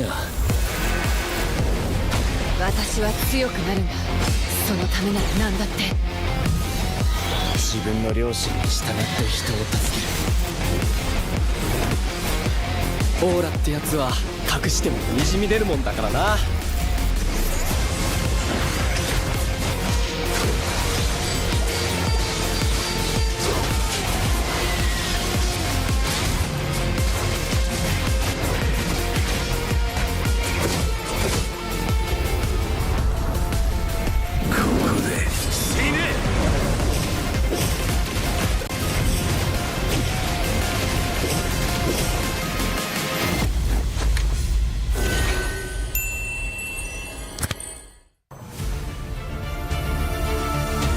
I didn't cure the pain.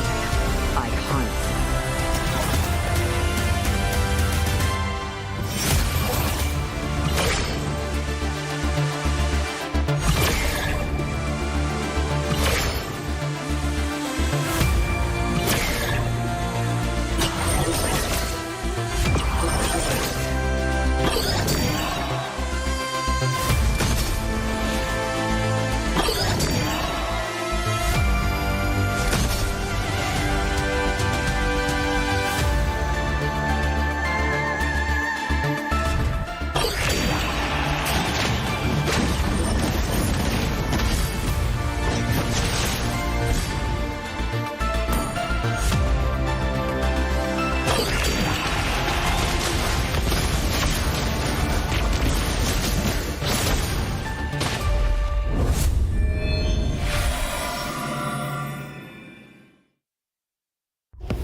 乱暴しようか。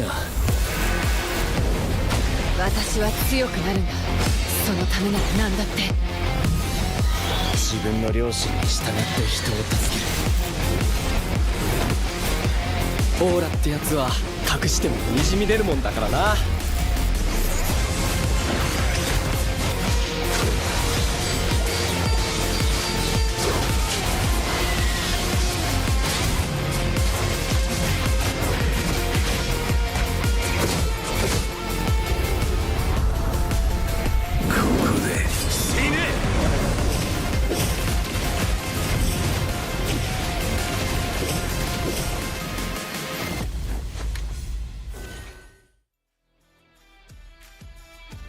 Hey, welcome back to MPL Mena Playoffs Season 5 here in the English broadcast. My name is Gani. I'm not alone here. I am accompanied by Shepin. How are you? I am feeling pretty good right now, Gani. I just recharged, drank some water, and I'm good to go to cast this last match of the day between Team Falcons and also R8 Esports. Obviously, R8 Esports, the #1 seed in the standings, but they have the chance to go out in the worst way possible. In the first day of MPL Mena Playoffs Season 5, being the 1 seed. Imagine being the 1 seed and in the first day you are eliminated. That's not the way to go, man. I feel like this is the first time I saw this, or maybe I will possibly saw this since MPLSG/MY, the Nara Esports were the #1 seed at that time, and they are just went out in the fastest way possible. It's insane. Things are not looking good, definitely here, not just for R8, but also Falcons. They lost their first match as well, and both teams, they are looking at an elimination, right? Things are not going very well in the locker room, definitely. So I expect significant adjustment from both of the teams here, who are trying to stay alive in this playoffs run, in their own playoffs run. I mean, to be honest for you, if it was me, Gani, I believe if they were playing at the same level as they were in the match before, I think I will take R8 Esports any day of the week. But let's see though, if Team Falcons is able to make any adjustments that's a bit more favorable to them, because at the end of the day, again, playoffs doesn't really care about your regular season standings. It doesn't matter whatsoever, especially with some of the changes that they've made after the regular season ends. This is the time to bring out your ace. Bring out the trump card and all those stuff to be able to perform in the highest of the stages, to be able to represent a Mena in MSC 2024, because this is something that is very much worthy to be fought for. Definitely so, and we can see here, right? Just seeing the first match, Falcons, they got a chance slightly in the second game, but they weren't able to really grasp that win, right? Did you remember the first game was a landslide, but the second game, it was actually somehow very stalemate-ish, almost the longest game, I believe, today. So yeah, it was 50-50, but after that, they lost that momentum. It was just done. No way to recover. It was, of course, above 20 minutes, so respawn timers were a little bit long. GG. Alright, similar story, game number 2. It was very somehow evenish in that mid. They lost the momentum once, and it was just Geek exploiting, capitalizing on that moment. What a downer for both of the teams. So you're saying in the third match, in the upcoming third match, it's gonna happen again? The first game, it's gonna be a landslide. Then the second game will be somehow evenish. Then in the late game, there's this one play that's gonna change the game, or maybe just a Lord Steal or something, a Lord Dance that's not really executed properly, or stuff like that. Is that what you're saying right now, Gani? I'm not saying anything. But sometimes patterns don't lie, Shefin. Patterns don't lie. Okay. I see. But now, obviously, this is Team Falcons we're talking about. In the first match, we saw some very interesting decisions in the draft, especially with how little to no attention paid to the Moskov from both of these teams, both Falcons and also Twisted Minds. Let's see though. In the earlier match, they saw how good Moskov is in this kind of situation. When you have global presence, when you have a consistent damage dealing marksman, that's pretty much all you could ask for in a gold laner. So let's see if Team Falcons wants to actually give some attention to that, maybe ban it, because in our esports, I think if they were given the Moskov, I think they could play that to the highest of level here in MPL Mena playoffs. Definitely so, definitely so. So let's see, all right, with Moskov already somehow making its presence in the playoffs, maybe it will, people will, or other teams, especially in this match, will try to replicate that success, or will they stick to their comforts? Because maybe they know that Moskov is priority. Maybe they know that Moskov is very good in that lane, in that gold lane, but it's not really comfortable for their goal laners, right? So they are sticking to their comforts. Maybe we talked about significant adjustment. Maybe now is the time, especially for the side of Falcons, right? No Moskov, maybe now it's time. Pick it up and try. At least if you go down with a bang, Ooh, with a bang, you mean? Allergens bang indeed. Yeah. Well, yeah, one thing that I noticed about these two teams, one of the similarities in banning phase is the fact that they really like to ban those Fredrin and also Angelas in the second phase, or maybe even if they're on the red side. So I think these two bans are kind of like, it's more of a, it doesn't really signify, yeah, I don't like this hero and stuff like that. It's more of like, this is the hero that usually people ban, and Fredrin is something of a hassle himself, like a lot of utility, you have durability as well, even some damage in the Appraiser's Wrath. Angela, once again, one of the best global presence hero in the game. So, what do you think is going to happen here? Is there going to be a shift from that tradition here in the first two matches, that Angela and Fredrin ban in the red side? Or is it going to change in this third match of the day in MPL Mena playoffs? I do think it's going to change. Wow, that's a statement, Chef, and that's a statement because I believe that Fredrin and Angela, I don't think it will come up, man. I don't think it will resurface.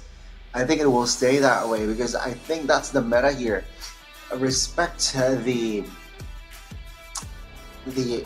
environment, respect the region. I believe Fred and Angela, they're the top two most picked heroes, or if not the most, yeah, they're the prio. So I think it's just an auto ban at this point here, Angela and Fred. But what I do believe, and we saw it already multiple times, I believe Chip and Luoyi will be the hot commodity in this coming match, right? They might trade it a couple of times and ban more towards respect heroes here, I believe. Yeah.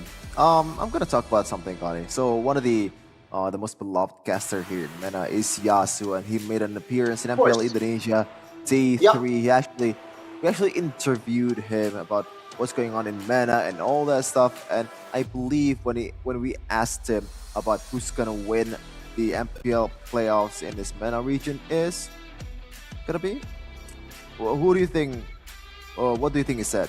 Which team? Falcons. No, he said RA. So already not looking quite good here. Your prediction, Yasu, is already one step closer to not being true. Maybe you can join my club of fraud and sham Shepherd. Oh, champagne. I mean, technically, there's still a chance. They have, yeah, exactly. They still have a chance. Maybe they needed that loss to really propel them more upwards, right? Because sometimes when you're confident, when you're underestimating things, even in life, when you're just in your comfort zone. Sometimes you need a little slap. Sometimes you need a little, pinch maybe to wake you up and gain something and do something. And maybe that is what R8 needs right now. I think that's their state right now. After that loss against Geek, I think now's the time to really be disciplined, really communicate. And against Falcons is not easy still. It's not going to be an easy ride. Falcons going to give you a tough job in this match. The first statement kind of reminds me of Miracle Gane. The way you said that maybe you need a little pinch, a little more a beat down to get you up, to propel you up. Kind of like him saying, oh, we lost MPL Indonesia playoffs. Oh, we're not representing Indonesia in MSC 2024. Oh, we're gonna win M6 for sure. We're gonna win M6 for sure. I don't know if that's cope. I don't know if that's just the pattern that we are used to seeing, or maybe that's just a reasonable thing to say. But for me, I think it's more of a hope. Not gonna lie. Not to ask Miracle, but I believe he is doing a-okay right now. Maybe. I mean, I think he has moved on from season 15. Interesting. Moved on, huh? Yeah, for me, it's very hard to move on because, like, oh man, the way we ran out, like, oh my goodness, we have the cake in front of us, right? We slice the cake. We try to eat the cake. Somehow, we just got like artwork burn. It's called bitter, and we're just very unlucky to have that slice. And I think that's the best way I could describe it right now. The best analogy, because you have that chance, like a lot of times, and there's a lot of endable moments, but at that time, you just want to play discipline. And maybe this is something that weird thing to say, but maybe being over discipline is something that you shouldn't be. Because a lot of times when people had it, they couldn't pull the trigger, and it ended up costing them their game that they use their own pace instead of going for fluffy after. And the mortality is quite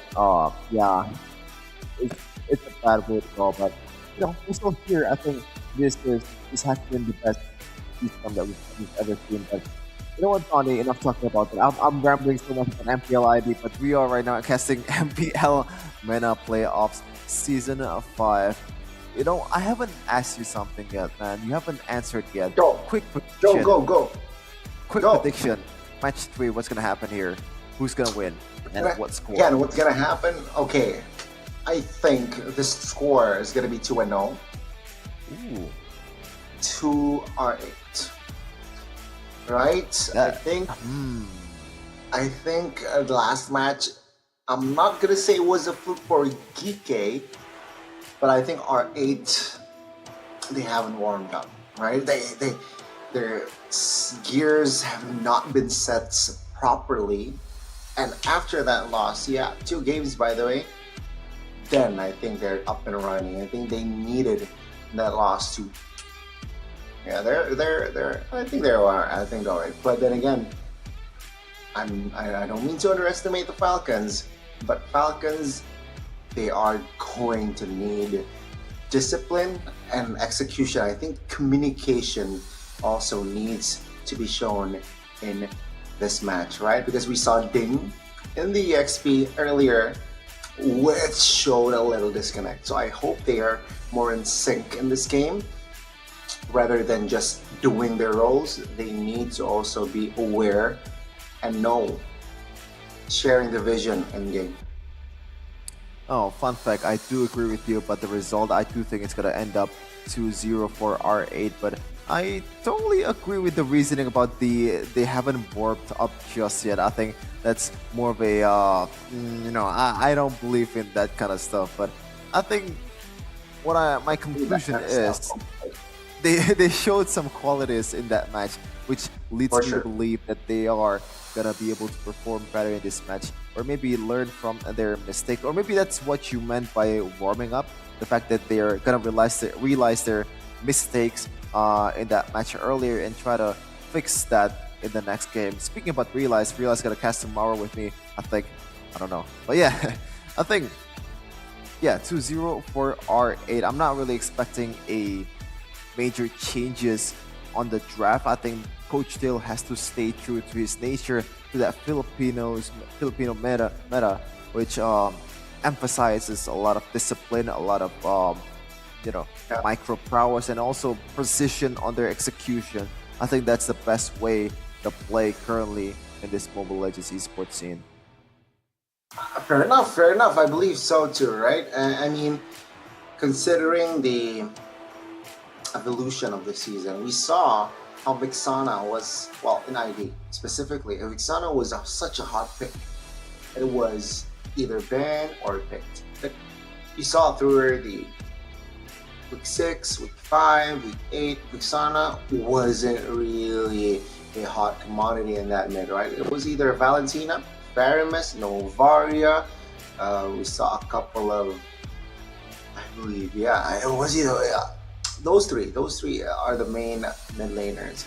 We saw Vixana slowly stepping down, and I believe in Mena as well, right? We saw some carries, the Natans as well, but it's not like the Harith. You know, Harith is such a hot commodity in Indo, but it doesn't seem like so in Mena. Different region, different vibes, man. Yeah, maybe it also being affected by different personnel. Maybe one of the most of the players here doesn't really like playing that Harith, or maybe not really well versed. I'm not saying that they're not good, but they're not really used to playing these kind of heroes when you are more used to playing marksman. Even that's kind of the thing in Indo as well, right? Back then, a lot of marksmen that's just pure marksman. The guys like Brands is being like shunned for not being able to play those Lunox, play those Harith in the gold lane when it's kind of meta back then. I don't know, but now I think Brands is much better Harith player than he was back then. I do agree. So yeah, maybe that one of the things that affects the meta as well, the personnel that they have, and also their preferences are coloring the meta of the league itself. And that is what we can expect, perhaps, in this region as well, right? So you asked me, Shefin, I want to ask you, Shefin, who do you think will go to MSC representing MPL Mena? Well, based on the 2-game evidence that we have, I think Geek has a solid chance if they still continue to their nature, this run and gun glass cannon composition, and they can execute it perfectly. I think they're just gonna do fine in MPL Mena. I don't know if that can be replicated in the highest of stages in MSC 2024, but with this kind of momentum that they have, I think they're just gonna roll through the competition. Again, if and only if they're still playing that way in that first game against R8 Esports. But I don't think that's gonna be the case. I think there's just gonna be a lot of trials that they have to go through, and even right now, I think R8 is still kind of like one of the favorites to win it all. To be honest. Well, enough talk already, ladies and gentlemen. Let's see and witness the draft. All right, we'll take the blue side. Falcons will take the red. And let's see here, what will Coach Dale or Coach Dale and Coach Jomai cook for our first game. Baksha, Valentina, stand out. And it seems like Falcons, they will not deal with a hero that can teleport. That is Louis. If they want to commit again, Chip is still available for the ban, but no. They instead will go for the Moscow. Interesting. So Coach Dale has the option to pick that one global presence hero, either Angela or a Chip. If they do ended up banning not one of them, let's see though if Coach Dale want to go to that route. I think it's a good way to go, or like set the tone in this draft and what do you want to go for? Because once you have that core composition, that Angela, for example, you're gonna be able to play those heroes that doesn't really have that much durability because it's further enhanced by the hard card, the shields and the heals, even the favor and the flash of the Oasis, a lot of heals coming in from the Angela. And you could just play, oh, defend the Angela. I'm just yapping for nothing. I mean, R8, I think it's clear, right? They want the chip. They want the chip. But if the chip got banned out, I don't think R8. Oh, what's the play here? Do you think Chimp like chips? I think so. I mean, talking about most definitely chip like chips, but no, it's not gonna be the chip. It's still gonna be Fred and Angela. Okay, we almost tracks out the conversation to the usual 2 a.m. conversation here in Indonesia, but yeah, no chip ban coming in from Falcon, so Fredrin still banned.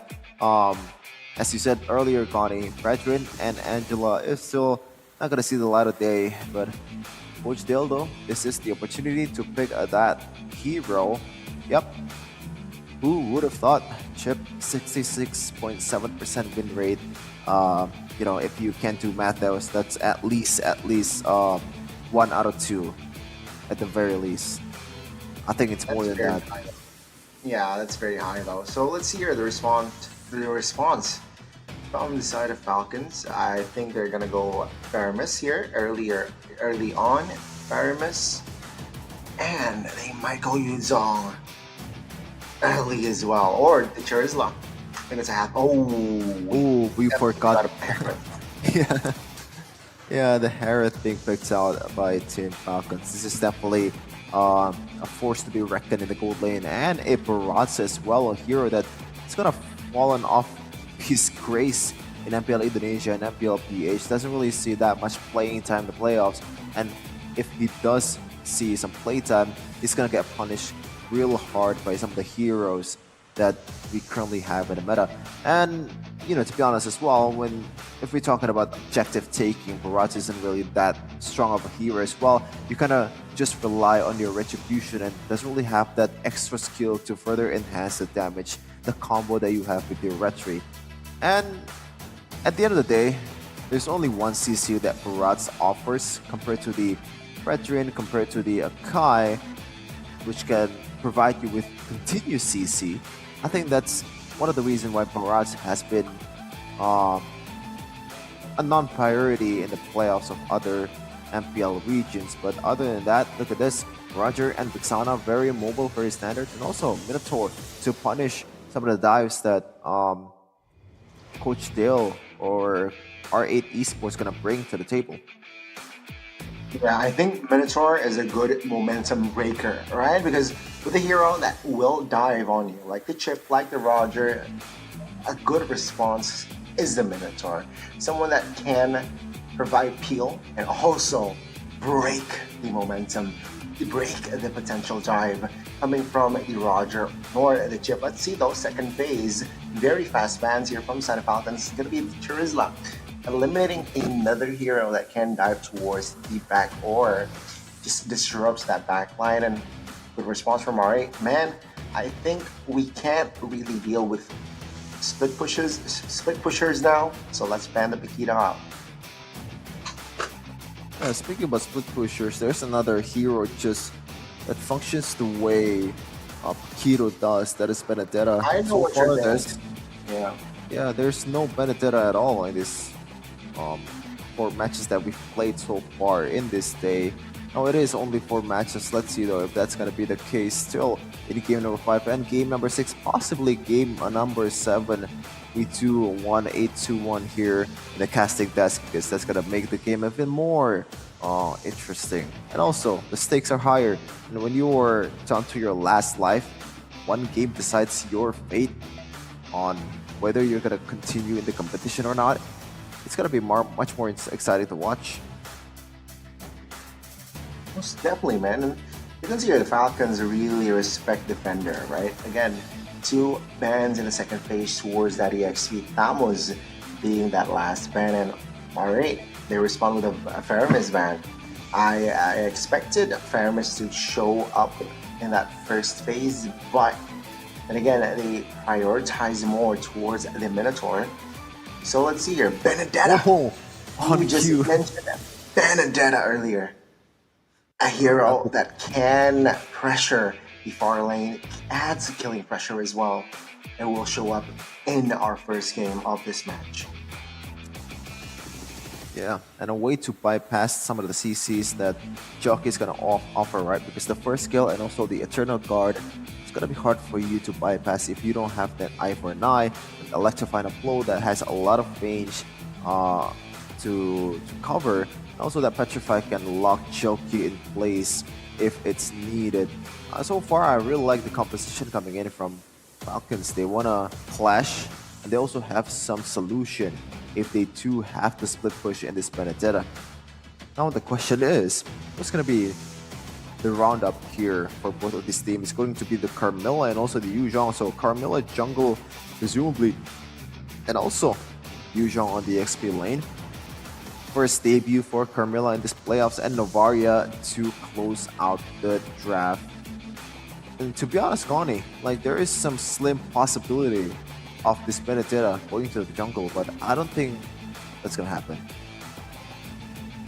Looking at the composition right now, yeah, I think it's better for this Benedetta to be in the XP, and there you go. Yep. And Bing is on the Benedetta, but yeah, I really like the addition of that Carmilla. It adds more question on the approach of Falcons, right? When you're clumped up, when you're 5-0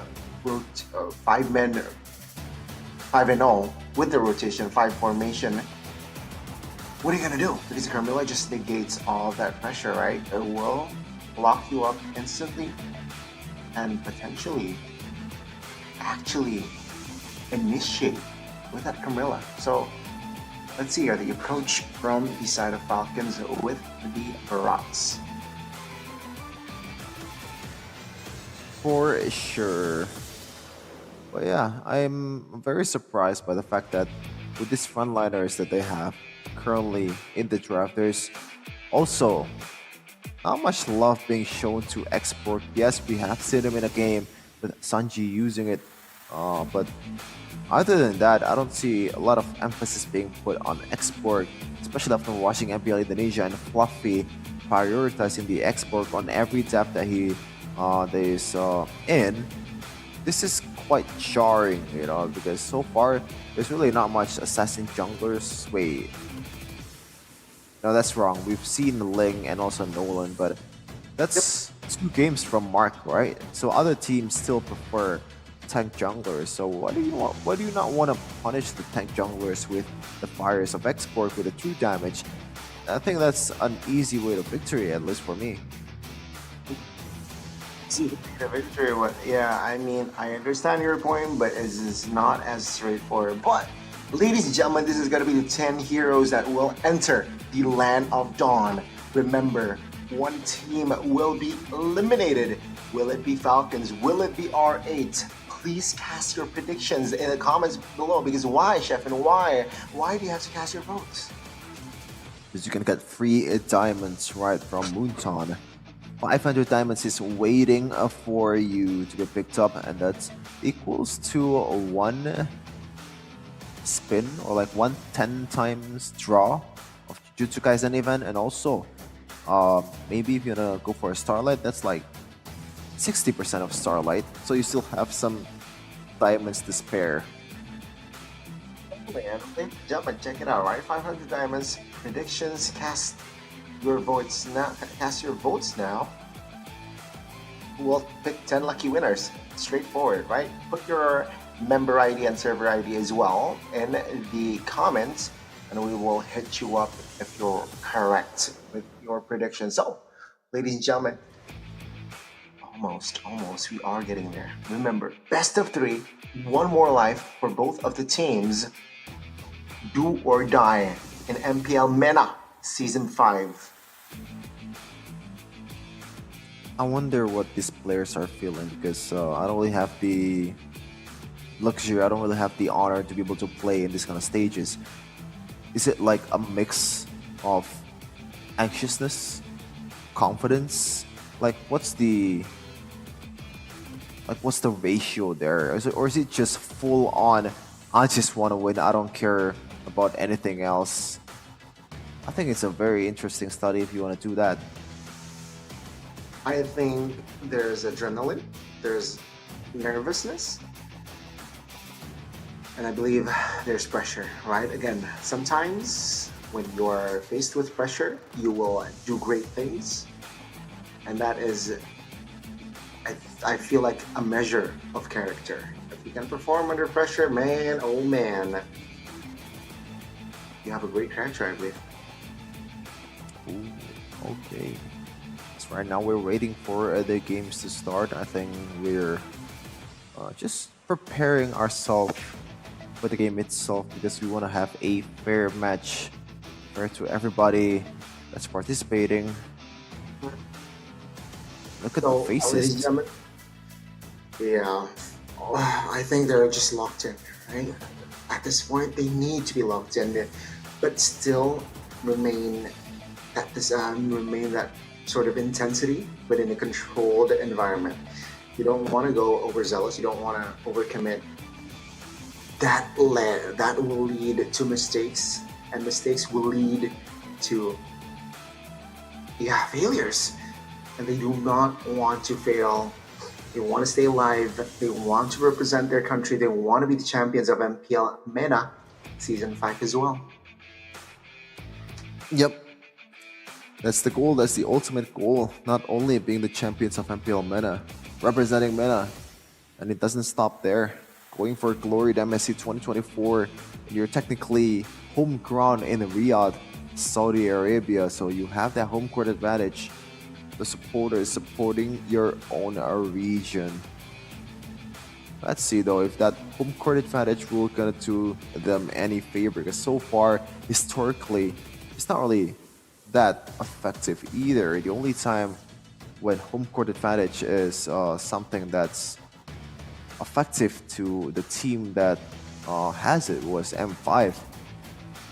Other than that, not really much, isn't it? Even MSC, when they're in the Philippines, Indonesia won. When it's in Indonesia, Philippines won. In Cambodia, Onyx. In Malaysia, Philippines, RCPH. It's just doesn't really mean much. The home court advantage. It does mean much though. Imagine if you are in the finals playing for Indo, and it does matter, Jeffrey. It really does. Sure, history-wise, yes, but it matters. So, ladies and gentlemen, let's talk about the picks again here. Defender. Man, I don't know. Based on his performances in the previous match, especially, things are looking shaky, man. Things are looking very, very shaky, right? He was on a lead earlier on. I don't know. Have to see. So you want to build damage, of course, as a lead. You want to have that killing pressure.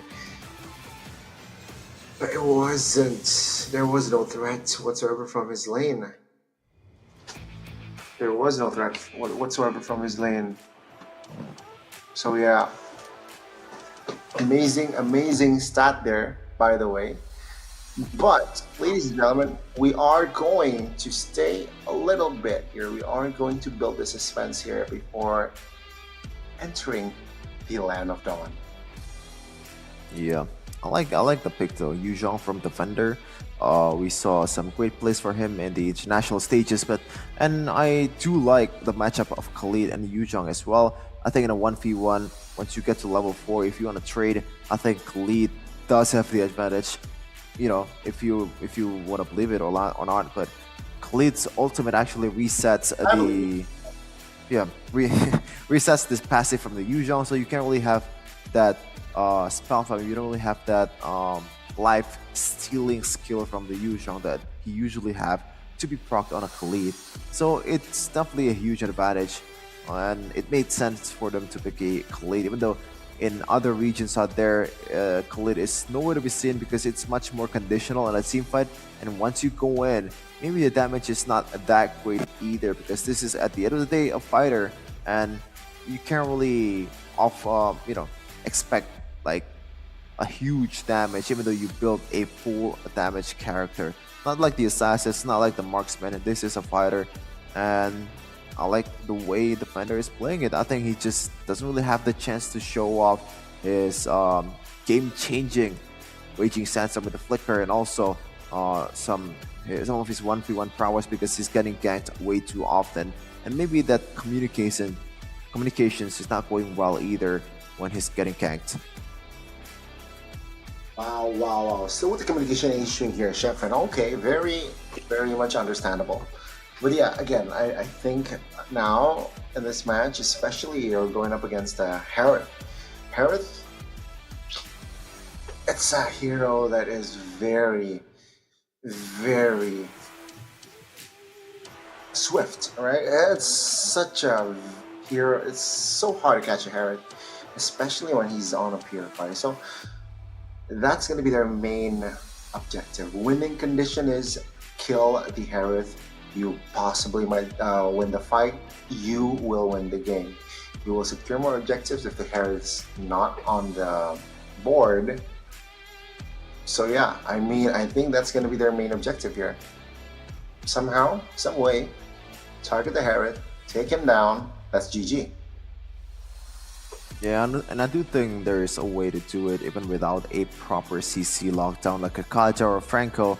You just have to overload the damage to the Harith, and also make sure to use a live train skill, a live train item, whether it's NOD, whether it's C Halberd or Dominance S, or maybe all of them if you want to go all out on the debuff on towards the Harith. And as good as Harith is in the gold lane, I do think that he is a hero that has some solution. So it's not really a ticket to victory, just as easy as that. For R8, wait, Harith was on Falcons, right? Yep, on the right. Yeah, on the right side. Yeah. It was on Falcons.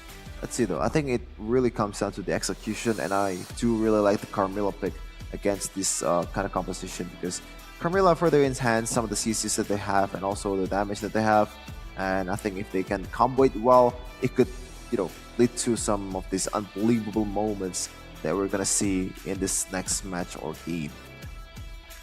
Yeah, but ladies and gentlemen, I would also like to remind you that we saw the previous match, there was a cool Julian skin, right?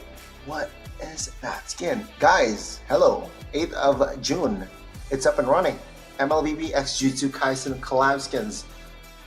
They're back for a limited time though, so join the MLBB Jujutsu Kaisen draw event to enjoy 50% off on your daily first 1x draw or first time draw. And what's more, you will get a permanent exclusive item or skin in the first 10 draws. Hurry and log in to participate now. And if you want more ways to get skins, from 15th of June to the 18th of June, also 29th of June, and also the 2nd of July, you guys can join the MLBB X Jujutsu Kaisen Premium Supply event to complete tasks and get more Cursed Charm tokens to draw more skins. So, ladies and gentlemen, please do check that out. Keep your eyes peeled for that. And of course, 8th of June till the 13th of July, you guys can purchase the coupon pass and immediately receive one coupon that deducts 60 exchange items for skins. And of course, you can use it to redeem any collab skin in the MLBB X Jujutsu Kaisen. Mr. Sheffin, what do you think? Have you watched Jujutsu Kaisen, Connie? Yes, I have watched Jujutsu Kaisen. Oh, interesting. Why'd you ask? Why'd you ask, Sheffin? Why? I'm just curious, man. I'm just curious. You're making some references here and there, and I'm thinking of watching it too. I'm convinced to watch it, but I just really don't have the dates right now. When to start or something like that. Bro, you want to start something? You need to start predicting MPL Mena Season 5, bro. Why? So you can get free diamonds. 500 diamonds are waiting for you, ladies and gentlemen. If you guys can predict the winners or the score lines of this match here, these upcoming match between Falcons and as well as R8, and you're right, 10 of you get the chance of getting 500 diamonds. Just also put down your MLBB username ID and also your server ID, and then we will link you up. And by the way, when we're talking about 10 per 10 diamonds, or like 10 package of diamonds, it's not just once a day, it's once a match. So don't worry, we have a lot of prizes coming in your way, but Connie, finally we are getting some action here. Ladies and gentlemen, this is do or die. One more life to stay alive in the playoffs of Mena. Will it be the Falcons or will it be R8? Ladies and gentlemen, let's just jump into the land of dawn. Here we go, the last match of the day. Kind of like the similar spells here, only one difference from Lark using the Purify on the Harriet. That makes sense, but other than that, the EXP laner is using Petrify to get a combo that like to find a blow, and also Fierce dive towards the preferred target of their own. Meanwhile, the mid lane though, some good damage being put onto Super. Might be going down here. No, still has the flicker to get away. Very low, very low. Good pressure there by both the Chip and the Vexana. All right, they know that they can give pressure, and that's already a resource wasted. Information that, yeah, Minotaur will not have the flicker on the first shuttle. Now let's see here.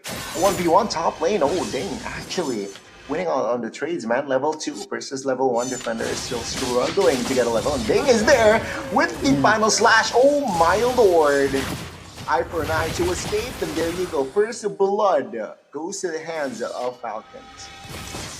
Ding, ding, ding. It's time to kill for a Ding. The first blood, very, very important in the early game, especially towards a defender. And he might not be able to secure some of the minions here, and further weakens their potential to get the first turtle for R8 Esports. Team Falcons with a very quite unexpected W early in the game for me.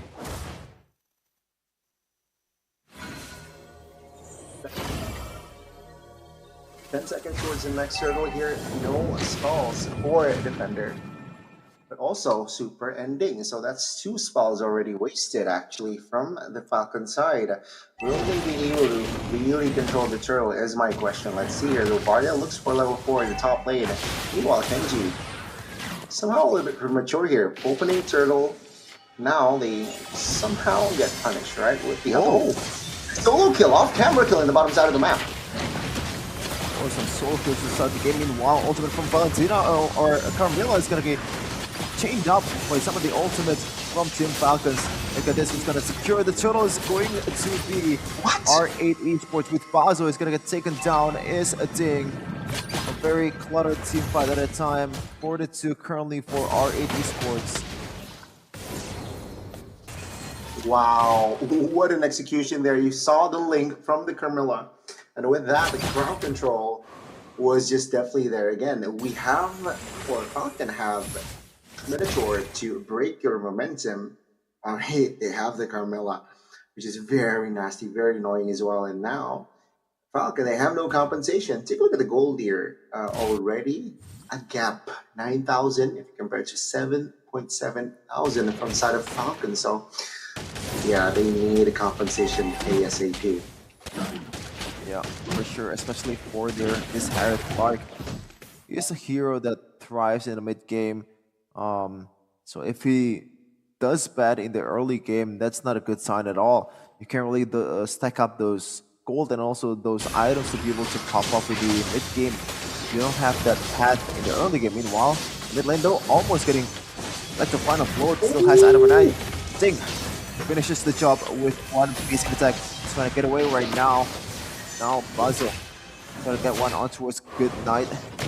And he's still able to get away from that one. Yeah, a trade technically, and take a look at R8 right now. He's just their lead 1,000 gold only, and now Team Valgan slightly has compensation with the kill that they got earlier in the mid. Top lane though, defender almost got all the gold shield turret. Now it seems like it's gonna be a reset here. 10 seconds towards the next turtle. But both EXP laners, they're still on top. Yeah, for sure. But right now, look at that. Coming rotation coming in from a Ding. A bit more early than Defender that still chooses to go for that 8th flame. Meanwhile, portal will be opened by the ship. Look at that. A Fit 9 is very, very low. He's not going to get chased down. Oh, like to find a blow onto a lot of people there. And Team Falcons just eating. But he gets countered either. Oh, countered. Yeah. I mean, now Defender is in trouble. 2v1. The damage will come through and he will fall.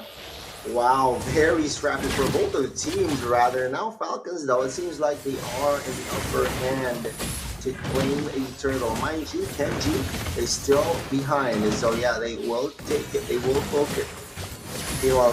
Kenji will just use the directory. So, yeah, the second neutral of the game, objective of the game, actually will fall to the hands of the Falcons.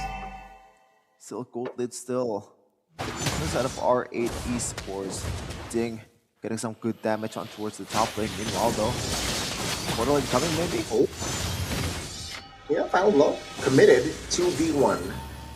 And now Ding, he just wants to clear the wave. It's all chill. 6-5 is his total kills, and yeah, still R8 Esports leading on the economy. It's barely something though for now, right? Falcons is definitely behind, trying to even things out. But yeah, both teams now slowing down their pace here.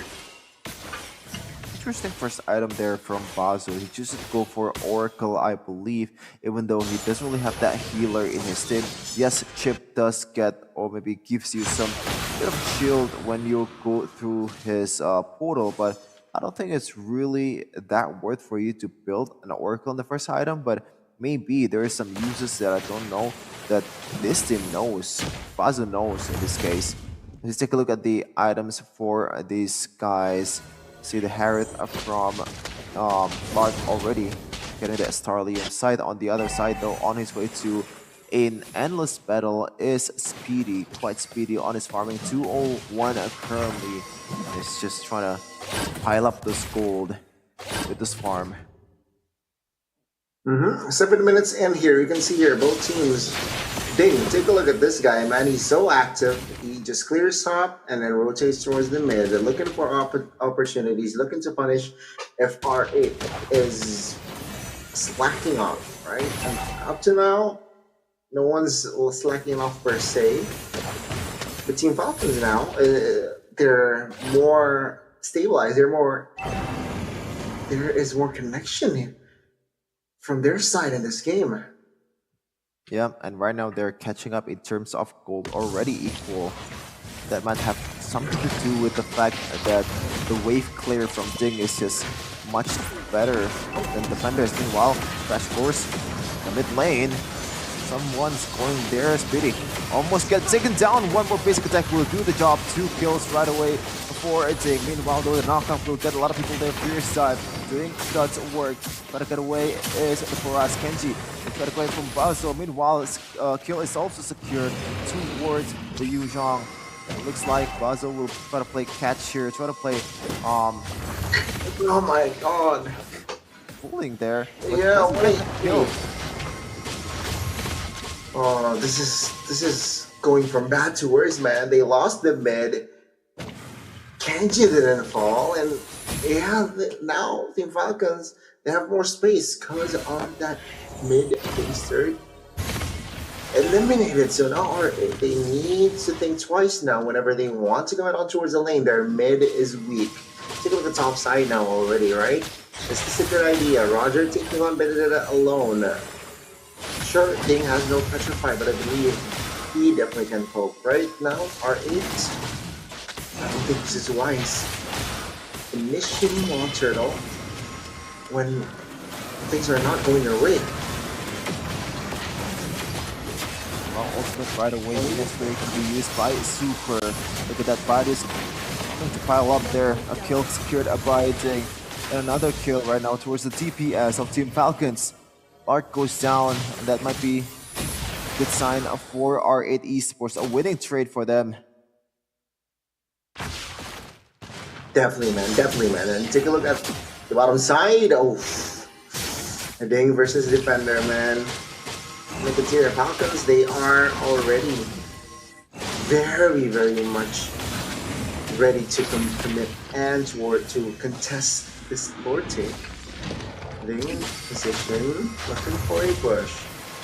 R8, they're behind just 1,000 though, slightly, almost 1,500. And R8, they're just taking their time here. They know they're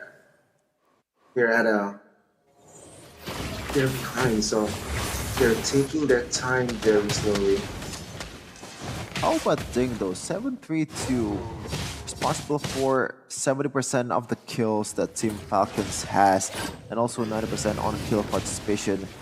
His Electro final blows has been very on point with the Petrifier as well. Meanwhile, Good Night, ooh, too close there. I want to back out just a little bit.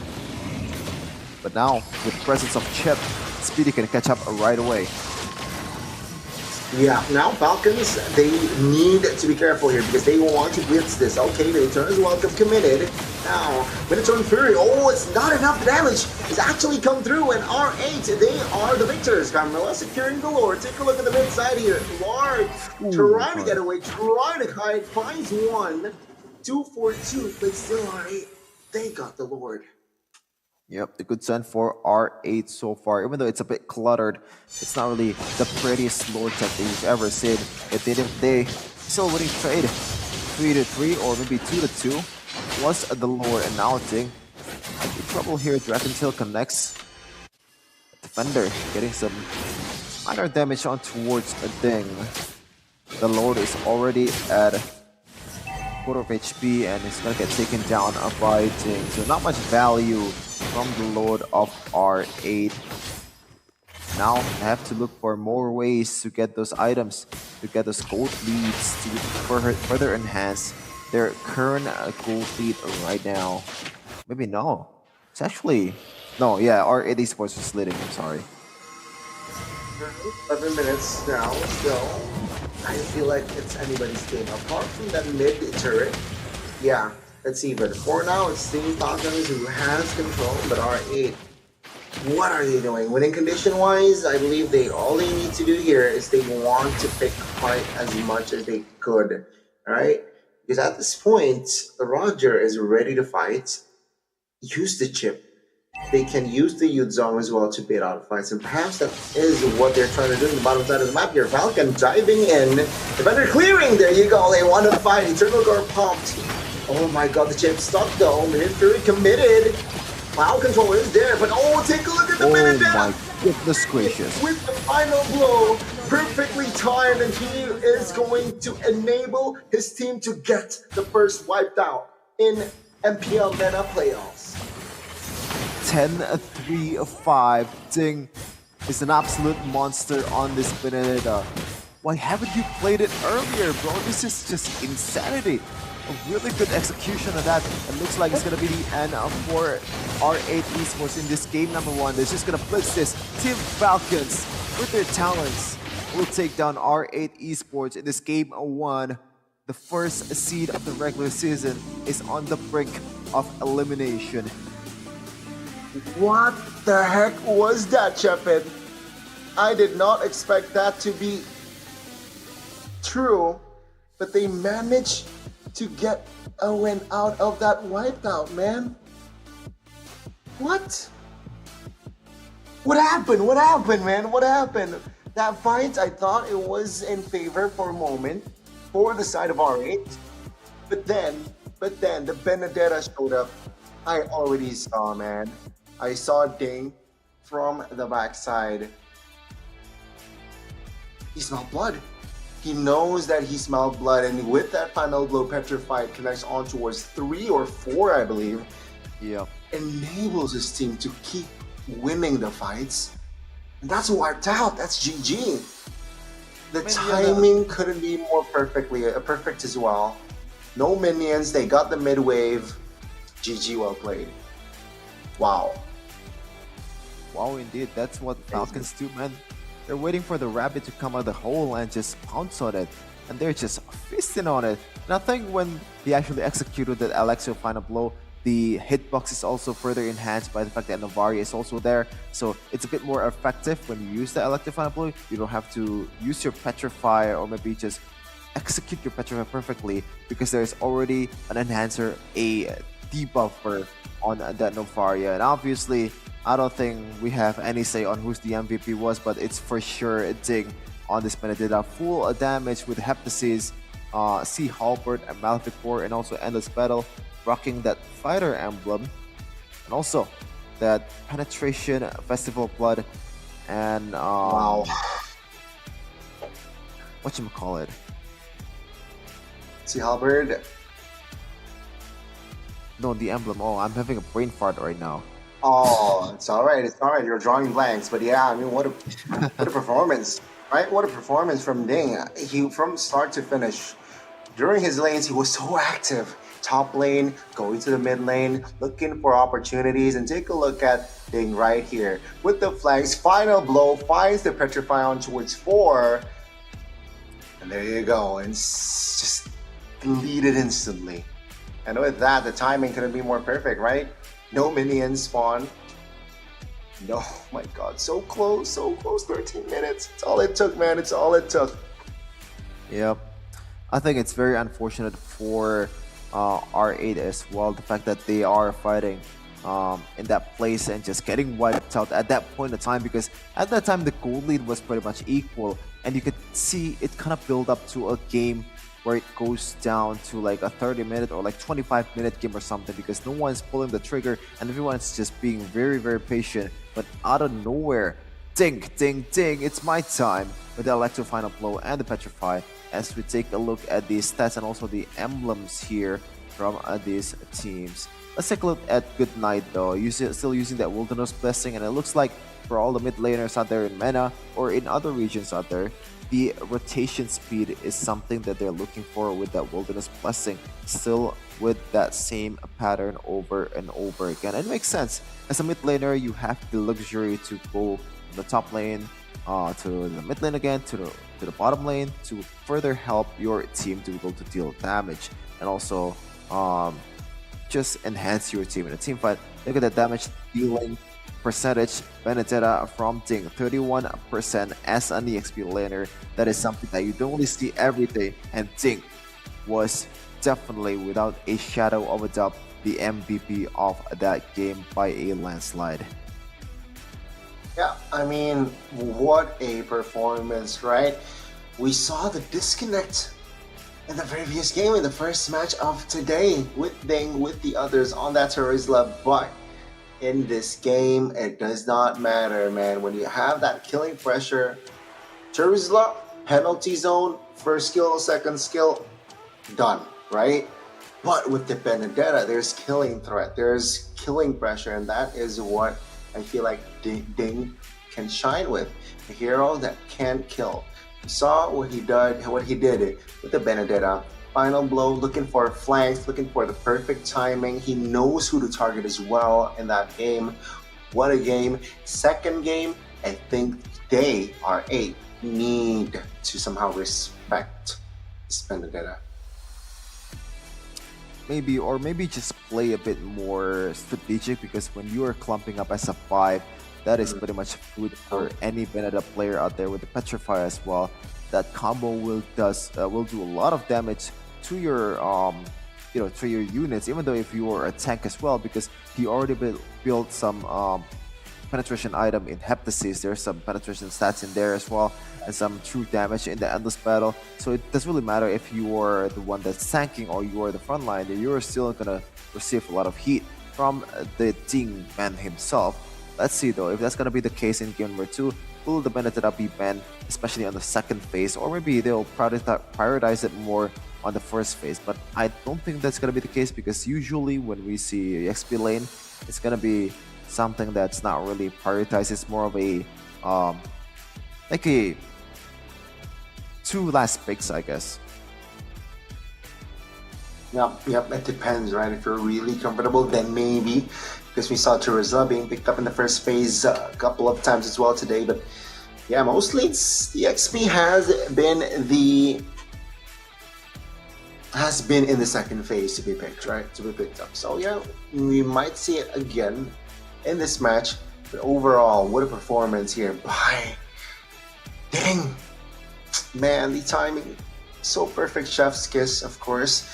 And this time, RRQ will also might have the same fate as R8, because RRQ eliminated R8, can be eliminated as well. Tournament favorites, not RRQ, but okay. Wait, why RRQ specifically? Because I don't get it. Because they have Rs, all right? They have Rs. They have Rs. Oh. I don't think that makes sense, Connie. I think you should have compared to BTR or something. True. BTR is also the #1 regular season standings, just like R8. Yeah. Also now, and I like one Banter more with game. Miracle. You like Banner with Miracle? Because you're a Geek fan? Yeah. We knocked them out. Fortunately, we couldn't go all the way, but yeah, that's it. Close, right? But almost is never enough, Shefan. Yep. Are you mocking me right now? Is that how it is? I know, man. I mean, yeah. Let's talk about the match again. R8. You can see here the players, man, slightly frustrated perhaps here, especially defender. You can see he was going up against Ding in that lane, man. The starter, remember? Level 1? Yep. He wasn't able to clear properly. Wow. Yeah, that's what happened when you don't really respect that Benedetta potentially in early game, and you don't really clear that lane fast enough to get level 2, because you can't really stack up those Sha residue without the second skill. And when you only have that Dragon Tail, you can't really be 1v1ing a Benedetta that can actually play and already unlock the second skill, because Eye for an Eye is the perfect way to get away from danger and also deal some damage in the process. That time, it's already lost. Defender still has one more card to clear, it's level 1, and it's diving time for Mr. Dig. Now, we are about to enter second game's trapped here. I do expect some changes. What? Yes. It's match point, man. It's match point for Falcons. Yeah. R8 Esports, 1 game away to elimination. They will sit on the blue side though. Baksha, Dan out. Falcons. Are they going for the Fred Angela ban template again? No, this time they will commit on towards the Luoyi first. Okay, alright. They need to thread this carefully. What are they going to prio this time? I don't know, man. But the fact that interesting, Coach Dale is still on the blue side. I do agree that blue side is still the best side of play here in Mobile Legends esports scene. But the fact that they lost in the blue side, the first game was quite interesting. And now with Luoyi banned to Coach Dale, does Coach Dale want to follow suit with another global presence hero ban like a Chip or maybe a Moskov? They're taking their time, alright. And I can pretty much understand that, because this is their last lifeline. They have to hold to this very, very dearly to be able to stay alive in MPL Mena playoffs. And it's gonna be Valentina and also Moskov from Falcons. They should really think about what their next move is, right? And again, seems like Coach Dale very vocal here in the drafts, trying to discuss with his players You can see here, yeah. Moscow will be the ban here from the side of Falcons. 2 global ban. Global heroes technically will not come slammed on. Alright. Last ban. What will it be? Oh, I think they are content of letting go of the chip. The question is, what's gonna be the replacement there for that ban? It looks gonna be a Minotaur. Interesting ban here for Coach Dale. Already seeing some minor adjustment from him. I don't know if this is minor or major, because Minotaur on the first phase is something that you don't really see a lot in other regions out there. Even though how good Minotaur, how good of a Minotaur player the opposing side's roamer is, it's still a hero that's not really that prior to the meta. I do understand that it has its uses. It can counter dives really, really well. And when you want to play the chip, you get rid of the Minotaur. But I don't know if you are, or maybe if Minotaur is something that's worthy to be first ban. Let's see, right? Let's see. I think it's more of a respect area, right? Especially after that first game, man. That Minotaur is very annoying. That motivation roar, that Minion Fury comes into clutch. And yeah, Falcons, they realize, you know what, let's just ban out the Harith, because they believe R8 will prior the Harith now. But the chip is open. The Angela is open. The Fred is open. The Fred is open, like your prediction. Ooh, interesting. So, do you want to go for the Fred or the chip? I think Coach Dill is weighing on this decision very, very carefully, because both are very, very sought commodities, and it's gonna be the Fredrin highlighting his debut in this playoffs of MPL Mena Season 5, and right away a chip and a Roger. The hero and the quote-unquote counter for the chip. The best marksman to play when you are playing against a chip. So this is looking quite good for both of these teams. They know what they're trying to do. Coach Dale, with the standard pick that he has in that Fredrin, he can literally go for pretty much everything and it still makes sense just because of the Fredrin's presence. Yeah, I think Angela here, just a no-brainer, right? And a very smart move here by R8. You know what? We got 2 roamers, so why not pick the jungler, right? Angela and Chip, they will not pick both up. But even with that, Angela will be neglected. So no Angela here for R8. Instead, it will be Novaria. It has range, and the Eid is also a hero that I feel like can break the opponent's momentum.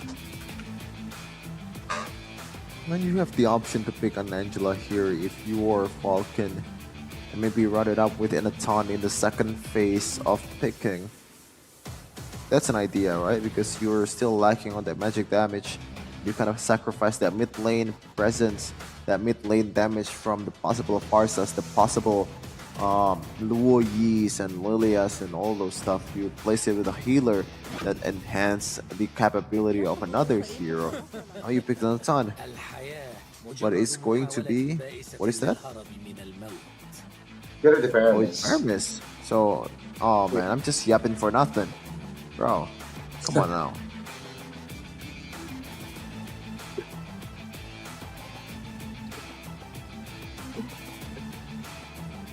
Still gonna clump up this.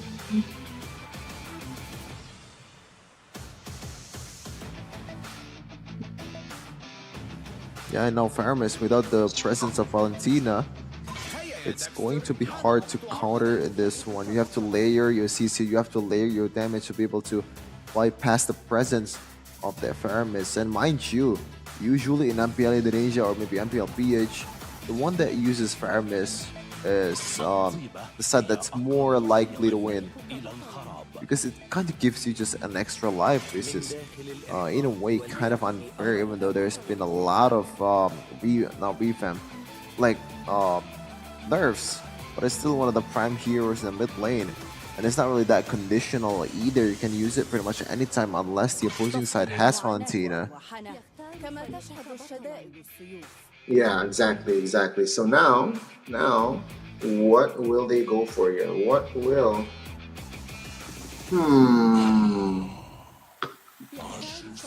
Let's see here. What is going to be the last pick for Falcons with the Turisla though?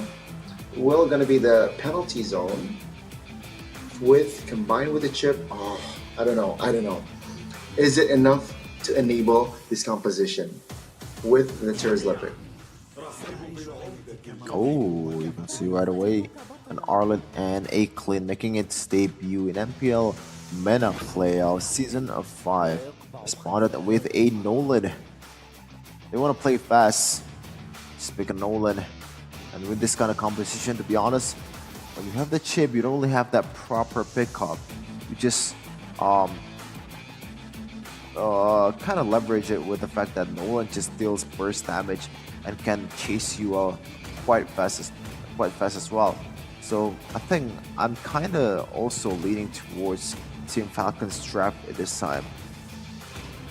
Well, let's see here. With the Clint, it was banned out in their previous match, but what will happen in this game, man? Clint, potential last game of the series, ladies and gentlemen. We will see a Clint MPL Mena playoff season 5, and of course, I'm nervous. I'm nervous for R8, but I'm also nervous for Falcons here. Will they be able to close this series out with a clean sweep, or will they not? It's gonna be tough. It's gonna be tough, man. It's gonna be tough. Yeah, for sure. You can see some of the nervousness, some of the anxiousness that they're showing right now with their faces. You might be saying that they're locking in, but deep in their hearts, they know that this is something that's very nerve-wracking. And as R8 Esports, I think you don't want to be in this position more than anyone after securing the first seed in the regular season. I think the burden will be much more on them. And they have to prove that they are indeed worthy of the first seed. Let's see though what is going to happen. This is the competition that they drafted. Playing on the gold lane is the highlight of this 10. Is it gonna work? Yeah, is it not gonna work? We'll have to see, man. We'll have to see. Borrow on the Arlet, Jockey on the Novario as well. But ladies and gentlemen, welcome to the Land of Dawn, where potentially this might be the last game of today. Yeah, R8. First regular season standings. They are now fighting for elimination. Will they make it? Will they force a game 3? Or will they fall? Ladies and gentlemen, welcome to the Land of Dawn. Let's witness game number 2. Right away. Once again, items. Spell check. All flickers from R8 Esports. There's really not much heavy CC. Well, there is heavy CC, but it's not really the CCs that you want to get out with a Purifier. The flicker just does more work here. You take a look at a Lark and also Super Seal rocking that Purify, considering that Defender, also the constant CC coming in from Azo and Boulder is just too much to handle if you don't use the Purify. Yep, and you can see here,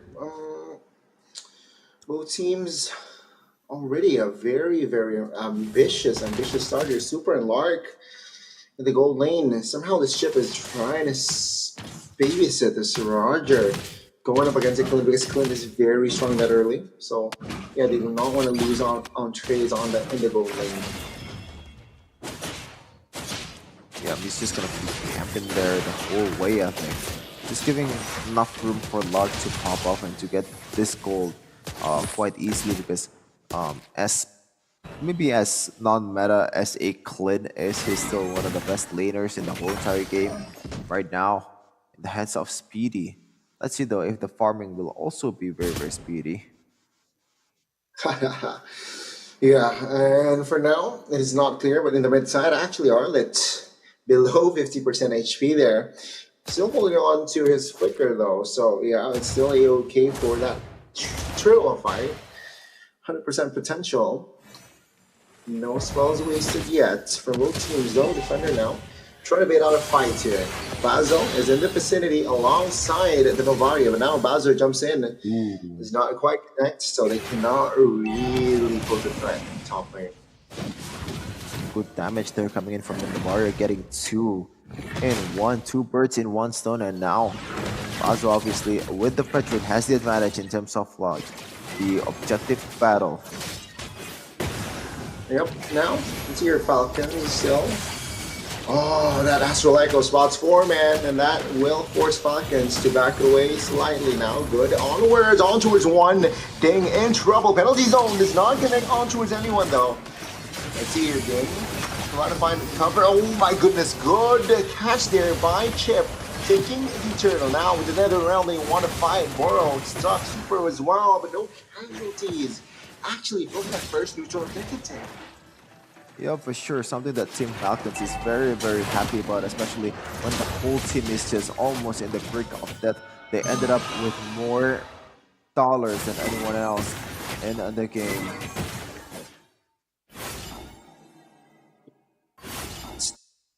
And now, you can see here both teams toning it down. Team Falcons, even after that first neutral objective take, they do not want to step onto the gas too quickly as well. They want to gain more control here. Boro on the Arlet roam. They're eyeing for that bottom side, and it seems like Lark, he sniffs it. Oh yeah, I just realized it's actually Defender on the Edith. That's very, very interesting because I do think that Edith is much more suited as a roamer rather than the EXP laner. I think it's still a decent EXP laner, but at the end of the day, as a roamer, you have to engage a lot of times, and the Unworth and Earth Shatter combo is just very, very lethal. Meanwhile, there's going to be a sandwich here. The bottom lane, the photo is there to follow it up. And there them also, look at that, the Stampede, Drax, Speedy, almost to his grave. He's going to be, oh, what was that? What was that damage? It was a retribution coming in from Kenji, might be. Meanwhile, though, it's also another sandwich once again. Falcons just rolling through R8 Esports, and they might get this turret as well. Just as I thought, they do not want to pull the trigger. They pulled the trigger, man. And with that, they got 4 members, plus the turret as well. So things are not looking good here for our 8 Esports, man. Team Falcons trying to gain an early tempo. Very much so. And take a look at the snowball, man. They got 4 members. They got a turret bottom side. And they got the turtle. So that's a dub, and a dub as well. Good night. I have to say good night here, getting bursted down by 3 members of R8 Esports. But yeah, right now the gold lead already ballooned to 3K. Ding might be getting caught out here. Multiple CCs coming in his way, trying to do the penalty zone, but finally using one on towards 3. Photo is there, NetherRealm is there to further enhance the durability. Meanwhile, Super will try to get away, and they are happy with that trade. So far, Team Falcons. Man,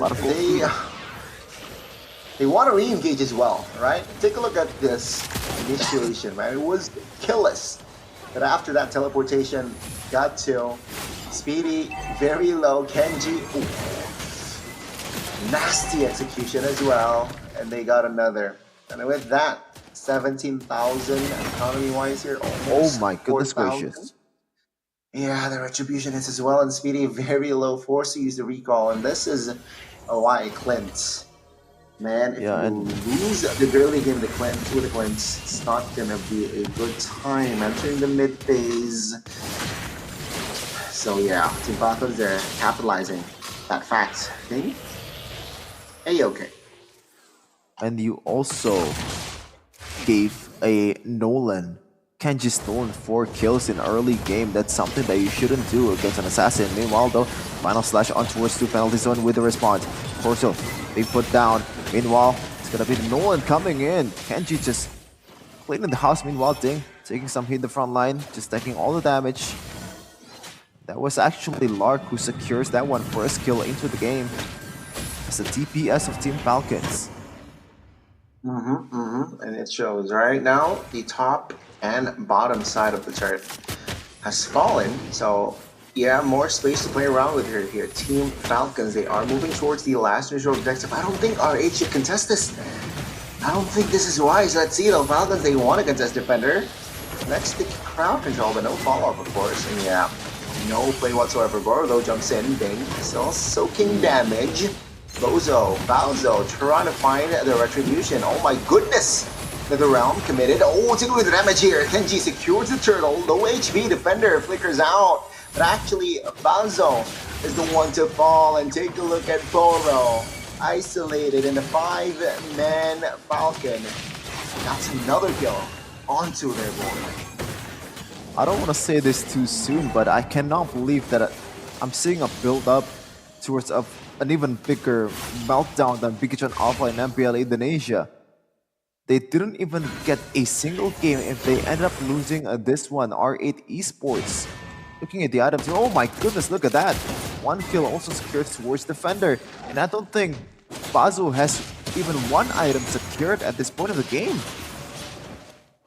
Yep. And you can see here already Falcons dancing around the jungles of R8.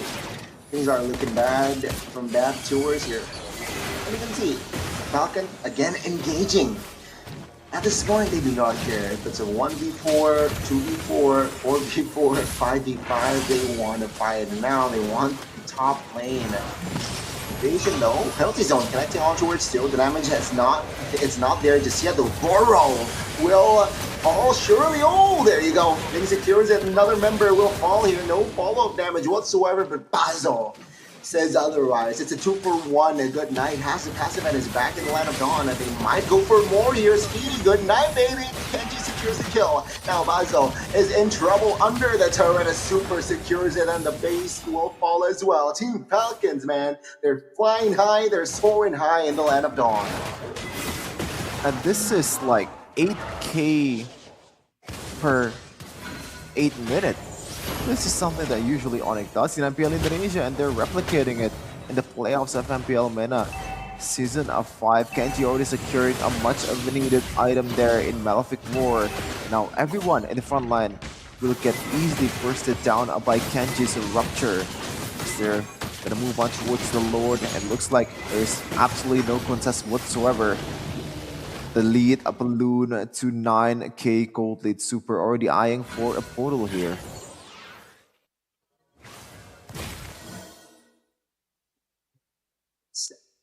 Playoffs right today, right? 10k. Yeah, I think this is the biggest lead gold rise. Let's see though with the first Lord, will they be able to take the base turret, knowing that the inner turret from the top and bot has been destroyed? Seems like they will take their time though, and they will let Bazo here clear the purple. I may be wrong. Concealed play, penalty zone committed, no cover whatsoever. Bazo in a no man's land and will be taken down. Take a look backside though. Ding trying to distract and will be the trade. It's a 1-for-1. Falcon still moving on. Onwards. Take a look at the damage, man, from Kenji.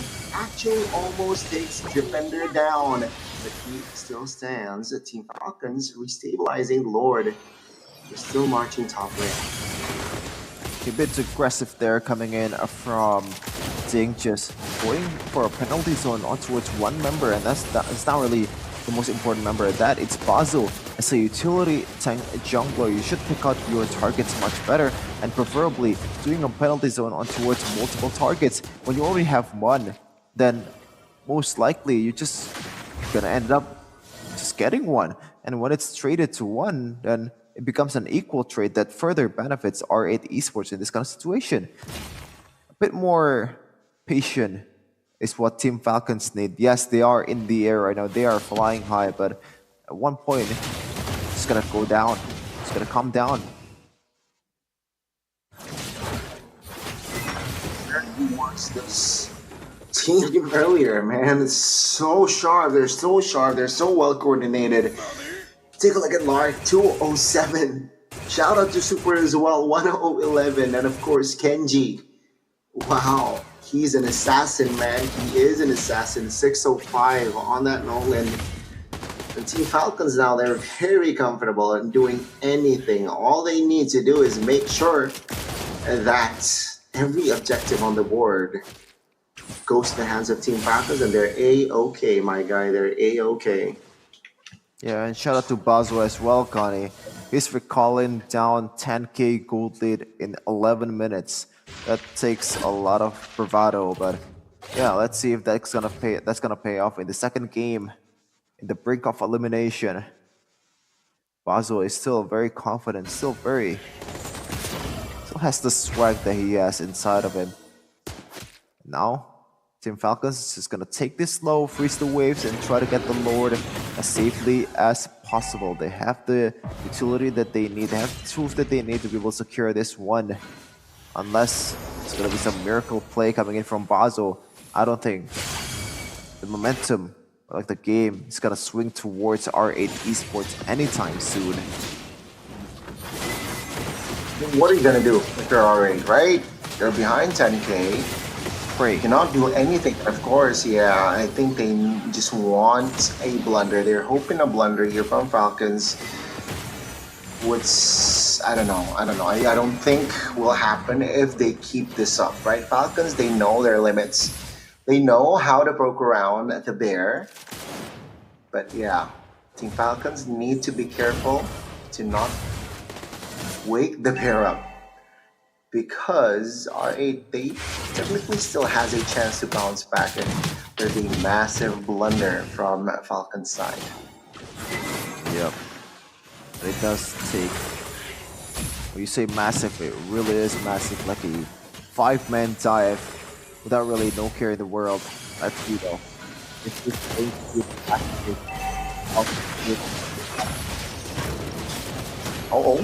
Oh no, we lost a member. Still has immortality in the realm committed. Baser, top, and bot will fall. Good night. Kenji is there as well. And now we are moving backwards here. They're satisfied. Remember, it was the first Lord, so it is no problem. Actually, it was the second, so yeah, they want the mid as well. But the photo is there to be popped out. Kenji going in. Oh, he's gonna get taken down. Actually, still has the immortality. Trying to get away, and he's gonna get bursted down by some of the damage coming in from R8. They are trying to come back from this one. One kill secured on towards Barrow. And now, it's house cleaning for R8 Esports. It's 3-2-1. Finally a winning trade.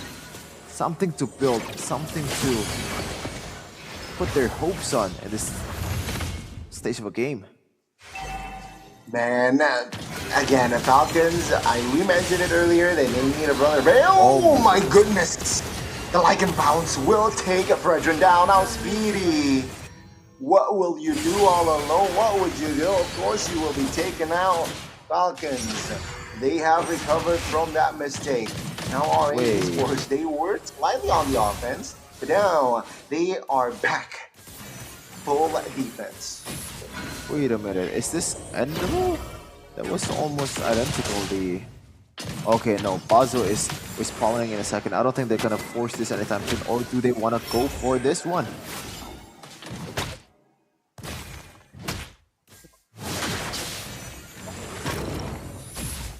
Nope, it looks like they're just gonna go the disciplined route and try to wait for the Lord. Possibly freeze the waves to two outer turrets in the top lane, and then the bottom lane is still intact for Team Falcons. Only the mid lane. So in terms of like far lane, long lane, they have all the advantage that they need to be able to take down this Lord. A super. Maybe we'll try to get some photo play as well. The crash course gonna come in handy. Multiple occasions, and now Kenji and Lark will just burst this down quite fast and try to time it on to the next wave after the 12th second has elapsed. And now, this might be the last Lord of the series. The last Lord that R8 Esports is gonna see in this playoffs. 15 minutes in. Yeah, R8, what they can do is just turtle around their base, right? They cannot do anything. They just need to turtle, and turtle. Get the farm, funnel the farm towards Joki or Speedy. Meanwhile, Team Falcons, they need to somehow freeze the waves. Though, Lord, not evolved yet, but will march in the mid lane, seems like they will take their time very slowly here. Yep, they have all three waves crashing in. Top lane, a bottom lane, mid lane. What will happen to the fate of R8 Esports? Oh my goodness! The conceal, it was cancelled another round though. Dane now with the jump play. Super at the backside trying to distract Kenji. 1 HP survives. But take a look at Lark. Free hitting at the backside. Bazo looking for an escape. Our defender as well. Surviving very low, but no casualties from that fight. What the heck happened? Incredible. That enhancement of hitbox from Joki followed up by a final slash towards Boro. Kenji is pretty much a non-factor in that fight. It's the fact that he has burned his immortality or his winter truncheon down in the first exchange of the fight. Final slash towards this damage coming in from Speedy, which already has a full item and already sold the shoes as well. You'll see him shoeless, barefoot. And a line of down with GDS, extra movement speed as well. It's gonna be hard. Oh my goodness, what happened there? A kill towards the premise. Meanwhile, the portal's gonna be used there. Penalty zone on towards only one. The Dead Realm is already gone. Meanwhile, the front line mortality is gone for a knockup with the onward from the defender. Doing a lot of work there, but Speedy surely will get chased down for this one. It looks like it's gonna be the end of for Team Falcons. 2 more members, but Speedy will do the impossible. 2 versus 1 with Speedy will be full HP in a second, but 3 waves are crashing in. He has to defend this one. Speedy, can he do it? Do they want to go for it? But no, Speedy will stand strong with his damage. Incredible defense by Speedy. Wow, 19 minutes in. This is going to be, wow, this is one of the longest game today. It was 22, but now Super jumps in with a crash course. Teleportation was not committed, but the damage will be enough to take R8 down and eliminated. Team Falcons, they will soar high and stay alive in the lower brackets. But R8, what goes up must come down. I am like, this is literally, quite literally a deja vu. Lost every series possible in the playoffs after being a very dominant team in the regular season. What just happened? Like, I genuinely feel bad for them at this point. They didn't even manage to get a single game win. Game win. Not a match. Game win. And that is the result of the elimination match between Team Falcons and also R8 Esports. Gani, what are you feeling right now? I feel bad for Defender, man. I wanted to see him on the international stage again.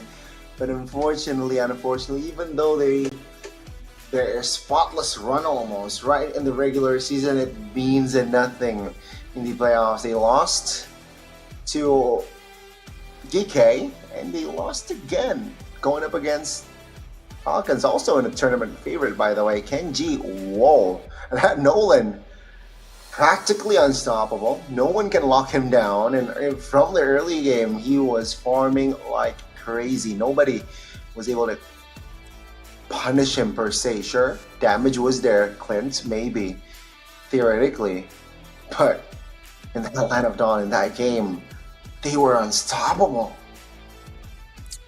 Yeah, for sure. And I think one reasonable criticism that I have right now is the fact that every time they clash, it's always like win a lot or like lose a lot. So there's no in between. There's no like, oh, I just lost 1 member here, so it's time to kite back. It's always like 5 member. It's always done, all of them, or maybe 4 of them is gone, and it's time to just one straight push or like use the load or anything like that. It's always like that with R8 Esports so far in this match. And I think that's a big homework that needs to be done if you want to be the best of the best, or maybe compete in the highest of the stages. As you can see in that game, the MVP is quite apparent for us. It's going to be Mr. Kenji with the Nolan, 50,000 damage, 70% objective rate, and also 819 KDA with the Nolan. Full build. I even built the Guardian's helmet at the end of the game to just heal up his HP when he needed to push that one straight push towards Speedy. Look at this. You know, they went for backline there, but this was disconnected, and everyone is just crumbled down, and they let go of one turret. So every time they lose, it's always like lose a lot. And when I say a lot, I mean a lot. Like at the very least 3 members and like a turret or something. It's just the same story over and over again. But shout out to Team Falcons as well. They capitalize on the fact that a lot of times, you know, R8 Esports is overzealous. Even this time, they kind of disrespect the potential of a Faramis and a Roger just running down your team. Look at this. This is a clutch portal, I believe, from Super. And this is the last exchange where Speedy is the only one left alive. Almost did the impossible, but at the end of the day, it's a 3v1 and you can't really do anything about that, especially with the Faramis with the Nether Realm. And that is it for that match. A really interesting way to end the game there. Speedy, the almost heroic moment. Yeah, this is it, similar build here. Almost, it's never enough. Exactly, almost is never enough indeed, Chefin. And yeah, it's just Chip, man. Chip is very prio here, seems like what I've learned from Mena. Almost similar as into other regions, but Moscow isn't his prio, you know. Moscow, usually, maybe if you don't ban the Moscow out, will show in the first phase. But this time, no. You don't need the Moscovs. We have the Faramis. Take a look at that. Damage deal 30% of the team. It was Faramis who dealt the damage, man. It was Faramis. Yeah, and those kind of pokes are usually, you know, it doesn't really show. It's shown in the stat sheet, but when you look at the game with the eye test, it doesn't really show up as much as you thought, because this is a poke from like a full HP to maybe a 3/4 of HP, and that's something that's overlooked a lot when you're using a Faramis or maybe these poke heroes like Lilia. And you know, it might be a way to secure the game before, or secure a fight before the fight even begins, because once you go into the fight with those members that's already low on HP, then you have a major disadvantage. Your members, the other member is just gonna clean up with the work that you've already done as a mid laner. So shout out to Faramis as well, because he's done a lot of things in this match, especially the on-point Cult Altar, Netherrealm is just very clutch all the time. Indeed. And wow, ladies and gentlemen, 3 matches already done and dusted for the playoffs of MPL Mena Season 5. We got 3 winners, technically, right? We got Twisted Minds taking that game, that first match, and we also, the second match, it was almost close, but of course, R8 goes down. Geek finding the dub, and now R8 will go down again. Their playoff run will not continue, cause man, what a performance! What a performance by Kenji. Falcons was just going at it. Yeah, it's almost like every time R8 is facing a team, the opponent's junglers just popped off for some reason. Mark and Kenji is just absolutely incredible so far in this day 1, and we are looking forward to see more of that action tomorrow in day 2 of MPL Mena Playoff Season 5, and which decides 2 slots for the MSC in Riyadh 2024. Yeah, we'll see who's gonna be the rep for Mena. Yeah, we will see. But of course, before we close out, we are going to see the interview first, right? Falcons. I wish I can get context, man. I wish I want to know. I want to know what their state of mind is right now after the L they took earlier. They got the dub, but now where are they at, right? Because things are not straightforward here. One more lifestyle, you know, the job is far from over. Yep, job's not over. And I think I'm more interested in seeing, or maybe, hearing an interview with the other team. But we'll take to the interview in a second with our host. بتوقع للجميع في هذا اليوم، لكن شباب مبروك 2-0 امام الار 8. كنجي الشعور بعد الفوز؟ والله هو شعور حلو بالذات ضد فريق الار 8، لان انت شفت في التصفيات الريجولار سيزون كانوا مادين اداء يعتبر ممتاز، لكن كل الفرق السعوديه تقريبا كانت واقفه لهم على النقطه ديت، ان انتوا خلاص جايين في بلدنا، خلاص تعالوا لنا بقى. يا حبيبي الصراحه مع هيك نتيجه مبينه، وللاسف يعني خلص انه سكرت مدرسه الار 8 بعد انتهاء ادائهم في مباريات اليوم. لكن يعني لاحظنا باول سيريز لكم مبين انه كان في مشاكل كبيره عندكم، فايش التغيير اللي صار بين اول سيريز وثاني سيريز اللي لعبتوه حاليا امام الار 8؟ هو اول سيريز ضد تويس احنا كنا معانا درافت كومبينيشنز معينه، ما خدناش في بالنا ان في هيروات تقدر تكونتر، ان احنا ما اتدربناش ضدها كتير وما كانتش بتتساب مثلا في السكريمات، فلما دخلنا ضدهم احنا في اول جيم كان باين للجميع ان احنا اصلا ما جيناش الجيم خالص. انما الجيم الثاني عدلنا شويه في الدرافتات، بعيدا عن ان هي كان في غلطات جوه الجيم، لكن مقارنه بالجيم الاول والثاني كان فرق درافت كبير ما بينهم بس. انما رجعنا ضد الار 8 صلحناها، قعدنا نتكلم، ديت بقى فكره الكوميونيكيشن بين الفريق، طلعنا فوق ظبطنا ريست ويلا دخلنا بقى الجيم ار 8 خلاص دو اور داي، قلناها كده دو اور داي. وفعليا كانت دو اور داي لكم في بهاي المرحله من البطوله، خلص بتخسروا بتم اقصائكم وقتها فريق الار 8 كان بيكمل. لكن سوبر جايك لانه انتم هلا تاهلتوا للمرحله الجايه، فاحنا حابب اسالك مين بتفضل تنافس في مباريات بكره؟ هل بتفضل تنتقم من تويستد ولا تاخذ جي كي؟ اكيد افضل انتقم من تويستد، وحاب اقول لهم انه هالمره راح تكون غير يعني. يا حبيبي هات، يعني انا صراحه بدي اشوف. واخر شيء حابب اسالكم اياه كنجي، خصوصا من عندك، في اي تصريح للباقي؟ ايوه كيب توكينج وبس. يعطيك العافيه يا كنجي، يعطيك العافيه سوبر، والف مبروك برضه على الفوز 2-0، وبنشوفكم بكره باذن الله في باقي المباريات، وبنشوف مين يا ترى حتنافسوا، ان كان فريق تويستد او ان كان فريق الجي كي. يعطيكم العافيه يا شباب ونقول لكم جي جي. لا خليه معك عادي، اعمل مقابله مع حالي. المهم اعزائي المشاهدين والمتابعين، خلصنا من يومنا الاول وبنودع فريق الار 8 بعد انتهاء. Thank you so much, host, and of course the winners, Falcons. Man, it was super. It was Kenji, I believe. What a performance there that team did. I wonder why they did not show up technically on their first match, right? If they executed the way they executed in this match, I don't think they won't be in the lower brackets, but you know what? It is what it is. But that will be it, Sheffin, for today. 3 matches, 2-0. We saw a team from number 1 standings. First day playoffs, done. Out. Yep, anything is possible. Everything's on the table. Like, if it's on the realm of possibility, then why not? I mean, there's I'm also still surprised as well, man. Like, the fact that they are in the regular season dominating, and even I saw the glimpse of a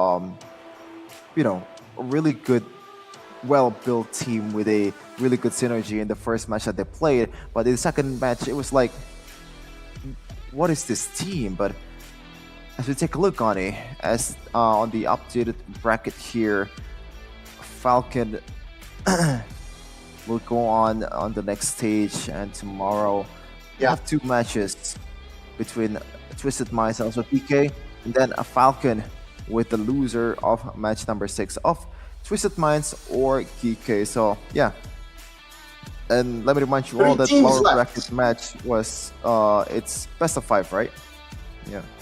Yeah, 3 teams left here, ladies and gentlemen, in MPL Mena Season 5. We got Falcons within the lower brackets, Twisted Minds, and Geek.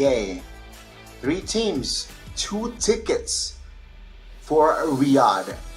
Their home ground, technically. who will take it, all right? One more team will fall.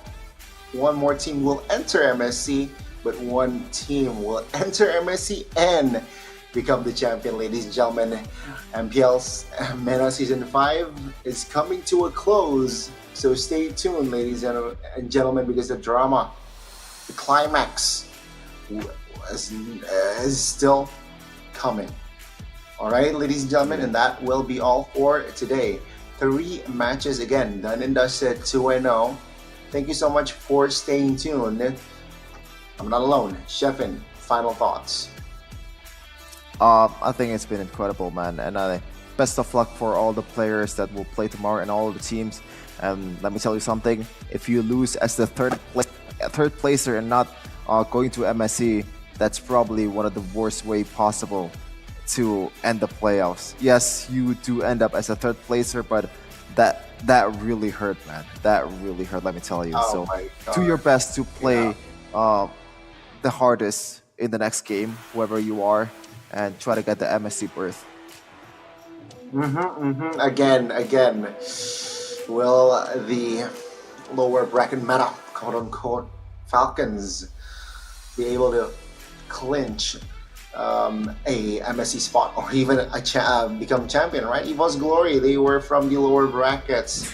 They got the MSC ticket, man. They got the MSC ticket. Sure, they still lose against Fnatic on it, but maybe Falcons, that is what they're trying to replicate here, or even more, right? If they're more ambitious, they can take it all, man. They can take it all. I mean, there is literally no reason to do so. You've gone, to this part. Why not just go all the way? You're pretty much 1 win away to MSC and 2 wins away to being crowned as the MPL Mena Season 5 playoffs. Connie. Well, Sheffin, thank you so much. It's a pleasure having you with us on our opening MPL Mena Season 5 playoffs, ladies and gentlemen. That will be all. Goni and Sheffin signing out. Stay tuned for tomorrow's action for the upper brackets finals and also lower bracket finals. Who will take the MSC slots? Watch it all tomorrow. We sign out.